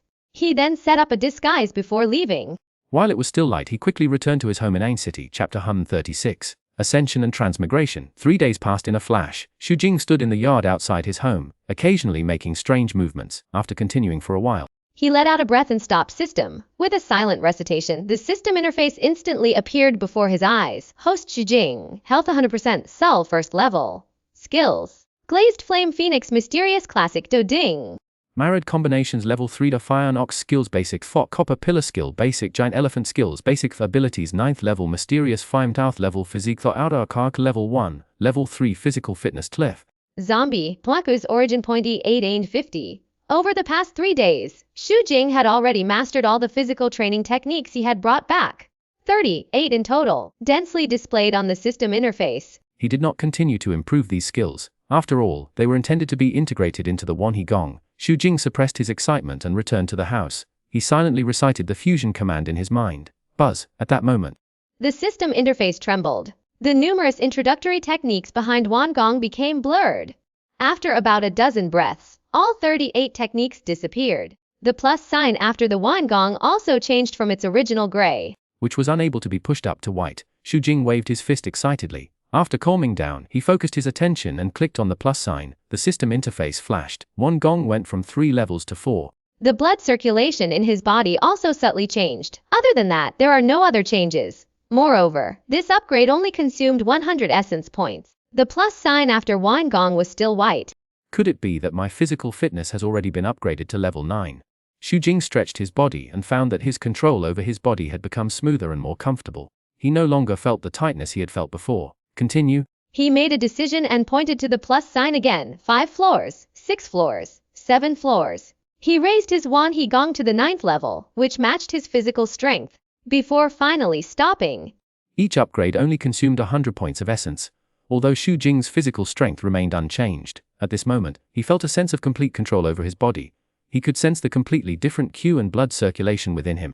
He knew clearly that, while his strength appeared unchanged, it had actually greatly improved. If he could only exert 60% of his physical strength before, he could now exert 100% of his strength. Now it's time to enter the first level. Xu Jing understood. He checked the system and found that Xuanhuan Gong could be improved. Without hesitation he clicked again. In an instant a massive amount of airflow permeated his body, merging into every cell, skin, muscles, bones, internal organs. And even the meridians and acupoints boom. His blood began to boil. A powerful force of qi and blood burst forth. A fierce, invisible gale arose, shaking the furnishings in the room. At the same time his body began to swell, but the next second, the path of his blood and qi changed again. Click, click! The body that had just swelled up was compressed again by a magical force, expand, then contract, again and again. Xu Jing felt like a human-shaped balloon that was constantly inflating and deflating, trapped in a cycle. After about an incense stick of time, the air currents in his body gradually dissipated. This ascension finally ended. Looking at the system interface again, the original 9 levels of Xuanhuan Gong had been reduced to 1 level at a time.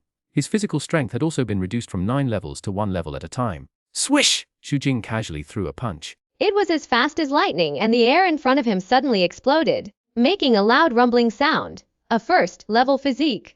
Compared to his previous physique, both his speed and strength had increased significantly.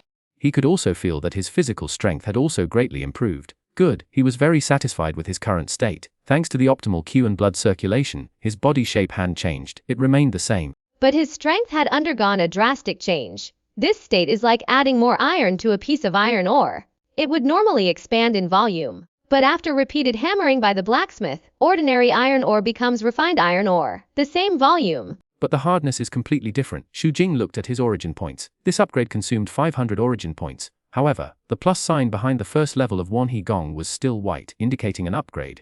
Since there is still room for improvement, why not continue? He was a true human after all. Unlike those with bloodlines, he wasn't naturally adaptable to demonic energy. Only when his body became stronger could he withstand the demonic energy's further growth. Do it when you think of it. Xu Jing's mind moved. He began to improve again, and soon he raised the Xuanhuan Gong to the first level, 3rd level. His physique also strengthened to the first level, 3rd level. After reaching this point, he finally stopped. It's not that Xuanhuan Gong can't be improved, but that he doesn't have enough origin points. Starting from the first level, each level up in the Xuanhuan Gong required a full 500 origin points. After his origin points were reduced to 750. Xu Jing felt somewhat helpless. He needed 1,000 points to travel through time. He also needed to save some for strengthening in the world. Naturally, he could continue, but it was only afternoon now. It was still early.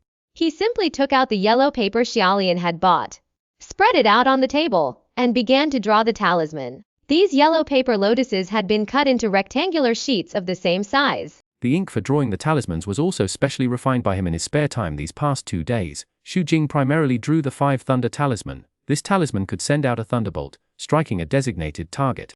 While its power was only average, it was still quite useful against demons and monsters. He also found time over the past 2 days to make 2 paper figurines. However, the paper figurine technique he learned from Dong Xiaoyu didn't seem very advanced. The figurines he made had almost no fighting power and were extremely afraid of fire. It was really useless to him. Xuanhuan kept chanting incantations and continued painting until dusk. Only then did he stop. He put away the 5 Thunder Talisman he had successfully crafted. He then went to the kitchen to fill his stomach. He then explained his instructions to Xiaolian and returned to his room. Lie down on the bed, summon the system. Xuanhuan's mind moved. And he tapped 1,000 points towards the source of energy consumed by the time travel. In an instant, he felt dizzy and his whole body fell into a coma. Chapter 137, Pacific Rim. Xuanhuan gradually regained consciousness. He opened his eyes and found the surrounding light was very strange. It was distorted yet flickered with a pale blue fluorescence. Am I in the sea? He opened his mouth subconsciously, and immediately a series of bubbles gurgled out of his mouth. But soon, Xuanhuan discovered that his guess was not entirely correct. The place he was in at that moment seemed to be a huge closed, oval-shaped space. The entire space was filled with a large amount of viscous, transparent blue liquid in his abdomen. There was a long piece of something connected to the surrounding red flesh wall, transmitting nutrients and air to him. This is the umbilical cord. Xuanhuan reacted immediately and understood his situation. He is in the nurturing environment of his mother's womb. Xuanhuan struggled to look at himself. At the same time, he summoned the system and looked over. Movie Pacific Rim 1. You can choose to return at any times. Currently 300 origin points can be converted. Identifications are fetal development stage Pluff, height 2 3 meters, body length 4 2 meters, weight 4 6 tons. Abilities none, mission Fontaine, and survive 5,000 origin points. Mission Twins and Betrayal and Independence origin points 10. Fun, mission 30 Reach Land. Defeat the King of Monsters, the Soul Enhancement. Tip: the host's matrix is about to enter Earth through a wormhole. 10 minutes after the host leaves the matrix, all synesthesia with the pioneers will be completely severed. Furthermore, the system will disguise the host's memories and thoughts. The host need not worry about revealing their true identity. Xuanhuan quickly read the system information and analyzed the current situation. He is no stranger to the movie Pacific Rim. In the film, deep beneath the Pacific Ocean, a rift between 2 major crustal plates creates a connecting passageway, a wormhole. In 2013, the first kaiju, Axehead, passed through the portal and arrived on Earth, landing in San Francisco. Tanks, planes, and artillery bombarded the area for 6 days. Finally, 3 tactical nuclear bombs were deployed to completely destroy the monster. The entire combat area covered a radius of 56 kilometers. 3 cities were reduced to ash. Tens of thousands of human lives were lost. 6 months later, a second monster, Bad Brain, landed in Manila. Then a third attacked Cabo San Lucas, then a fourth and a fifth. Every time a monster was annihilated, tactical nuclear bombs played a crucial role. However, they also completely destroyed the environment of several cities along the Pacific coast, making them uninhabitable for humans. The use of nuclear bombs is not a long-term solution. Humanity's fight to protect the Earth will be tantamount to digging its own grave. So the nations united, setting aside past rivalries, they pooled their resources and united their resolve to fight the monsters. Thus was born the Hunter Plan. This project successfully linked the human brain to an organic supercomputer, achieving interactive synesthesia. The computer was then used in a new weapon against monsters, the mecha. The mecha was 30 stories tall.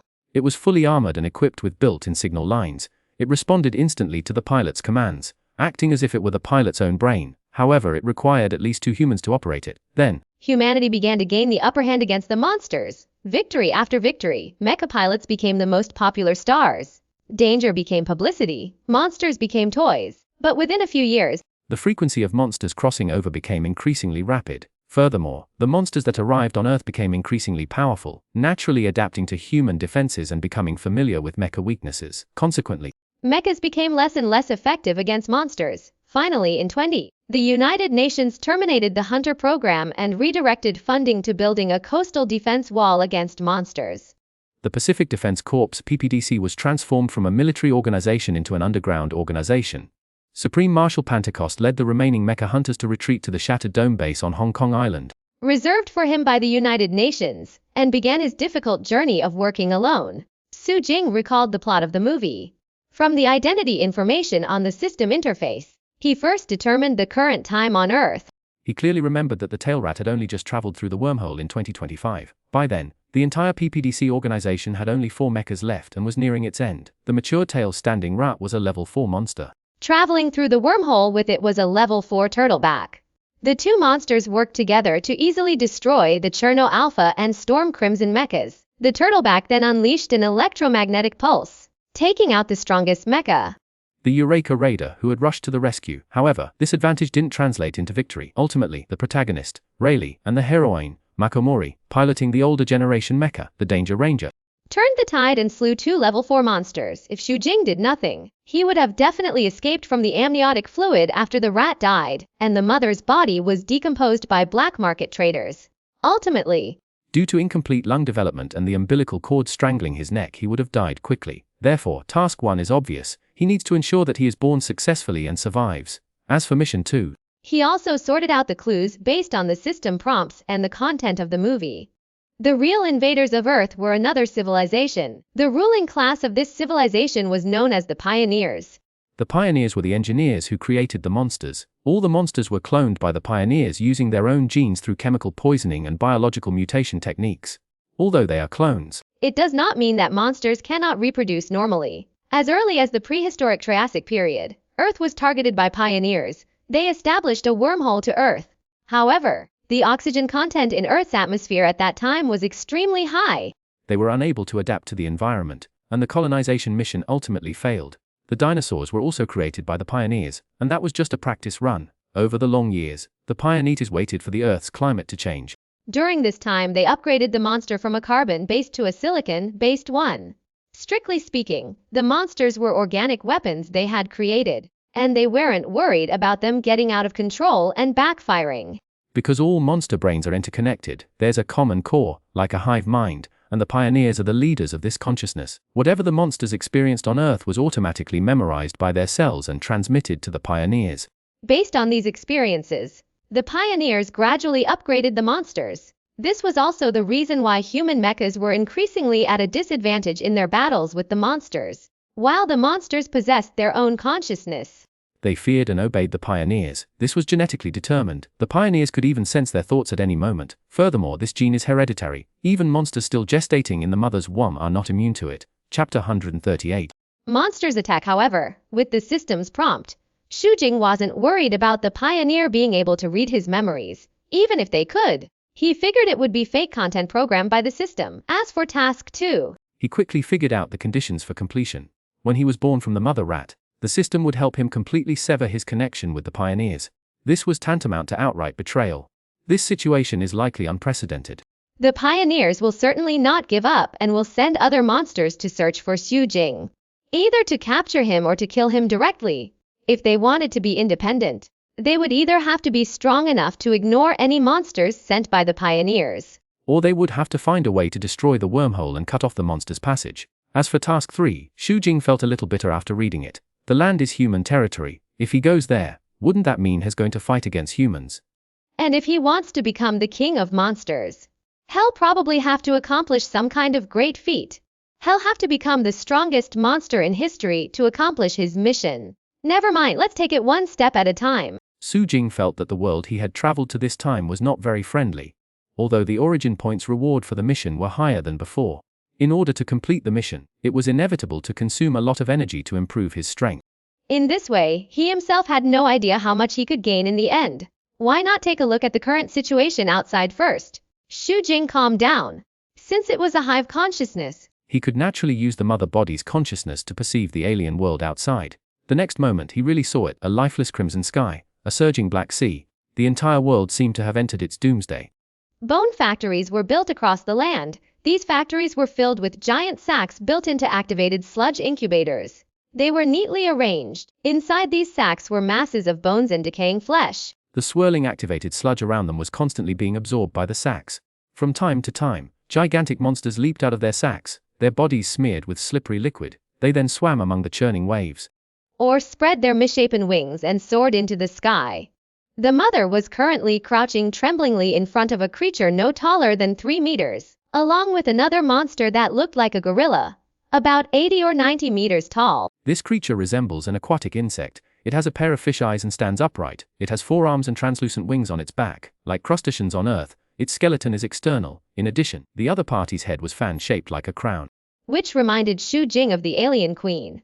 Although it was his first time seeing this kind of creature, he instantly knew its identity, a pioneer. The mother's DNA originated from this pioneer before him. He stared at the mother with a cold gaze, occasionally letting out a cruel laugh. Go ahead, your target is this human. Find him and kill him. The pioneer's cold and strange words echoed directly in the mother's mind. At the same time, a human image was transmitted. Xu Jing naturally received it. He also understood why the pioneers asked the mother body to search for the humans in the image. The other party was a scientist specializing in monster research. His name was Newton. This guy was a bit crazy. In order to learn the secrets of monsters, he disobeyed Pentecost's orders and secretly attempted to communicate with the brains of some living monsters. This synesthesia allowed him to see the world of monsters and learn many secrets. However, synesthesia works both ways. The pioneers also discovered that a secret had been leaked and learned of Newton's existence.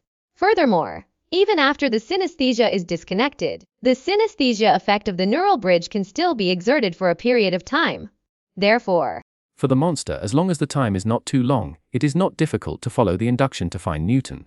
After the pioneer gave the order, the mother and the monsters nearby roared, climbed to their feet, and rushed towards the wormhole passage not far away. When a wormhole is created, it can only pass through one monster at first, and the time interval is very long.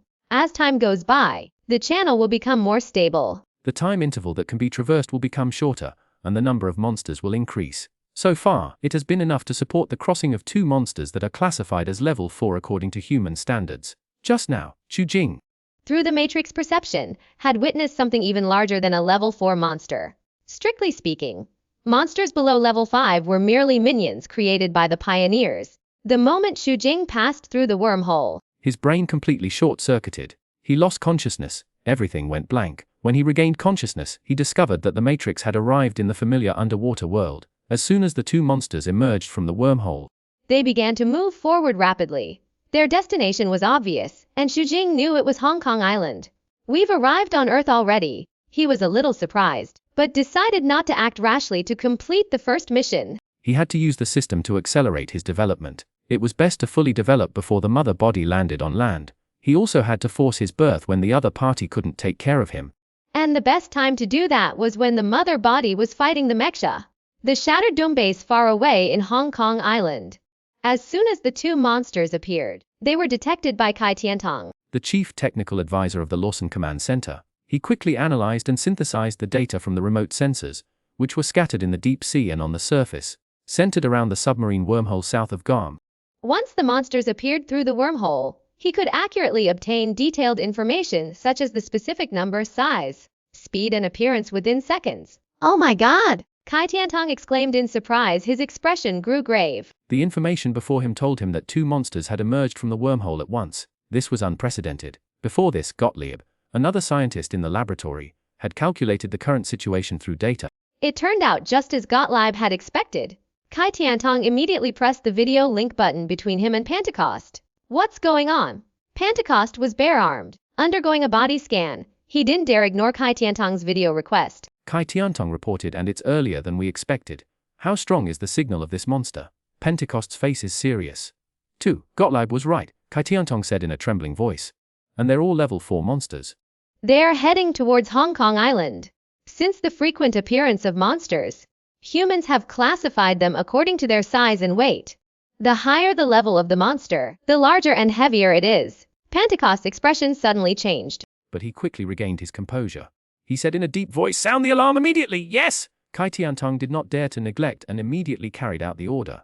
A moment later, not only did the shrill alarm sound at the broken dome base, but it also sounded throughout Hong Kong Island. Chapter 139 Opportunity arrives. A never-before-seen level 4 monster appeared, 2 at a time. The 2 monsters followed a straight route across the Pacific Ocean, heading straight for Hong Kong Island at an astonishing speed. The Lawson Command Center was in complete chaos, with the base staff gathering outside the command room. At this moment, Pentecost walked in quickly, followed closely by scientist Gottlieb and the mecha hunter. The portal opened at 1100 p.m. Both monsters were level 4, codenamed the rat-tailed rat and the turtle-tailed turtle. They would reach Hong Kong Island within the hour. Kai Tiantong immediately began reporting the situation after everyone arrived. He had a habit of naming every monster that appeared, and each time, it would be widely known around the world. Evacuate the population. Close all bridges.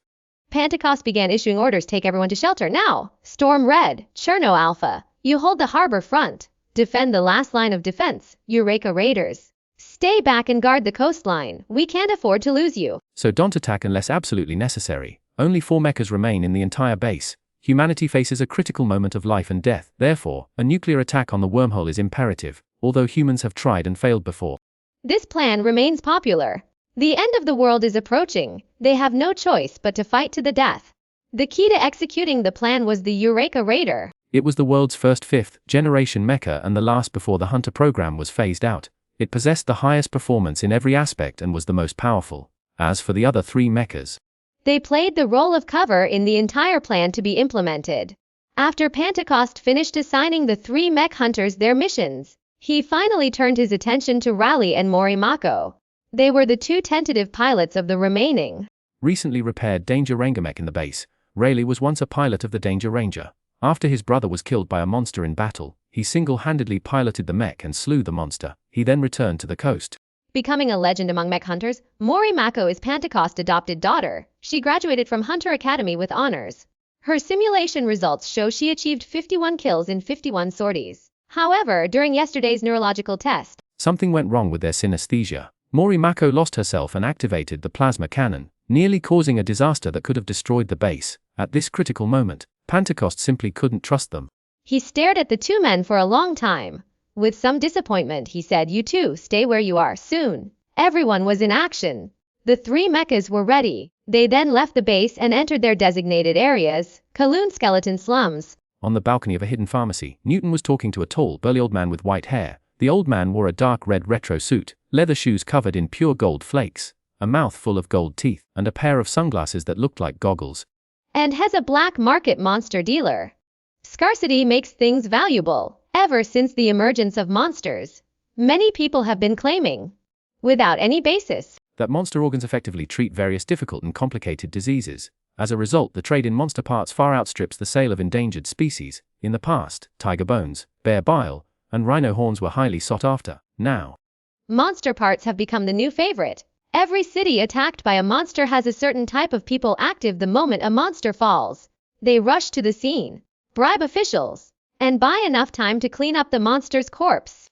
Joe wasn't just an ordinary monster trader. He controlled the entire Asian monster market. Even the current PPDC was funded by him. In exchange, Pentecost granted him the privilege of mining all monster debris in the region.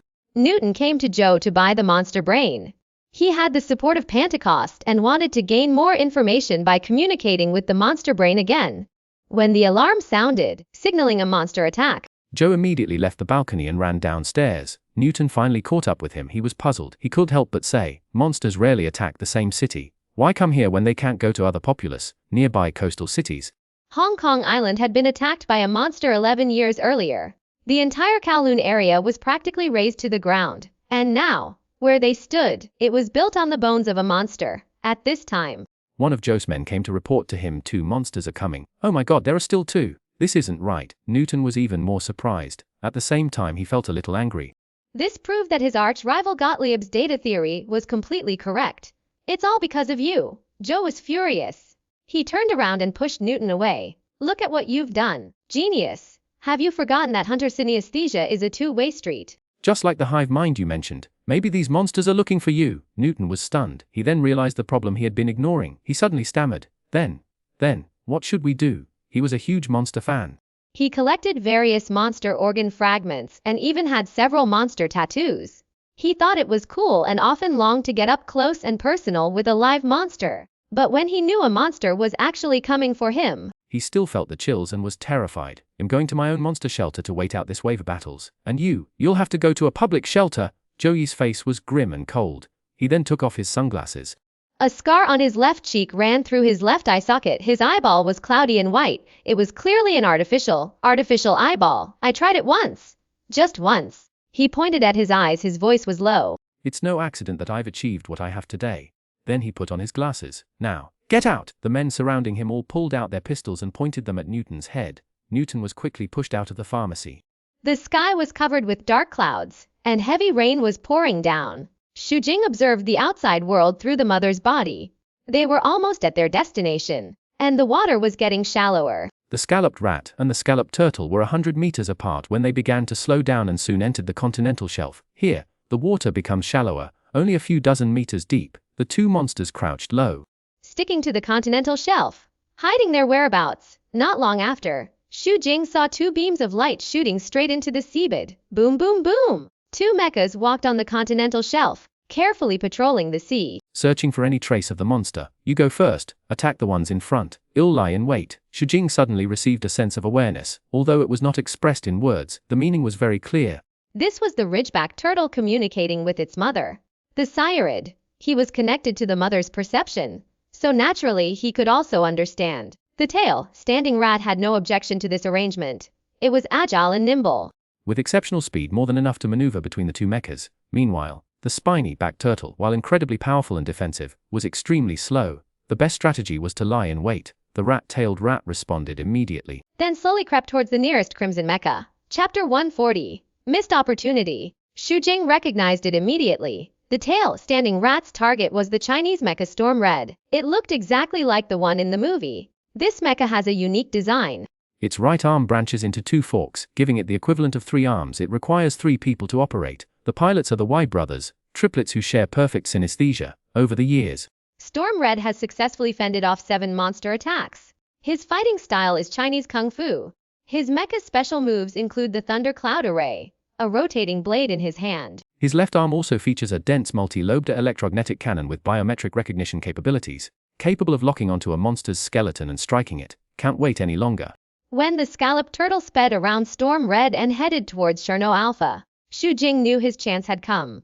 In the movie, the rat-tailed rat destroyed the Storm Red while being trapped by 2 mechas. Then, with a sudden burst of strong acid, it corroded the armor outside the Cherno Alpha's cockpit. If he waited any longer, he would really be taken ashore. If he was born in the city, his fate would definitely not be good. System, Xu Jing muttered silently. He summoned the system. Then, with a thought, he clicked on the plus sign after the fetal development period.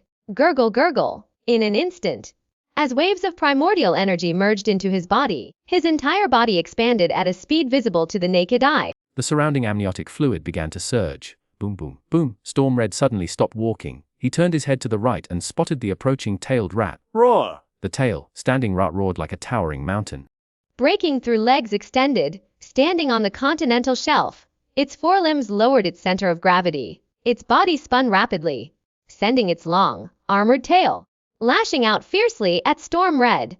Bang! A long dent suddenly appeared on the underside of the Storm Crimson fuselage. The entire mecha flew backwards and slammed heavily into the sea with a loud bang. The tail-standing rat pursued the enemy. It stretched out its 4 limbs, lowered its armored head, charging towards Storm Crimson with the force of a wave. Woo! There was a sharp sound of breaking air in the air. Storm Red swiftly climbed to his feet, adjusting his stance. From each of his 3 wrists extended a set of carbide serrated blades capable of rotating 6,000 times per minute, and they began to move at high speed. Swish, swish! Just as the tail-standing rat pounced in front of Storm Red, it was struck by a swift and ferocious back and forth sweep. The fresh flesh on its body was cut off piece by piece as the blade danced. Oh, it was furious.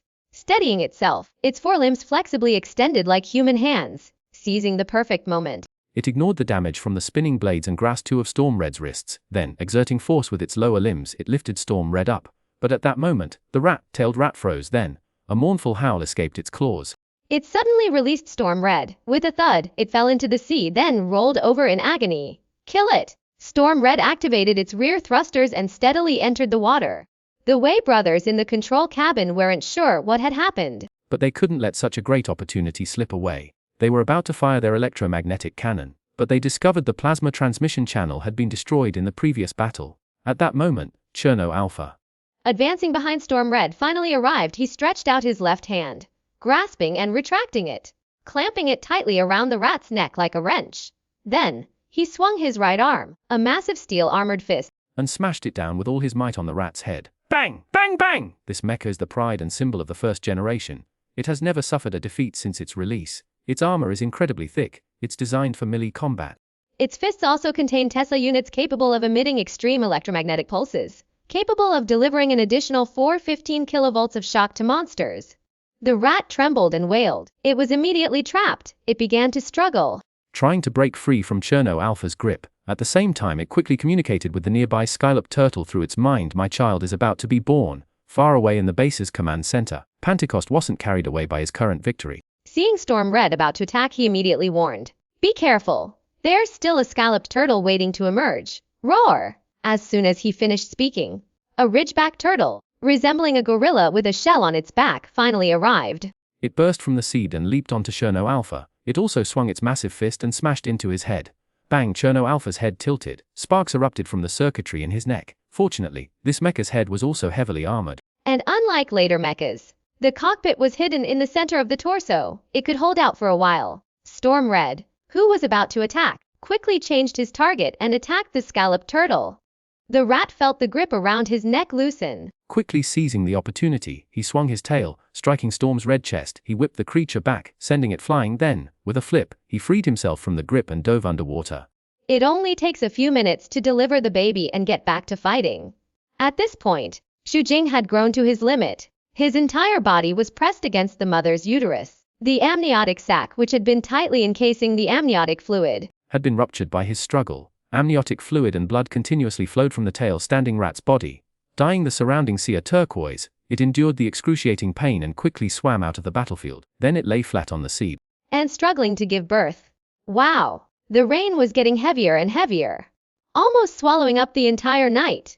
The Eureka Raider, stationed at the harbor, had a clearer view than the command center inside. The pilot, Chuck, said to his father, "Heck, there's something wrong with that tail-standing rat. Let's attack." Heck was a little moved. He flicked the communicator with his finger and said to Pentecost in the command center, "Did you hear that?" After a moment of silence, Pentecost's voice came from the communicator. "You must hold your position strictly.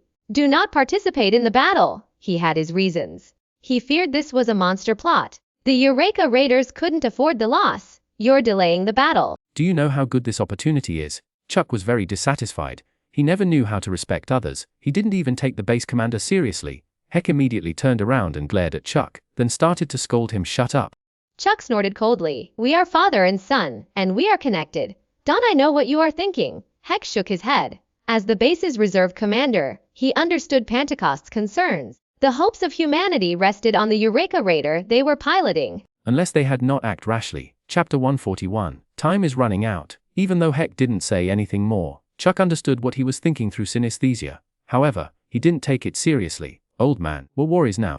"There's a Chinese saying that a general on the battlefield is not subject to his ruler's orders. Let's go." "Don't call me that," Heck yelled. Then he fell silent, watching the battle in the distance. After a while, his face showed anxiety. That was because Cherno Alpha was about to be destroyed. The heavy body of the horned turtle rode on the back of the mech like an octopus. Ignoring the slashing red thunderclouds, it desperately grasped Cherno Alpha and beat him up. The Russian mecha was repeatedly struck, shaking the couple in the cockpit to the point of staggering, unable to issue any effective commands. Boom! Cherno Alpha finally managed to fire a shoulder incendiary grenade. The scalloped turtle was caught off guard. Its face instantly singed. However, it didn't loosen its grip, quickly regaining its balance and continuing to swing its sledgehammer like fists, hammering down on the mecha. Bang bang bang. The Cherno Alpha's shoulder-mounted incendiary grenade launchers went out, shattering the turbine blades inside. Boom! The scalloped turtle turned its body, using the hard, thick keratinized shell on its back to withstand Storm Red's attack. It then fiercely pushed Cherno Alpha into the sea. Beep beep beep. Alarms blared incessantly inside Cherno Alpha. Screens showed severe shattering of turbine blades. The control system was overloaded. If this continues, the resulting overpressure will eventually explode the fuel depot.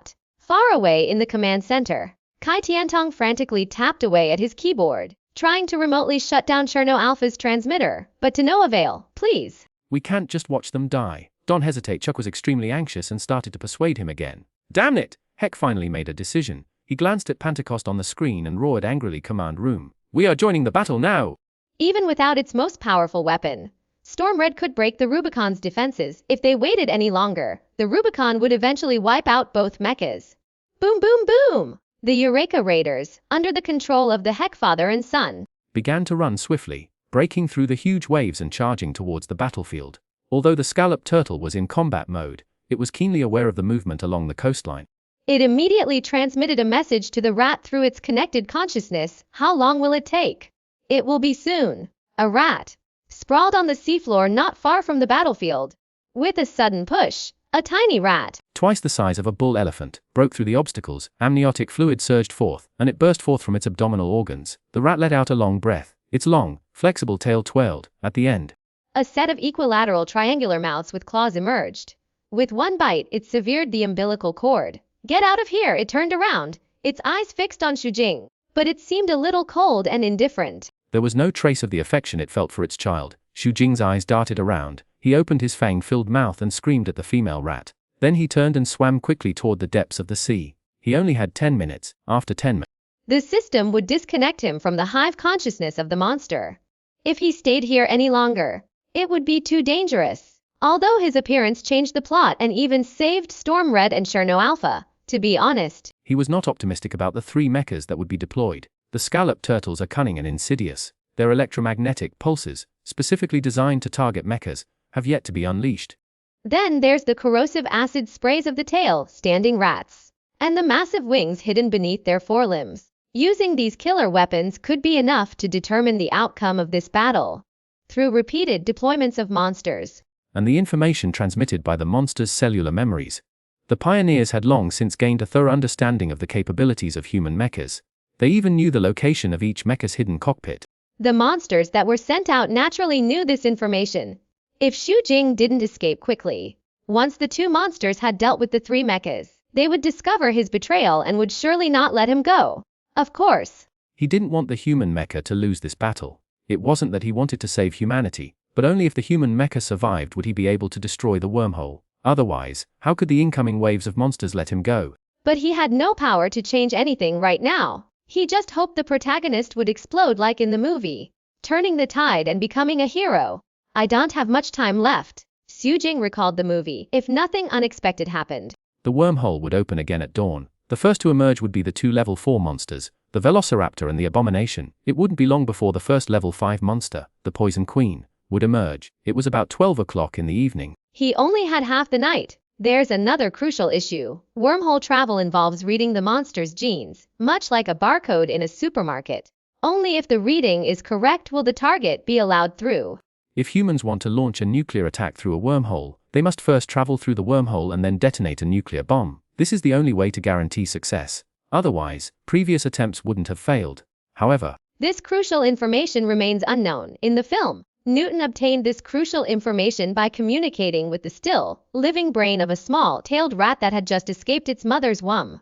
But now, Xu has been born successfully. It is hard to say whether the nuclear attack wormhole plan can succeed. What a terrible time travel. Xu wasn't in a good mood. The first mission was easy. He could probably finish it quickly if he ran far enough.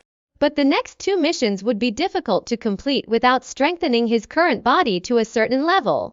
And if he did, the amount of origin points consumed would definitely be significant.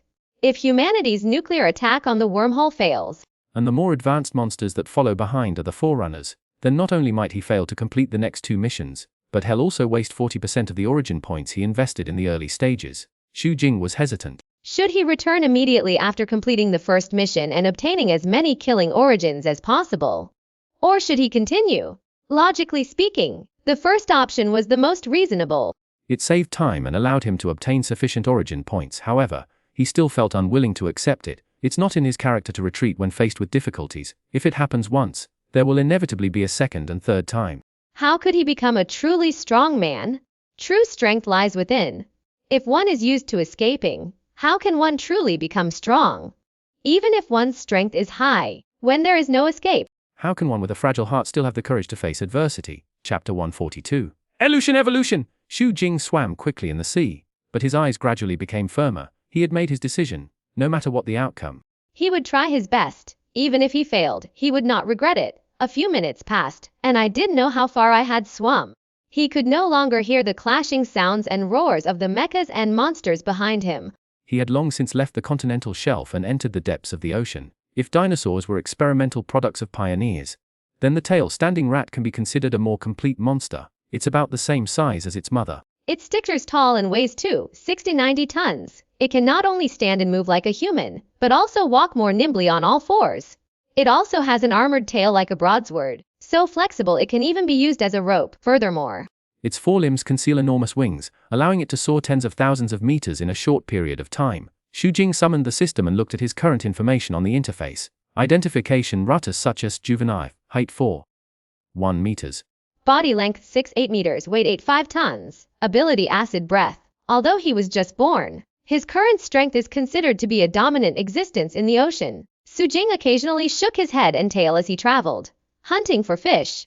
Eating and killing them simultaneously, his origin points rapidly increased. At the same time, he used his consciousness to see the battle scene outside the Hong Kong port as if he were there himself. After the tailed rat joined the battle, Cherno Alpha was violently destroyed by the two monsters. A violent explosion occurred. Storm Red also couldn't escape death. He soon followed Cherno Alpha's fate, having his head torn off. The triplets in the cockpit, along with their mecha heads, were instantly crushed into a ball by the scimitar's claws. The scalloped turtle then used its tail, standing rat to hold off the Eureka Raider's support. It itself hid in the rear and unleashed a dazzling electromagnetic pulse. It engulfed the Eureka Raider with unstoppable force, crippling its systems and rendering it immobile. History has returned to its original track. Xu Jing also felt somewhat helpless. If the Eureka Raiders had seized the opportunity and decisively joined the battlefield when the tail rat escaped and saved him, perhaps everything could have been changed. Swish! As he watched the tailed rat leap over the immobilized Eureka Raider and crawl up the shore, its long tail dragging along, the system in his mind suddenly jolted. The connection was severed. 10 minutes had passed. He had finally become an independent entity, no longer under the control of the pioneers, no longer connected to the consciousness of the other monsters. Xu Jing quickly scanned the system tasks and breathed a sigh of relief when he saw that task 1 was complete. He had probably run far enough to be safe for now. And with the current situation, it's time for the protagonist to appear. The rat-tailed rat has entered the city in search of Newton. The squirrel faces the dangerous ranger mech alone, and has no chance of causing trouble for him. Xu Jing continued swimming. Soon, he found a deep canyon on the seabed. After a quick survey, he confirmed there was no danger and dove in. A group of fish that he had never seen before in the canyon were frightened and fled in all directions. In the blink of an eye, they disappeared. Xu Jing didn't pursue him. He found a secluded spot and pointed at the plus sign after the larval stage. The familiar feeling of evolution suddenly hit him. His body shape began to change rapidly. After about 10 minutes, this evolution ended. Xu Jing looked at the system. The larval stage became the growth stage. Various data increased several times. Yet, only 800 origin points were consumed. Go ahead, compared to a mature tail, standing rat. His current strength is far from enough. Xu Jing was also determined to go all out. It wasn't just because he didn't want to back down. There was also the soul-boosting reward from Mission 3. Even if it cost a lot of origin points, as long as he could complete the mission, it would definitely be worth it. With a thought, his body began to change again, expanding at a speed visible to the naked eye. The system's advanced information was based on a standard he could understand. After the growth period, it became level 1 after reaching level 1. Xu Jing's body had become enormous, almost filling the entire canyon. Although it hasn't reached the strength of the tailed rat, its height and length are almost there. After looking at the remaining origin points, Xu Jing started evolving again without hesitation. Level 2, Level 3, Level 4. With each subsequent improvement, his powerful spirit keenly sensed the specific changes in his body. Muscles grew stronger, skin armor thickened, bones grew denser and stronger. Weak spots became fewer and fewer. At this moment, Xu Jing had already possessed the full strength of a tail-standing rat. The end of his tail had also grown into an equilateral triangle-shaped mouth with claws. His forelimbs had become thicker than his hind limbs. The hidden fleshy wings had fully developed. His entire body was covered in fluorescent blue veins. And the massive poison sac on his chin was fully formed. Roar! Xu Jing roared. The huge sound impacted the surroundings. Like a bomb exploding, it caused the seawater to surge outward. After completing the first mission, he had obtained 5,000 essence points, together with the remaining 750 essence points when he crossed over. And the fish he had caught along the way, he had almost completely consumed them. But the strength of level 4 is still not enough. I want to continue evolving. Since I have invested so much, there is no reason to give up halfway. Xu Jing knew the situation clearly. He didn't hesitate. Without wasting any more time, he twisted his body and swam quickly out of the canyon, slaughtering all the creatures in the ocean. Hong Kong Island. The storm gradually subsided. The flashing neon lights of the city dotted the night sky, welcoming the approaching dawn. The monster was destroyed, and the whole city was in an uproar. Pentecost's face was filled with sternness. He connected with Kai Tiantong and issued an order: fully restore all functions of the remaining 2 mechas within 8 hours. The sooner the better, according to the pattern of shorter and shorter intervals between monster attacks. The next wave of attacks is likely to arrive at dawn.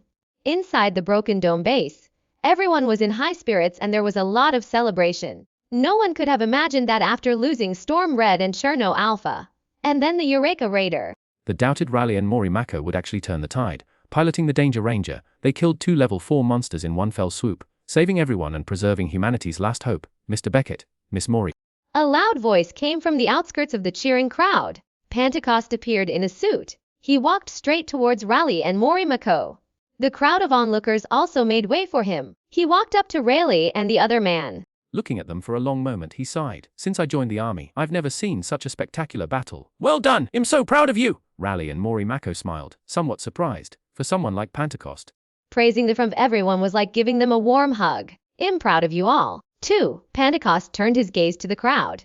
Then, his tone changed. He said seriously, "But, this is a critical moment. We don't have time to celebrate." Although 5 team members have died, there's no time to grieve. So please, reset the timer. There's a massive war clock in Shattered Skies. It resets every time a monster attacks, reminding everyone to stay alert and focused on the common goal at that moment. Everyone's mind flashed to the giant clock. They imagined the time on the clock changing to hundreds. Then, 100:01.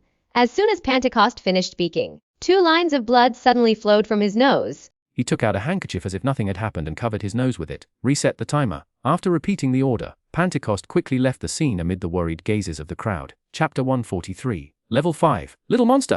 When mechas were first created, they faced numerous challenges. The first was interoperability. The sheer size of the mecha put too much strain on the nerves of a single pilot. This led to the development of dual pilot systems. Then there was radiation. Then mechas were nuclear-powered and radiation shielding wasn't a consideration. By the time they were discovered, many pilots were already dead. Pentecost is a legendary figure. Had experienced brain damage and excessive radiation. Had piloted the first generation Tango Wolf on over a dozen missions. Undefeated and unstoppable.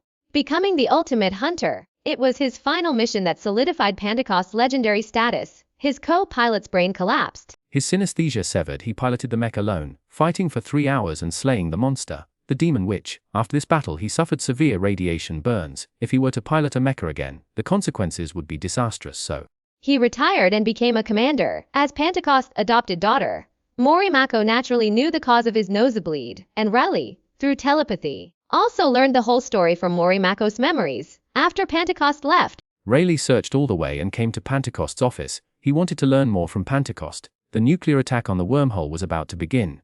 He was worried that the enemy would fall at this critical moment. Pentecost concealed nothing. He recounted his past. Then, staring at Raleigh, he said meaningfully, "We're the only 2 who've ever piloted a mecha solo. That's why I asked you to come here." Raleigh suddenly understood. Pentecost had called him back not because he was the only qualified 3rd-generation fighter pilot, but because he saw himself in him.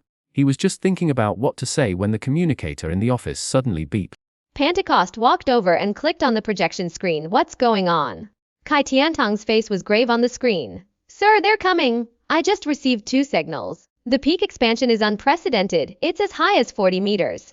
This newly emerged monster is even larger than the tailed rat and the scalloped turtle. What level? Kai Tiantong replied. The proportion verification result is level 4. Where did they go? Pentecost clenched his fists. A bitter feeling welled up in his heart. Only 2 mechas remained in the base. That was the problem. They weren't going anywhere. They were just hovering above the passageway, like they were guarding something. Kai Tiantong checked the data, but the monster was too close to the wormhole. The energy interference there was too great. He could only make out the monster's approximate size. Pentecost frowned, and several thoughts raced through his mind in a short moment. Do the monsters know that humans are planning to attack the wormhole? Or are these 2 level 4 beasts just waiting for something?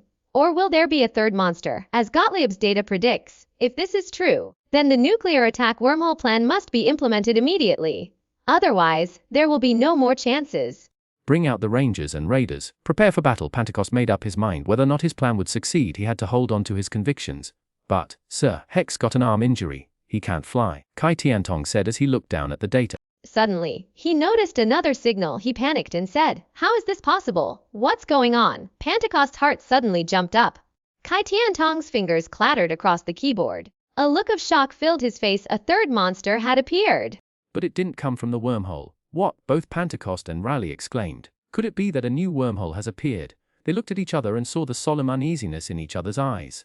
Oh my God! Kai Tiantong on the screen looked horrified.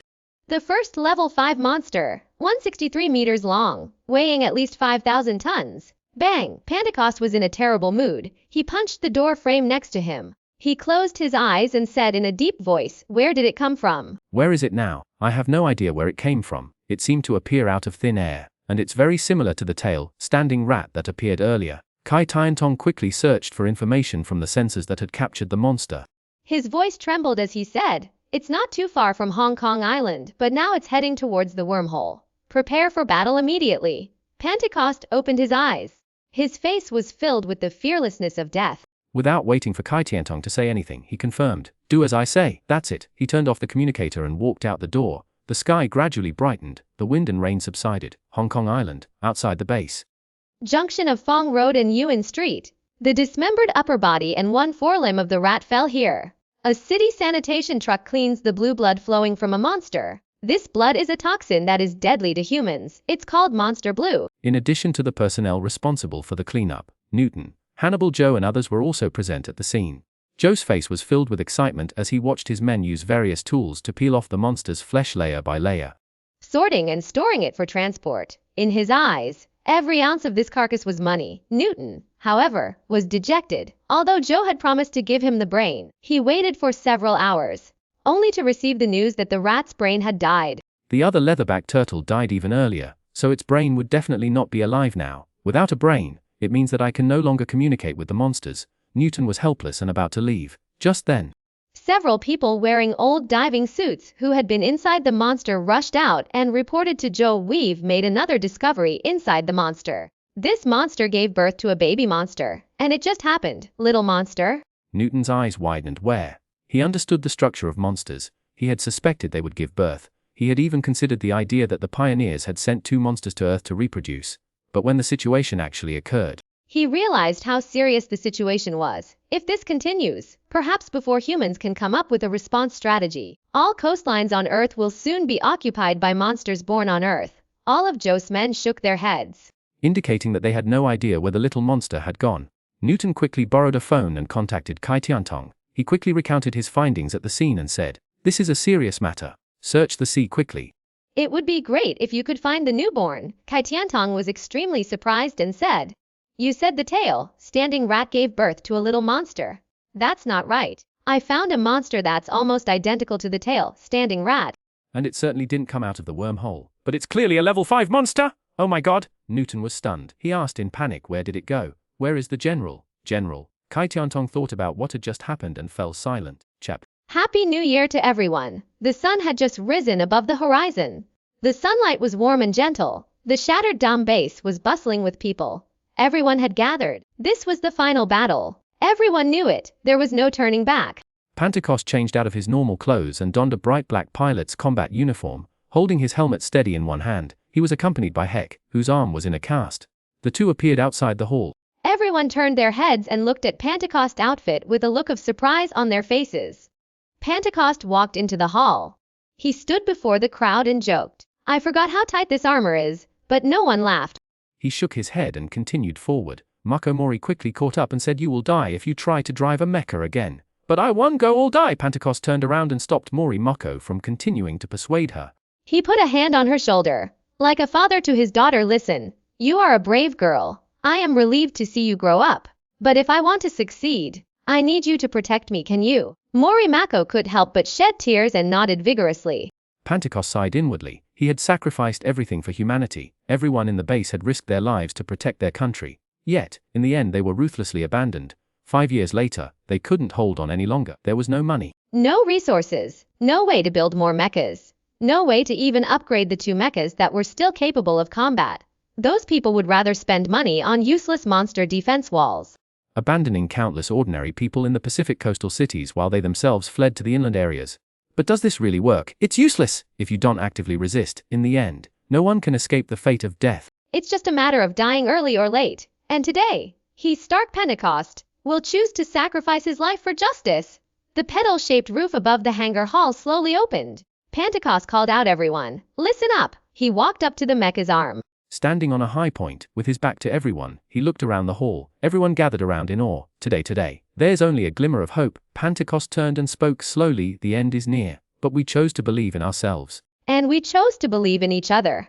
Every man and woman here today does not fight alone. He suddenly roared today. We will face the demons that have invaded our homeland. We will fight them to the death today. We will put an end to this apocalyptic disaster. Thunderous applause suddenly erupted in the hangar hall. It lasted and lasted. No one would give up easily. It's time to go, Pentecost announced loudly.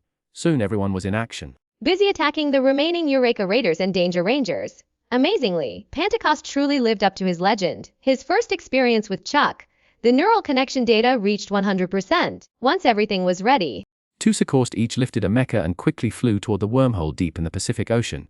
Outside the wormhole, two newly crossed level 4 monsters, codenamed Abomination and Velociraptor, constantly patrolled and circled the nearby sea area. Xu Jing traveled for about half an hour and finally returned here. He had now reached the level of a level 5 monster. He stood 134.6 meters tall, had a body length of 163.5 meters, and 873 tons, besides his acidic breath. He also possessed a highly toxic breath. This was the most he had ever spent on strengthening during his journey through the world. He had almost used up all of his origin points, including the gains from Mission 1 and the kill limit. The strength of this body now rivals even the diamond armor. Not only has it reached the first-tier monster category as defined by the system, but it is also almighty, capable of land, water. It's incredibly practical. Xu Jing is here to help humanity. Because of his successful birth, Newton will definitely not be able to find the monster brain synesthesia anytime soon. Therefore, humans will not be able to obtain the crucial information about entering the wormhole if he did nothing. This nuclear attack on the wormhole would definitely fail again. By then, he would have lost the last of his mecha's strength, making it difficult for him to effectively resist the monster invasion. If Xu Jing wanted to complete Mission 2, he had to ensure the success of humanity's plan, otherwise there were too many variables to worry about. He made no effort to conceal his presence. As soon as he arrived, he charged straight at the two level 4 monsters. Although Abomination and Velociraptor were also level 4 monsters, they were much larger and more powerful than Radis and Tortoise. Since the wormhole opened, no two monsters have ever been the same. Pioneers like programmers are constantly testing different codes to achieve new generations. The Abomination bears a striking resemblance to the Shrike turtle. It resembles a bull, covered in a metallic, hard armor. Its head bears a pair of long horns. Its massive forelimbs serve as its primary attack weapon. It possesses immense strength, but is relatively slow. The Velociraptor resembled a giant crocodile. Its body heavily armored with scales, it had enormous toes and a streamlined head. Its speed was even faster than that of the same level 4 Talondrake. The two monsters roared immediately after spotting Xu Jing and charged forward in unison, showing no sign of weakness. Traitor, damn you! Although Xu Jing could no longer connect to the hive consciousness, he was still able to discern some information from the fierce hatred flashing in the other party's eyes. Boom! 3 monstrous monsters collided. It was as if a nuclear bomb had exploded underwater. Powerful shockwaves surged in all directions, even bursting through the water. A monstrous wave suddenly rose from the sea, soaring into the sky. Even the morning mist was dispersed. Xu Jing was outnumbered. But he had the upper hand. He simply staggered back a dozen meters, while the Abomination and the Swift Dragon continued to tumble back. Taking advantage of this opportunity, Xu Jing quickly stabilized his body, locked onto the Swift Dragon and pounced forward. Even as he swam, his throat began to swell. When he caught up with the tumbling Velociraptor and grasped its head with his sturdy forelimbs, he suddenly opened his massive mouth and spurted out a stream of green water at close range. Squeak! Suddenly, puffs of green smoke rose from the Xuanhuan's face, dissipating into the water. Then, the hard scales on its head began to melt at a speed visible to the naked eye. Oh! The Xuanhuan let out a scream of agony, while it was also poisonous. It was nowhere near as potent as Xu Jing's. This blow dealt it a fatal blow. Xu Jing seized the opportunity and launched a powerful attack. He struck the Swift Dragon with a powerful claw. As it was knocked back, he quickly spun around. He swung his long, thick tail with all his might, striking it hard on the head. This wasn't the end. His long tail suddenly came to life, wrapping itself around the Velociraptor's neck and pulling it towards him again. Chapter 145. What's going on? Are the monsters fighting? Boom! The Swift Dragon, who had just been pulled back, hadn't reacted yet when Xu Jing yanked it out again. It roared in pain, shaking its head repeatedly, as if stunned by this combination of punches. Meanwhile, the Abomination on the other side had already stabilized itself and was rushing towards them at full speed.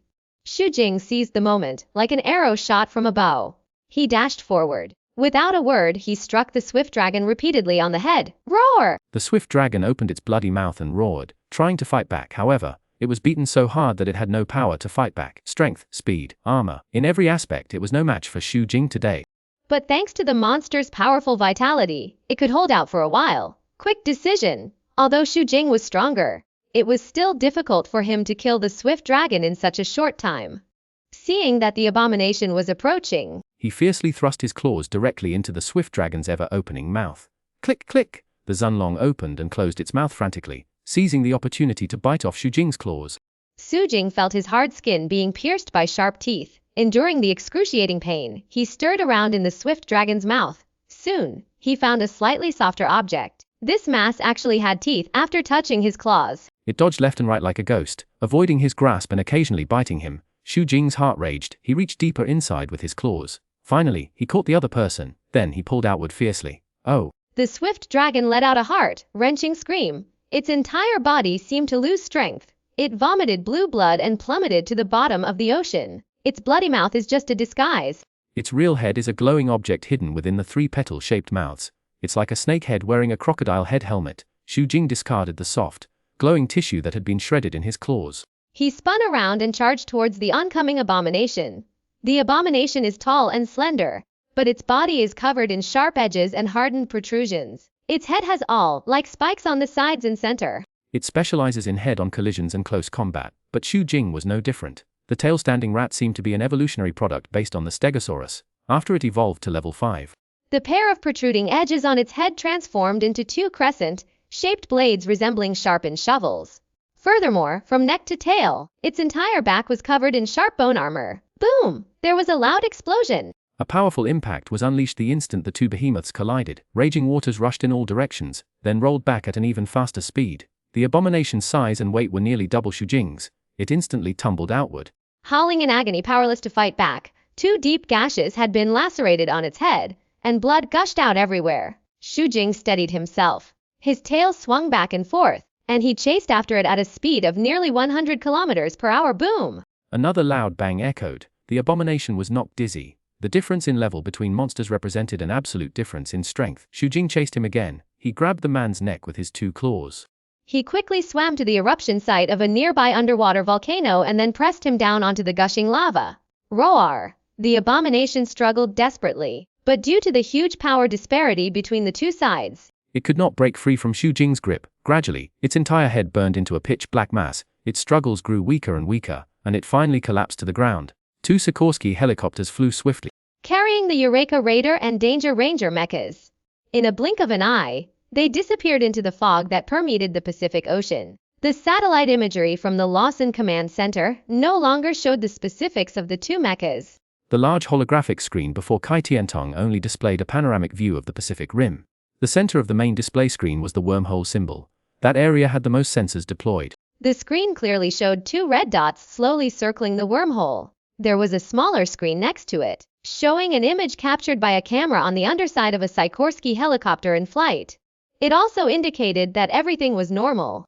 The base's reserve commander, Hek Hansen, stood beside Kai Tiantong, his eyes fixed on the display screen. He would occasionally update Pentecost in the mecha with the latest developments.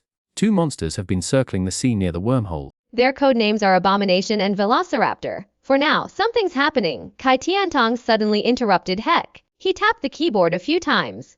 Suddenly, a larger dot of light appeared at the edge of the screen. What's going on? Pentecost. Inside the mecha stared at the virtual screen in front of him. The sudden change in Hek and Kai Tiantong's expressions was clearly visible. It's coming! That level 5 tail rat. Kai Tiantong reacted immediately and reported it's heading towards the wormhole.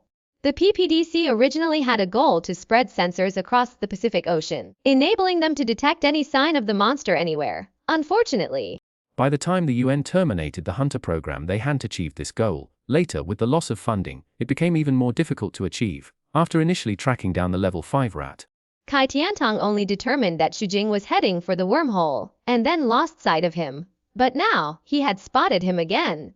When the others in the command center heard the news, they were all shocked and felt the severity of the situation. 2 level 4 monsters plus a level 5 monster, not to mention they only have 2 mechas left.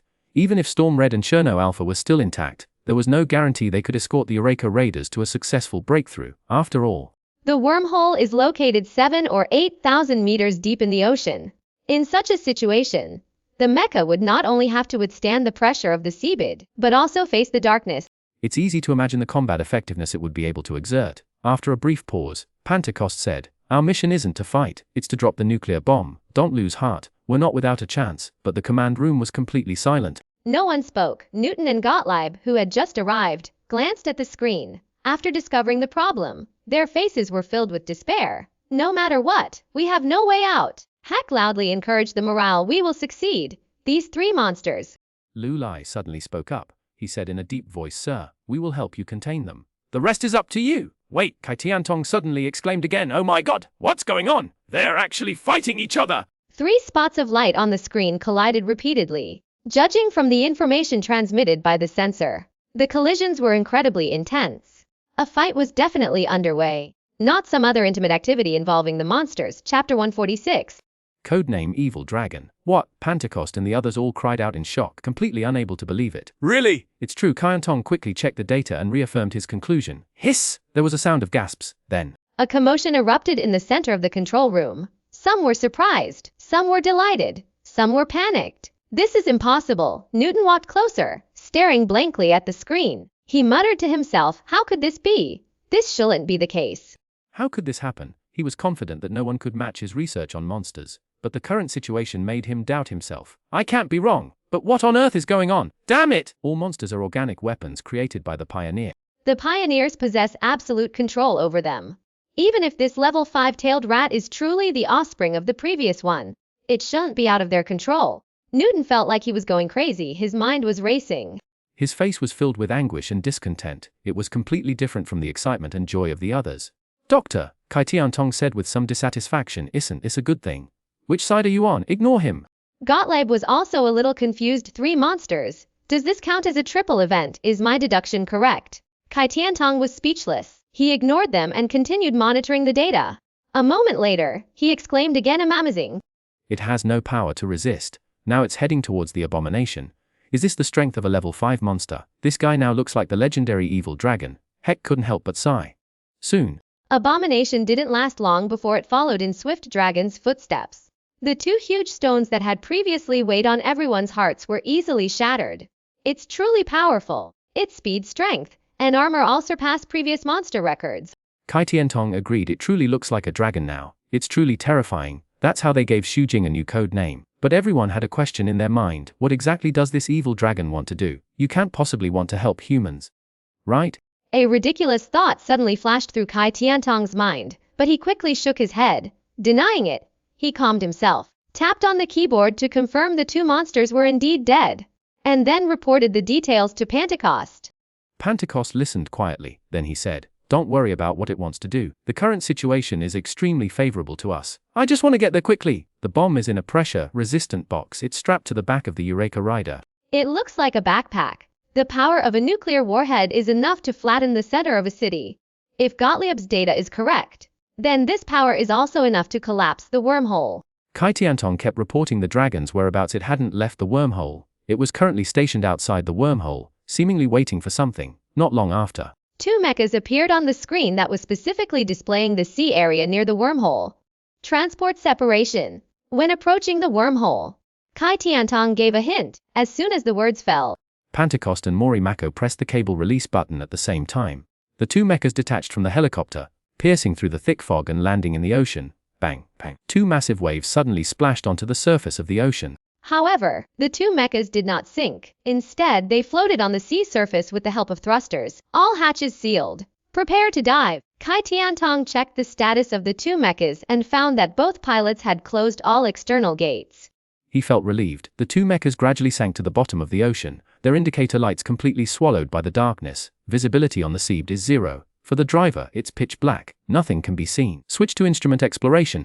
Both mechas switched to automatic navigation. Heck then warned, "Sir, the dragon is still outside the wormhole and not taking any action." "Very good." Pentecost leaned forward from the cockpit, his body tilted.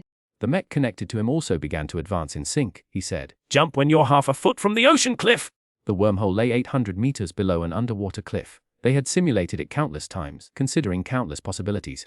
Of course, no matter what the possibility, if the nuclear attack failed, they would surely perish. "Sir," Heck suddenly roared, "the dragon is moving. It's coming for you. Watch out." Pentecost remained calm. "Wander, it's up to you." "No problem." Rayleigh took a deep breath.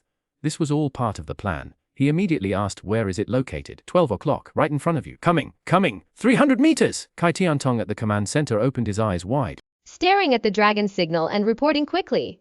I found it. The two mechas responded immediately. The Eureka Raider, which had been leading the charge, suddenly stopped. Behind it, quickly advanced, ready to attract the monster's attention. Raw, Xu could still see clearly in the pitch-black seabed. He swam slowly, his forelimbs clutching the dead velociraptor. He came to 100 meters away from the two mechas and stopped, this time without Kai Tiantong's notification.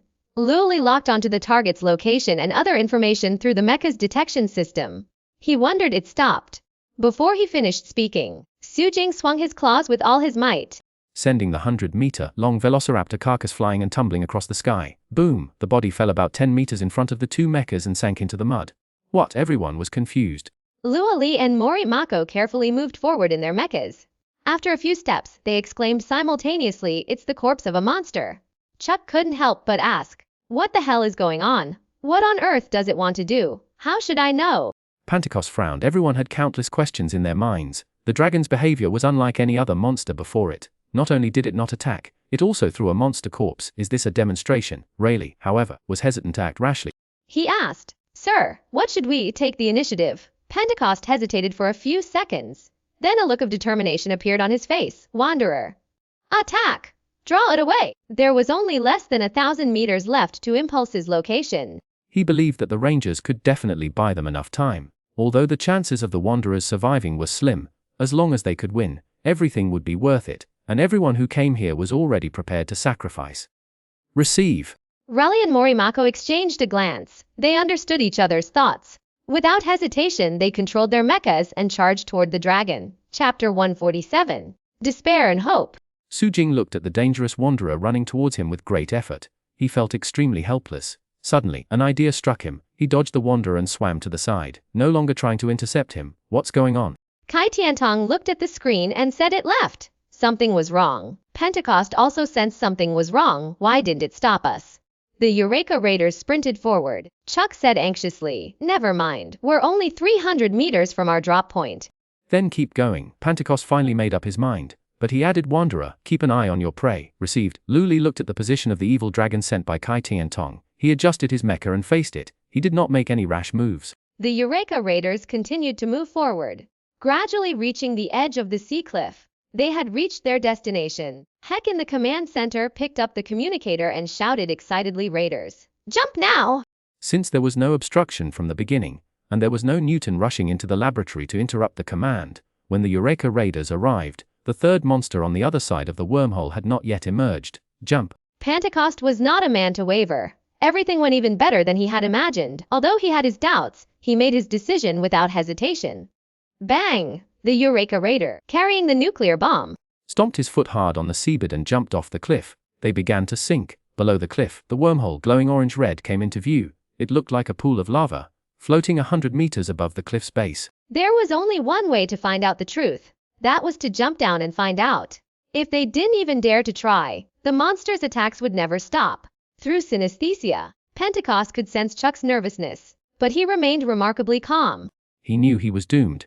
The only thing that mattered to him was completing his mission. The two adjusted their balance, watching the wormhole below them getting closer and closer. Finally, the Eureka Raider passed through the wormhole light curtain unhindered, but ended up falling to the bottom of the cliff. Everyone was shocked. Failed. Same as before. Still failed. Pentecost stared blankly at the wormhole screen above him. When he passed through just now, there was no reaction at all. If we follow Dr. Gottlieb's calculations, the increasing number of monsters passing through the wormhole at this stage also indicates that the wormhole is becoming more stable. This period is the most likely stage for them to pass through. But now, the facts prove that I still can't pass. It's over now. Kai Tiantong slumped dejectedly in his seat, his face filled with bitterness. Heck stood frozen in place, his facial muscles twitching. The others weren't much better. They were all terrified and seemed to have completely lost hope. Only Dr. Newton and Dr. Gottlieb frowned, muttering to themselves, lost in thought. What should I do now? Chuck came to his senses and looked at the Pentecost who was driving the car. Pentecost's face showed determination. Use the thrusters. Let's go up. Detonate the nuke close to the wormhole. At this point, he could only try his best to save the situation. At that moment, Raleigh, who had been confronting the dragon, suddenly shouted, "Sir!" Something's happening, the monster's moving, it's too fast, I've lost my target. Kai Tiantong shuddered, quickly pulling himself together, he added, monitoring the information. It's turned around, now heading towards the wormhole. Sir, be careful. Rise. Subconsciously, he assumed the monster was coming to attack them. He immediately took control of his mech, pushing it upwards. Ready for a desperate fight, Su Jing clutched another abominable corpse in his claws, like a fish in the sea. He quickly arrived above the cliff where the wormhole lay. The wormhole's bright light was largely blocked by its massive body, and a massive shadow seemed to descend over the Eureka Raider's head. Su Jing opened his bloody mouth and roared loudly. A huge wave of sound shook the surroundings, causing rocks on the cliff to fall. It crashed towards the Eureka Raider like a bomb. Come on, you bastard! Pentecost roared. He stretched out a hand and placed it on the trigger of the nuclear bomb.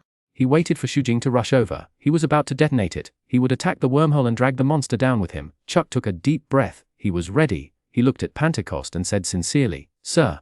My dad always said to seize the opportunity. Brennan, it's an honor to fight alongside you. Pentecost nodded and ordered rally. Rogue, back off. Don't come over here. The dangerous wanderers marched toward the wormhole paused. Rally and Morimako, both with grief-stricken expressions, hesitated for a few seconds before retreating. Silence fell over the Lawson command center. Heck closed his eyes in pain, unable to bear the sight. Su Jing's massive body swam in circles. Seeing the Eureka Raider's movements, he immediately guessed what Pentecost was thinking. He couldn't help but sneer inwardly. He extended his claws and flung the abominable corpse off the cliff. Get ready. Wait. Pentecost saw a shadow approaching and thought it was Su Jing coming down, but upon closer inspection he saw another monster corpse. Damn! Chuck was already furious. Now he felt like he'd been tricked by a monster. What on earth was this beast trying to do? They controlled the mecha together and quickly dodged to the edge of the cliff. Boom! The huge and abominable corpse fell down in a mighty manner. Through the Eureka Raider mecha's shared vision, even those in the command room could see the scene. Swish! The moment the corpse touched the wormhole, it was like a stone dropped into water. Ripples flashed across the wormhole's surface. Then the entire corpse was swallowed up, disappearing before everyone's eyes. The others didn't notice anything. But Newton and Gottlieb stared blankly at the screen. The image of the monster's corpse passing through the wormhole kept flashing through their minds. Then, like a flash of inspiration, NIDC, the two of them shouted out almost in unison. Their faces filled with surprise and enlightenment. What? The other people in the command center looked at them, and a glimmer of hope rose in their hearts. Dr. Heck asked directly, "What on earth did you come up with?" Newton and Gottlieb exchanged glances. I've said it before. All monsters share the same DNA. Now it seems there's a reason for that. Chapter 148. The Victory of Humanity. That is right. After Newton finished speaking, Gottlieb nodded in agreement. The two were sworn enemies. Always at odds. Unexpectedly, they had reached an agreement at this moment. Everyone in the command center was speechless with astonishment. "Doctor, please get to the point." Pentecost looked up at the monster still hovering on the cliff. Although there was no danger at the moment, he still felt uneasy. Newton moved closer to the screen in front of Kai Tiantong so that Pentecost could see him clearly. Sir. The real reason you can't pass through the wormhole is because it's not recognized by the wormhole. Gottlieb, unwilling to be outdone, also came over and said, "It's like a barcode in a supermarket. The wormhole reads the monster's genes and lets the monster pass through. But you don't have monster genes. So you have to trick the wormhole into thinking you have the same code as the monster."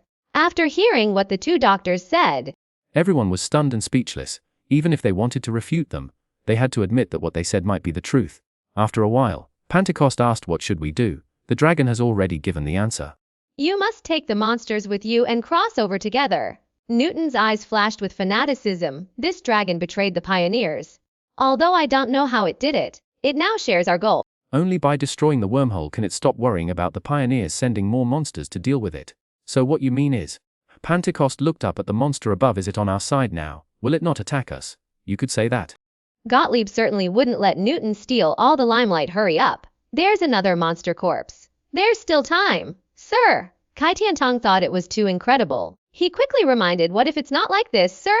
Please trust us." Newton interrupted Kai Tiantong and said quickly, "As long as we destroy the wormhole, and only this one monster remains, even if it's difficult to deal with, the situation will be in our favor." "I see." Pentecost quickly made a decision and said to Chuck, "Let's go up." Good.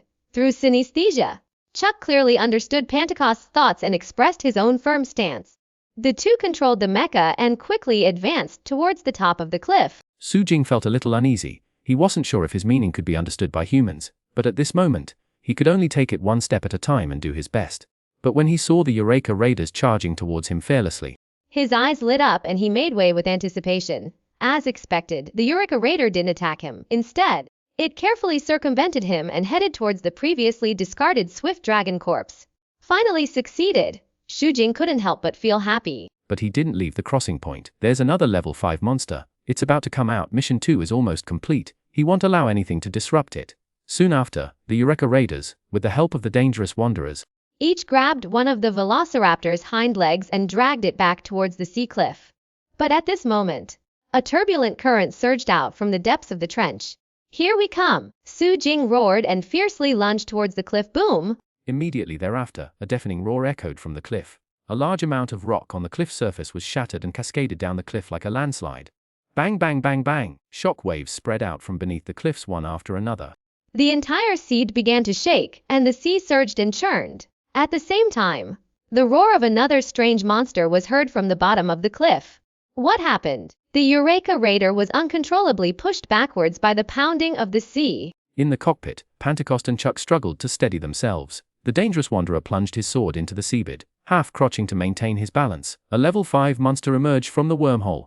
Tai Tang replied in panic. This new creature is terrifyingly large, even larger than a dragon, about 180 meters long and weighing nearly 7,000 tons. Triple event. Looks like I was right. Gottliebs were silent.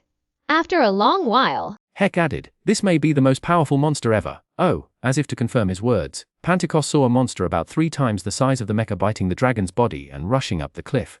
Although the dragon continued to resist, it seemed that due to the disparity in strength and size, it was completely at a disadvantage in the confrontation. The two monsters fought fiercely, causing the sea to boil. Oh my god! Everyone saw this scene through the light from the wormhole below the cliff. They were so shocked that they were speechless. If this happened on land, the damage it would cause would be unimaginable. Boom. A small mountain not far away was hit by 2 monsters. It collapsed and scary.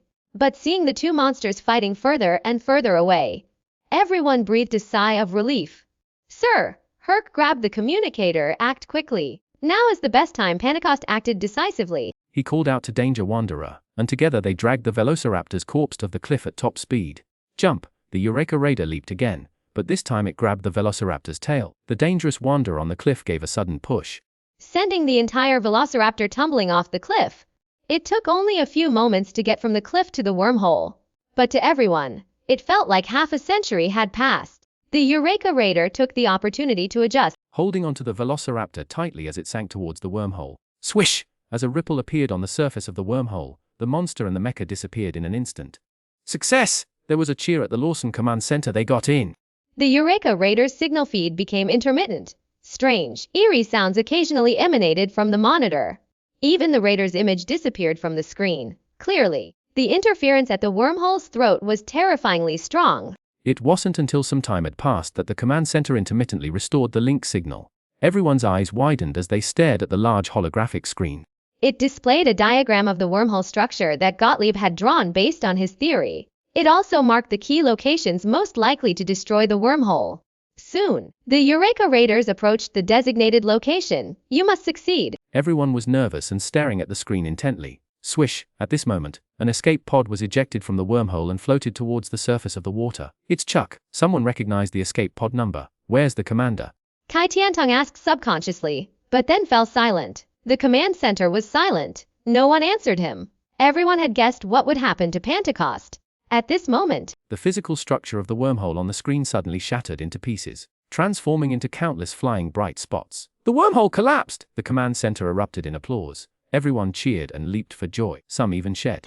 The heavy burden of the past decade had been lifted. Chapter 149. Ascension on the fly. Boom! Xu Jing was involuntarily pushed backwards and crashed into an underwater mountain. The mountain instantly shattered and collapsed. Countless rocks flying in all directions like cannonballs. Which building is this? He can no longer remember. The monster before him was even stronger and taller than he was. Comparing their sizes was like comparing a tiger and a leopard. Xu Jing was the leopard, while the other was the tiger. This monster has a head like a hammerhead shark and a pair of sturdy forelimbs. When swung, they are incredibly powerful. Behind it are 3 long, trident-like tails. They can be flexible or rigid, capable of entanglement and stabbing. It is incredibly formidable. Furthermore, its leather was incredibly thick and resilient. Normal attacks hitting it felt like hitting a ball of cotton, effectively reducing the damage by half. But what troubled Xu Jing the most was her intelligence. Not only was it extremely high, but she was also incredibly cunning and malicious. He finally understood why the humans in the movie had given her the codename Poisonous Woman. Roar! The vicious woman's tail swung out in a spiral, lashing fiercely towards Xu Jing's vital parts. Xu Jing cursed inwardly. He struggled to free himself from its grip. He swept his tail across, engaging it in a fierce struggle. Bang, bang, bang. Explosions continued in the water. Shockwaves spread outward. Terrified sea creatures of all kinds scattered in all directions. Those who were slow to react were killed instantly. Why hasn't Pentecost figured out the wormhole yet? Xu Jing felt that he could no longer hold back the vicious woman. If this continued, he would be completely defeated sooner or later. By then, he might not even have the chance to escape. The battle between monsters was a test of physical fitness. Unfortunately, he and his opponent were both level 5 monsters. He had no advantage in speed, strength, armor, or toxicity. Boom! A moment later, Xu Jing swung out fiercely, striking the vicious woman in the face unexpectedly.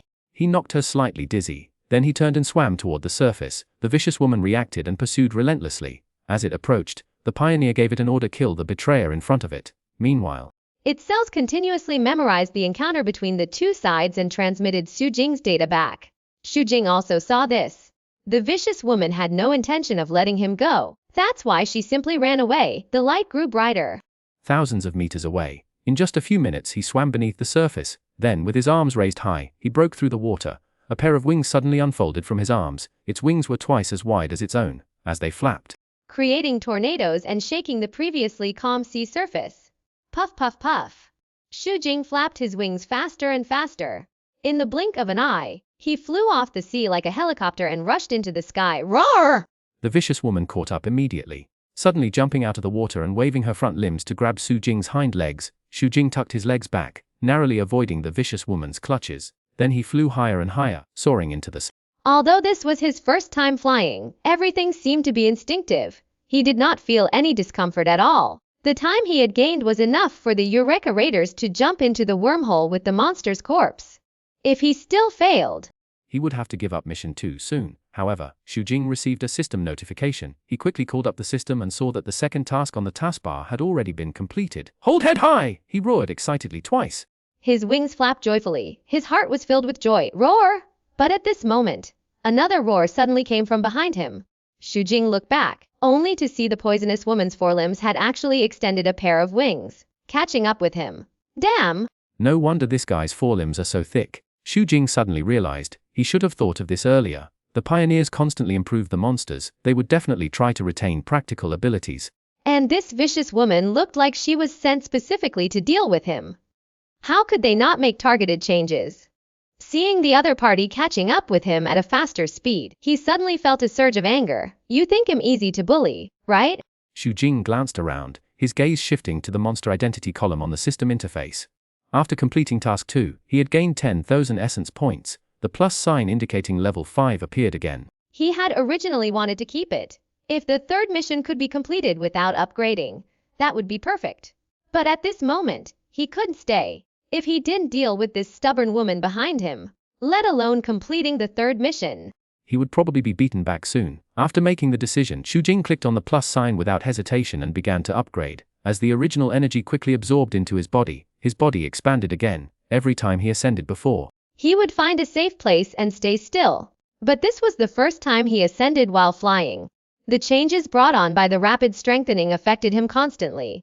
Before long, he began to lose control of his body. Then, he tumbled headfirst from a height of tens of thousands of meters. The scenery on both sides passed by quickly. Below was still the sea. Roar! The vicious woman had almost caught up to him, but instead missed. She paused, locked onto him again, and swooped down like a hawk hunting its prey. Xu Jing, however, remained calm and composed. He even folded his wings and tried his best to curl up into a ball to reduce air resistance. At this moment, he was like a giant meteorite falling from the sky. Plummeting with a terrifying roar, the vicious woman's plan failed again. She roared with immense fury. Seeing her target moving faster and farther away, she stretched out her hind legs, her front body tilted downward, head down, feet up. She began to pursue at a faster pace than before. Xu Jing sneered inwardly. He kept silently chanting to himself to speed up his evolution, completely ignoring the excruciating pain in his body. In just a short while his body expanded. Slowly approaching the size of the poisonous woman, But this is just the beginning. The gap between level 5 and level 6 cannot be closed in a short period of time. As his body grew larger, his bones became weaker than they could bear. A large amount of primordial energy surged into his bones, causing his life form to begin to transform. Boom! In just 2 or 3 minutes, Su Jing slammed into the ocean like a meteorite hitting the earth. The spray formed a mushroom cloud, Rapidly rising and exploding. The vicious woman who was chasing after her was caught off guard and was hit by the bullet like water droplets that exploded all over her body. Although it didn't cause any serious damage, it made her even more furious. Boom! It folded its wings and plunged into the sea. It swung its tail and pounced on Xu Jing, who had just unfolded his body. Chapter 150, Picking Peaches. Although the fall had caused considerable damage to Xu Jing's body, he didn't take it to heart. Each evolution not only strengthens his body, but also quickly repairs the damage to his body. At this moment, his size was no smaller than that of the poisonous woman. In fact, as time went on, he would continue to expand and become stronger. Roar! Xu Jing's eyes flashed coldly. He stopped trying to escape and instead lunged forward without showing any sign of weakness. Boom! There was a loud bang. This time, he was no longer at a disadvantage. A hint of doubt flashed across the vicious woman's eyes. Then, she continued to pounce on him. Convinced! Bang! Bang! Bang! Bang! Time and again. At the beginning it still had a slight advantage, but as time went by, the situation completely reversed. Xu Jing grew bigger and bigger. His physical fitness also grew stronger.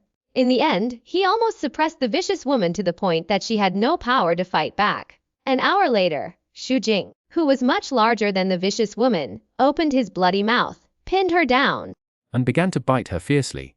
The poisonous woman's eyes were filled with fear and panic. After the wormhole collapsed, it could no longer sense the pioneers from the other world. It could no longer transmit any information through the hive mind. With his intelligence, no matter how smart he was, he couldn't understand why this happened. Go to hell! Xu Jing ripped open the vicious woman's throat and pulled it sideways, almost tearing her head off completely. The poisonous woman let out a heart-wrenching howl. A large amount of blue blood gushed out, pouring into the sea. It almost dyed the ocean for miles around. Countless creatures tumbled and jumped out of the sea struggling. Then they gradually became silent. It's over! Xu Jing released the poisonous woman, letting her body sink into the sea. Then, he flipped over and descended to the seabed, finding a secluded spot to hide and wait for this evolution to be fully completed. The sun rose high, dispersing the thick fog that had spread over the Pacific Ocean. The sky is high and wide, a deep blue, stretching as far as the eye can see. After confirming the destruction of the wormhole, Shattered Dome Base dispatched a large number of Sikorsky helicopters to the sea area where the wormhole was located. After searching for a while, they successfully rescued Chuck and contacted the dangerous wanderers. After reuniting, they began their return to base command center. Heck picked up the communicator and shouted, "This is Marshal Hercules Hansen. Please reset the timer." With Pentecost confirmed dead, Heck naturally became the official commander of the base. As soon as he finished speaking, the entire base fell silent. Everyone stopped celebrating and looked over. Commander, Kai Tiantong was momentarily stunned. The wormhole had been destroyed. The timer should have been terminated. Heck tapped a few times on the large display screen, bringing up a recent satellite image. It showed two massive monsters chasing each other in the sky, codename Dragon, codename Three-Tailed. He pointed at each monster and said, "Whichever one wins the battle, the remaining one will never be our friend." The others then remembered that there were still monsters to be dealt with, and they all entered a wartime state. At Kai Tiantong, the war clock in the base ticked to 0 and began counting again. Although the nuclear attack on the wormhole had been planned for a long time, the execution time was uncertain. This time, the situation was desperate, so it had to be launched early. Ordinary people were still unaware of the destruction of the wormhole.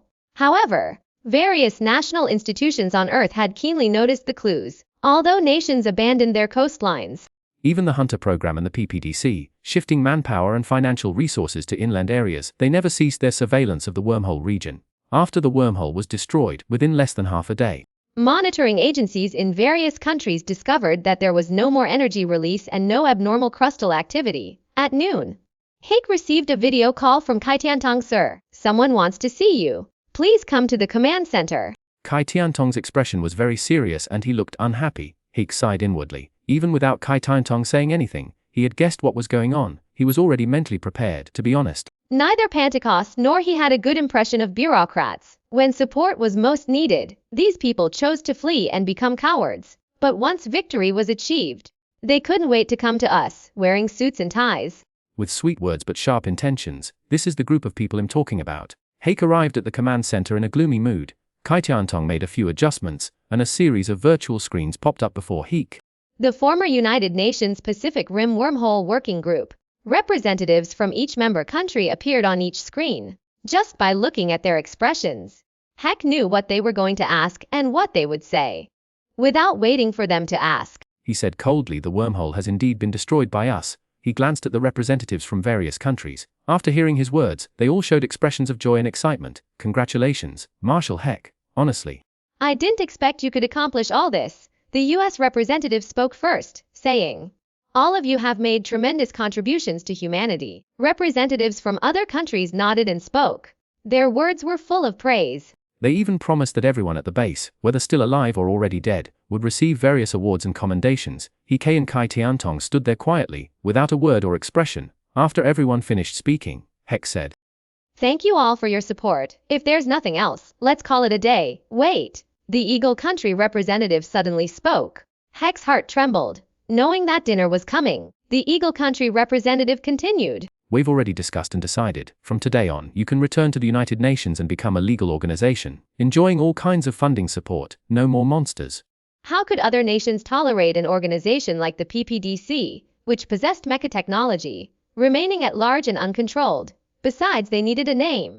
They could claim the credit for destroying the wormhole and publicize it to the public. Heck closed his eyes, his fists clenched unconsciously. He wished this news would come sooner. How many soldiers had died over the years? How many lives had been lost because of untimely rescue efforts? He was filled with anger. If he had a choice, he certainly would want the PPDC to return to the UN. It wasn't out of ambition, but rather out of resentment and anger. He felt sorry for those who shouldn't have died, but he had no choice. He had to make a decision against his will. After a long pause, he opened his eyes, glanced at everyone, and said calmly, okay, I agree. The audiobook for chapters 101 to 150 of this issue has concluded. Please subscribe to this channel, turn on notifications, share, and leave your comments. I will continue to update the subsequent content.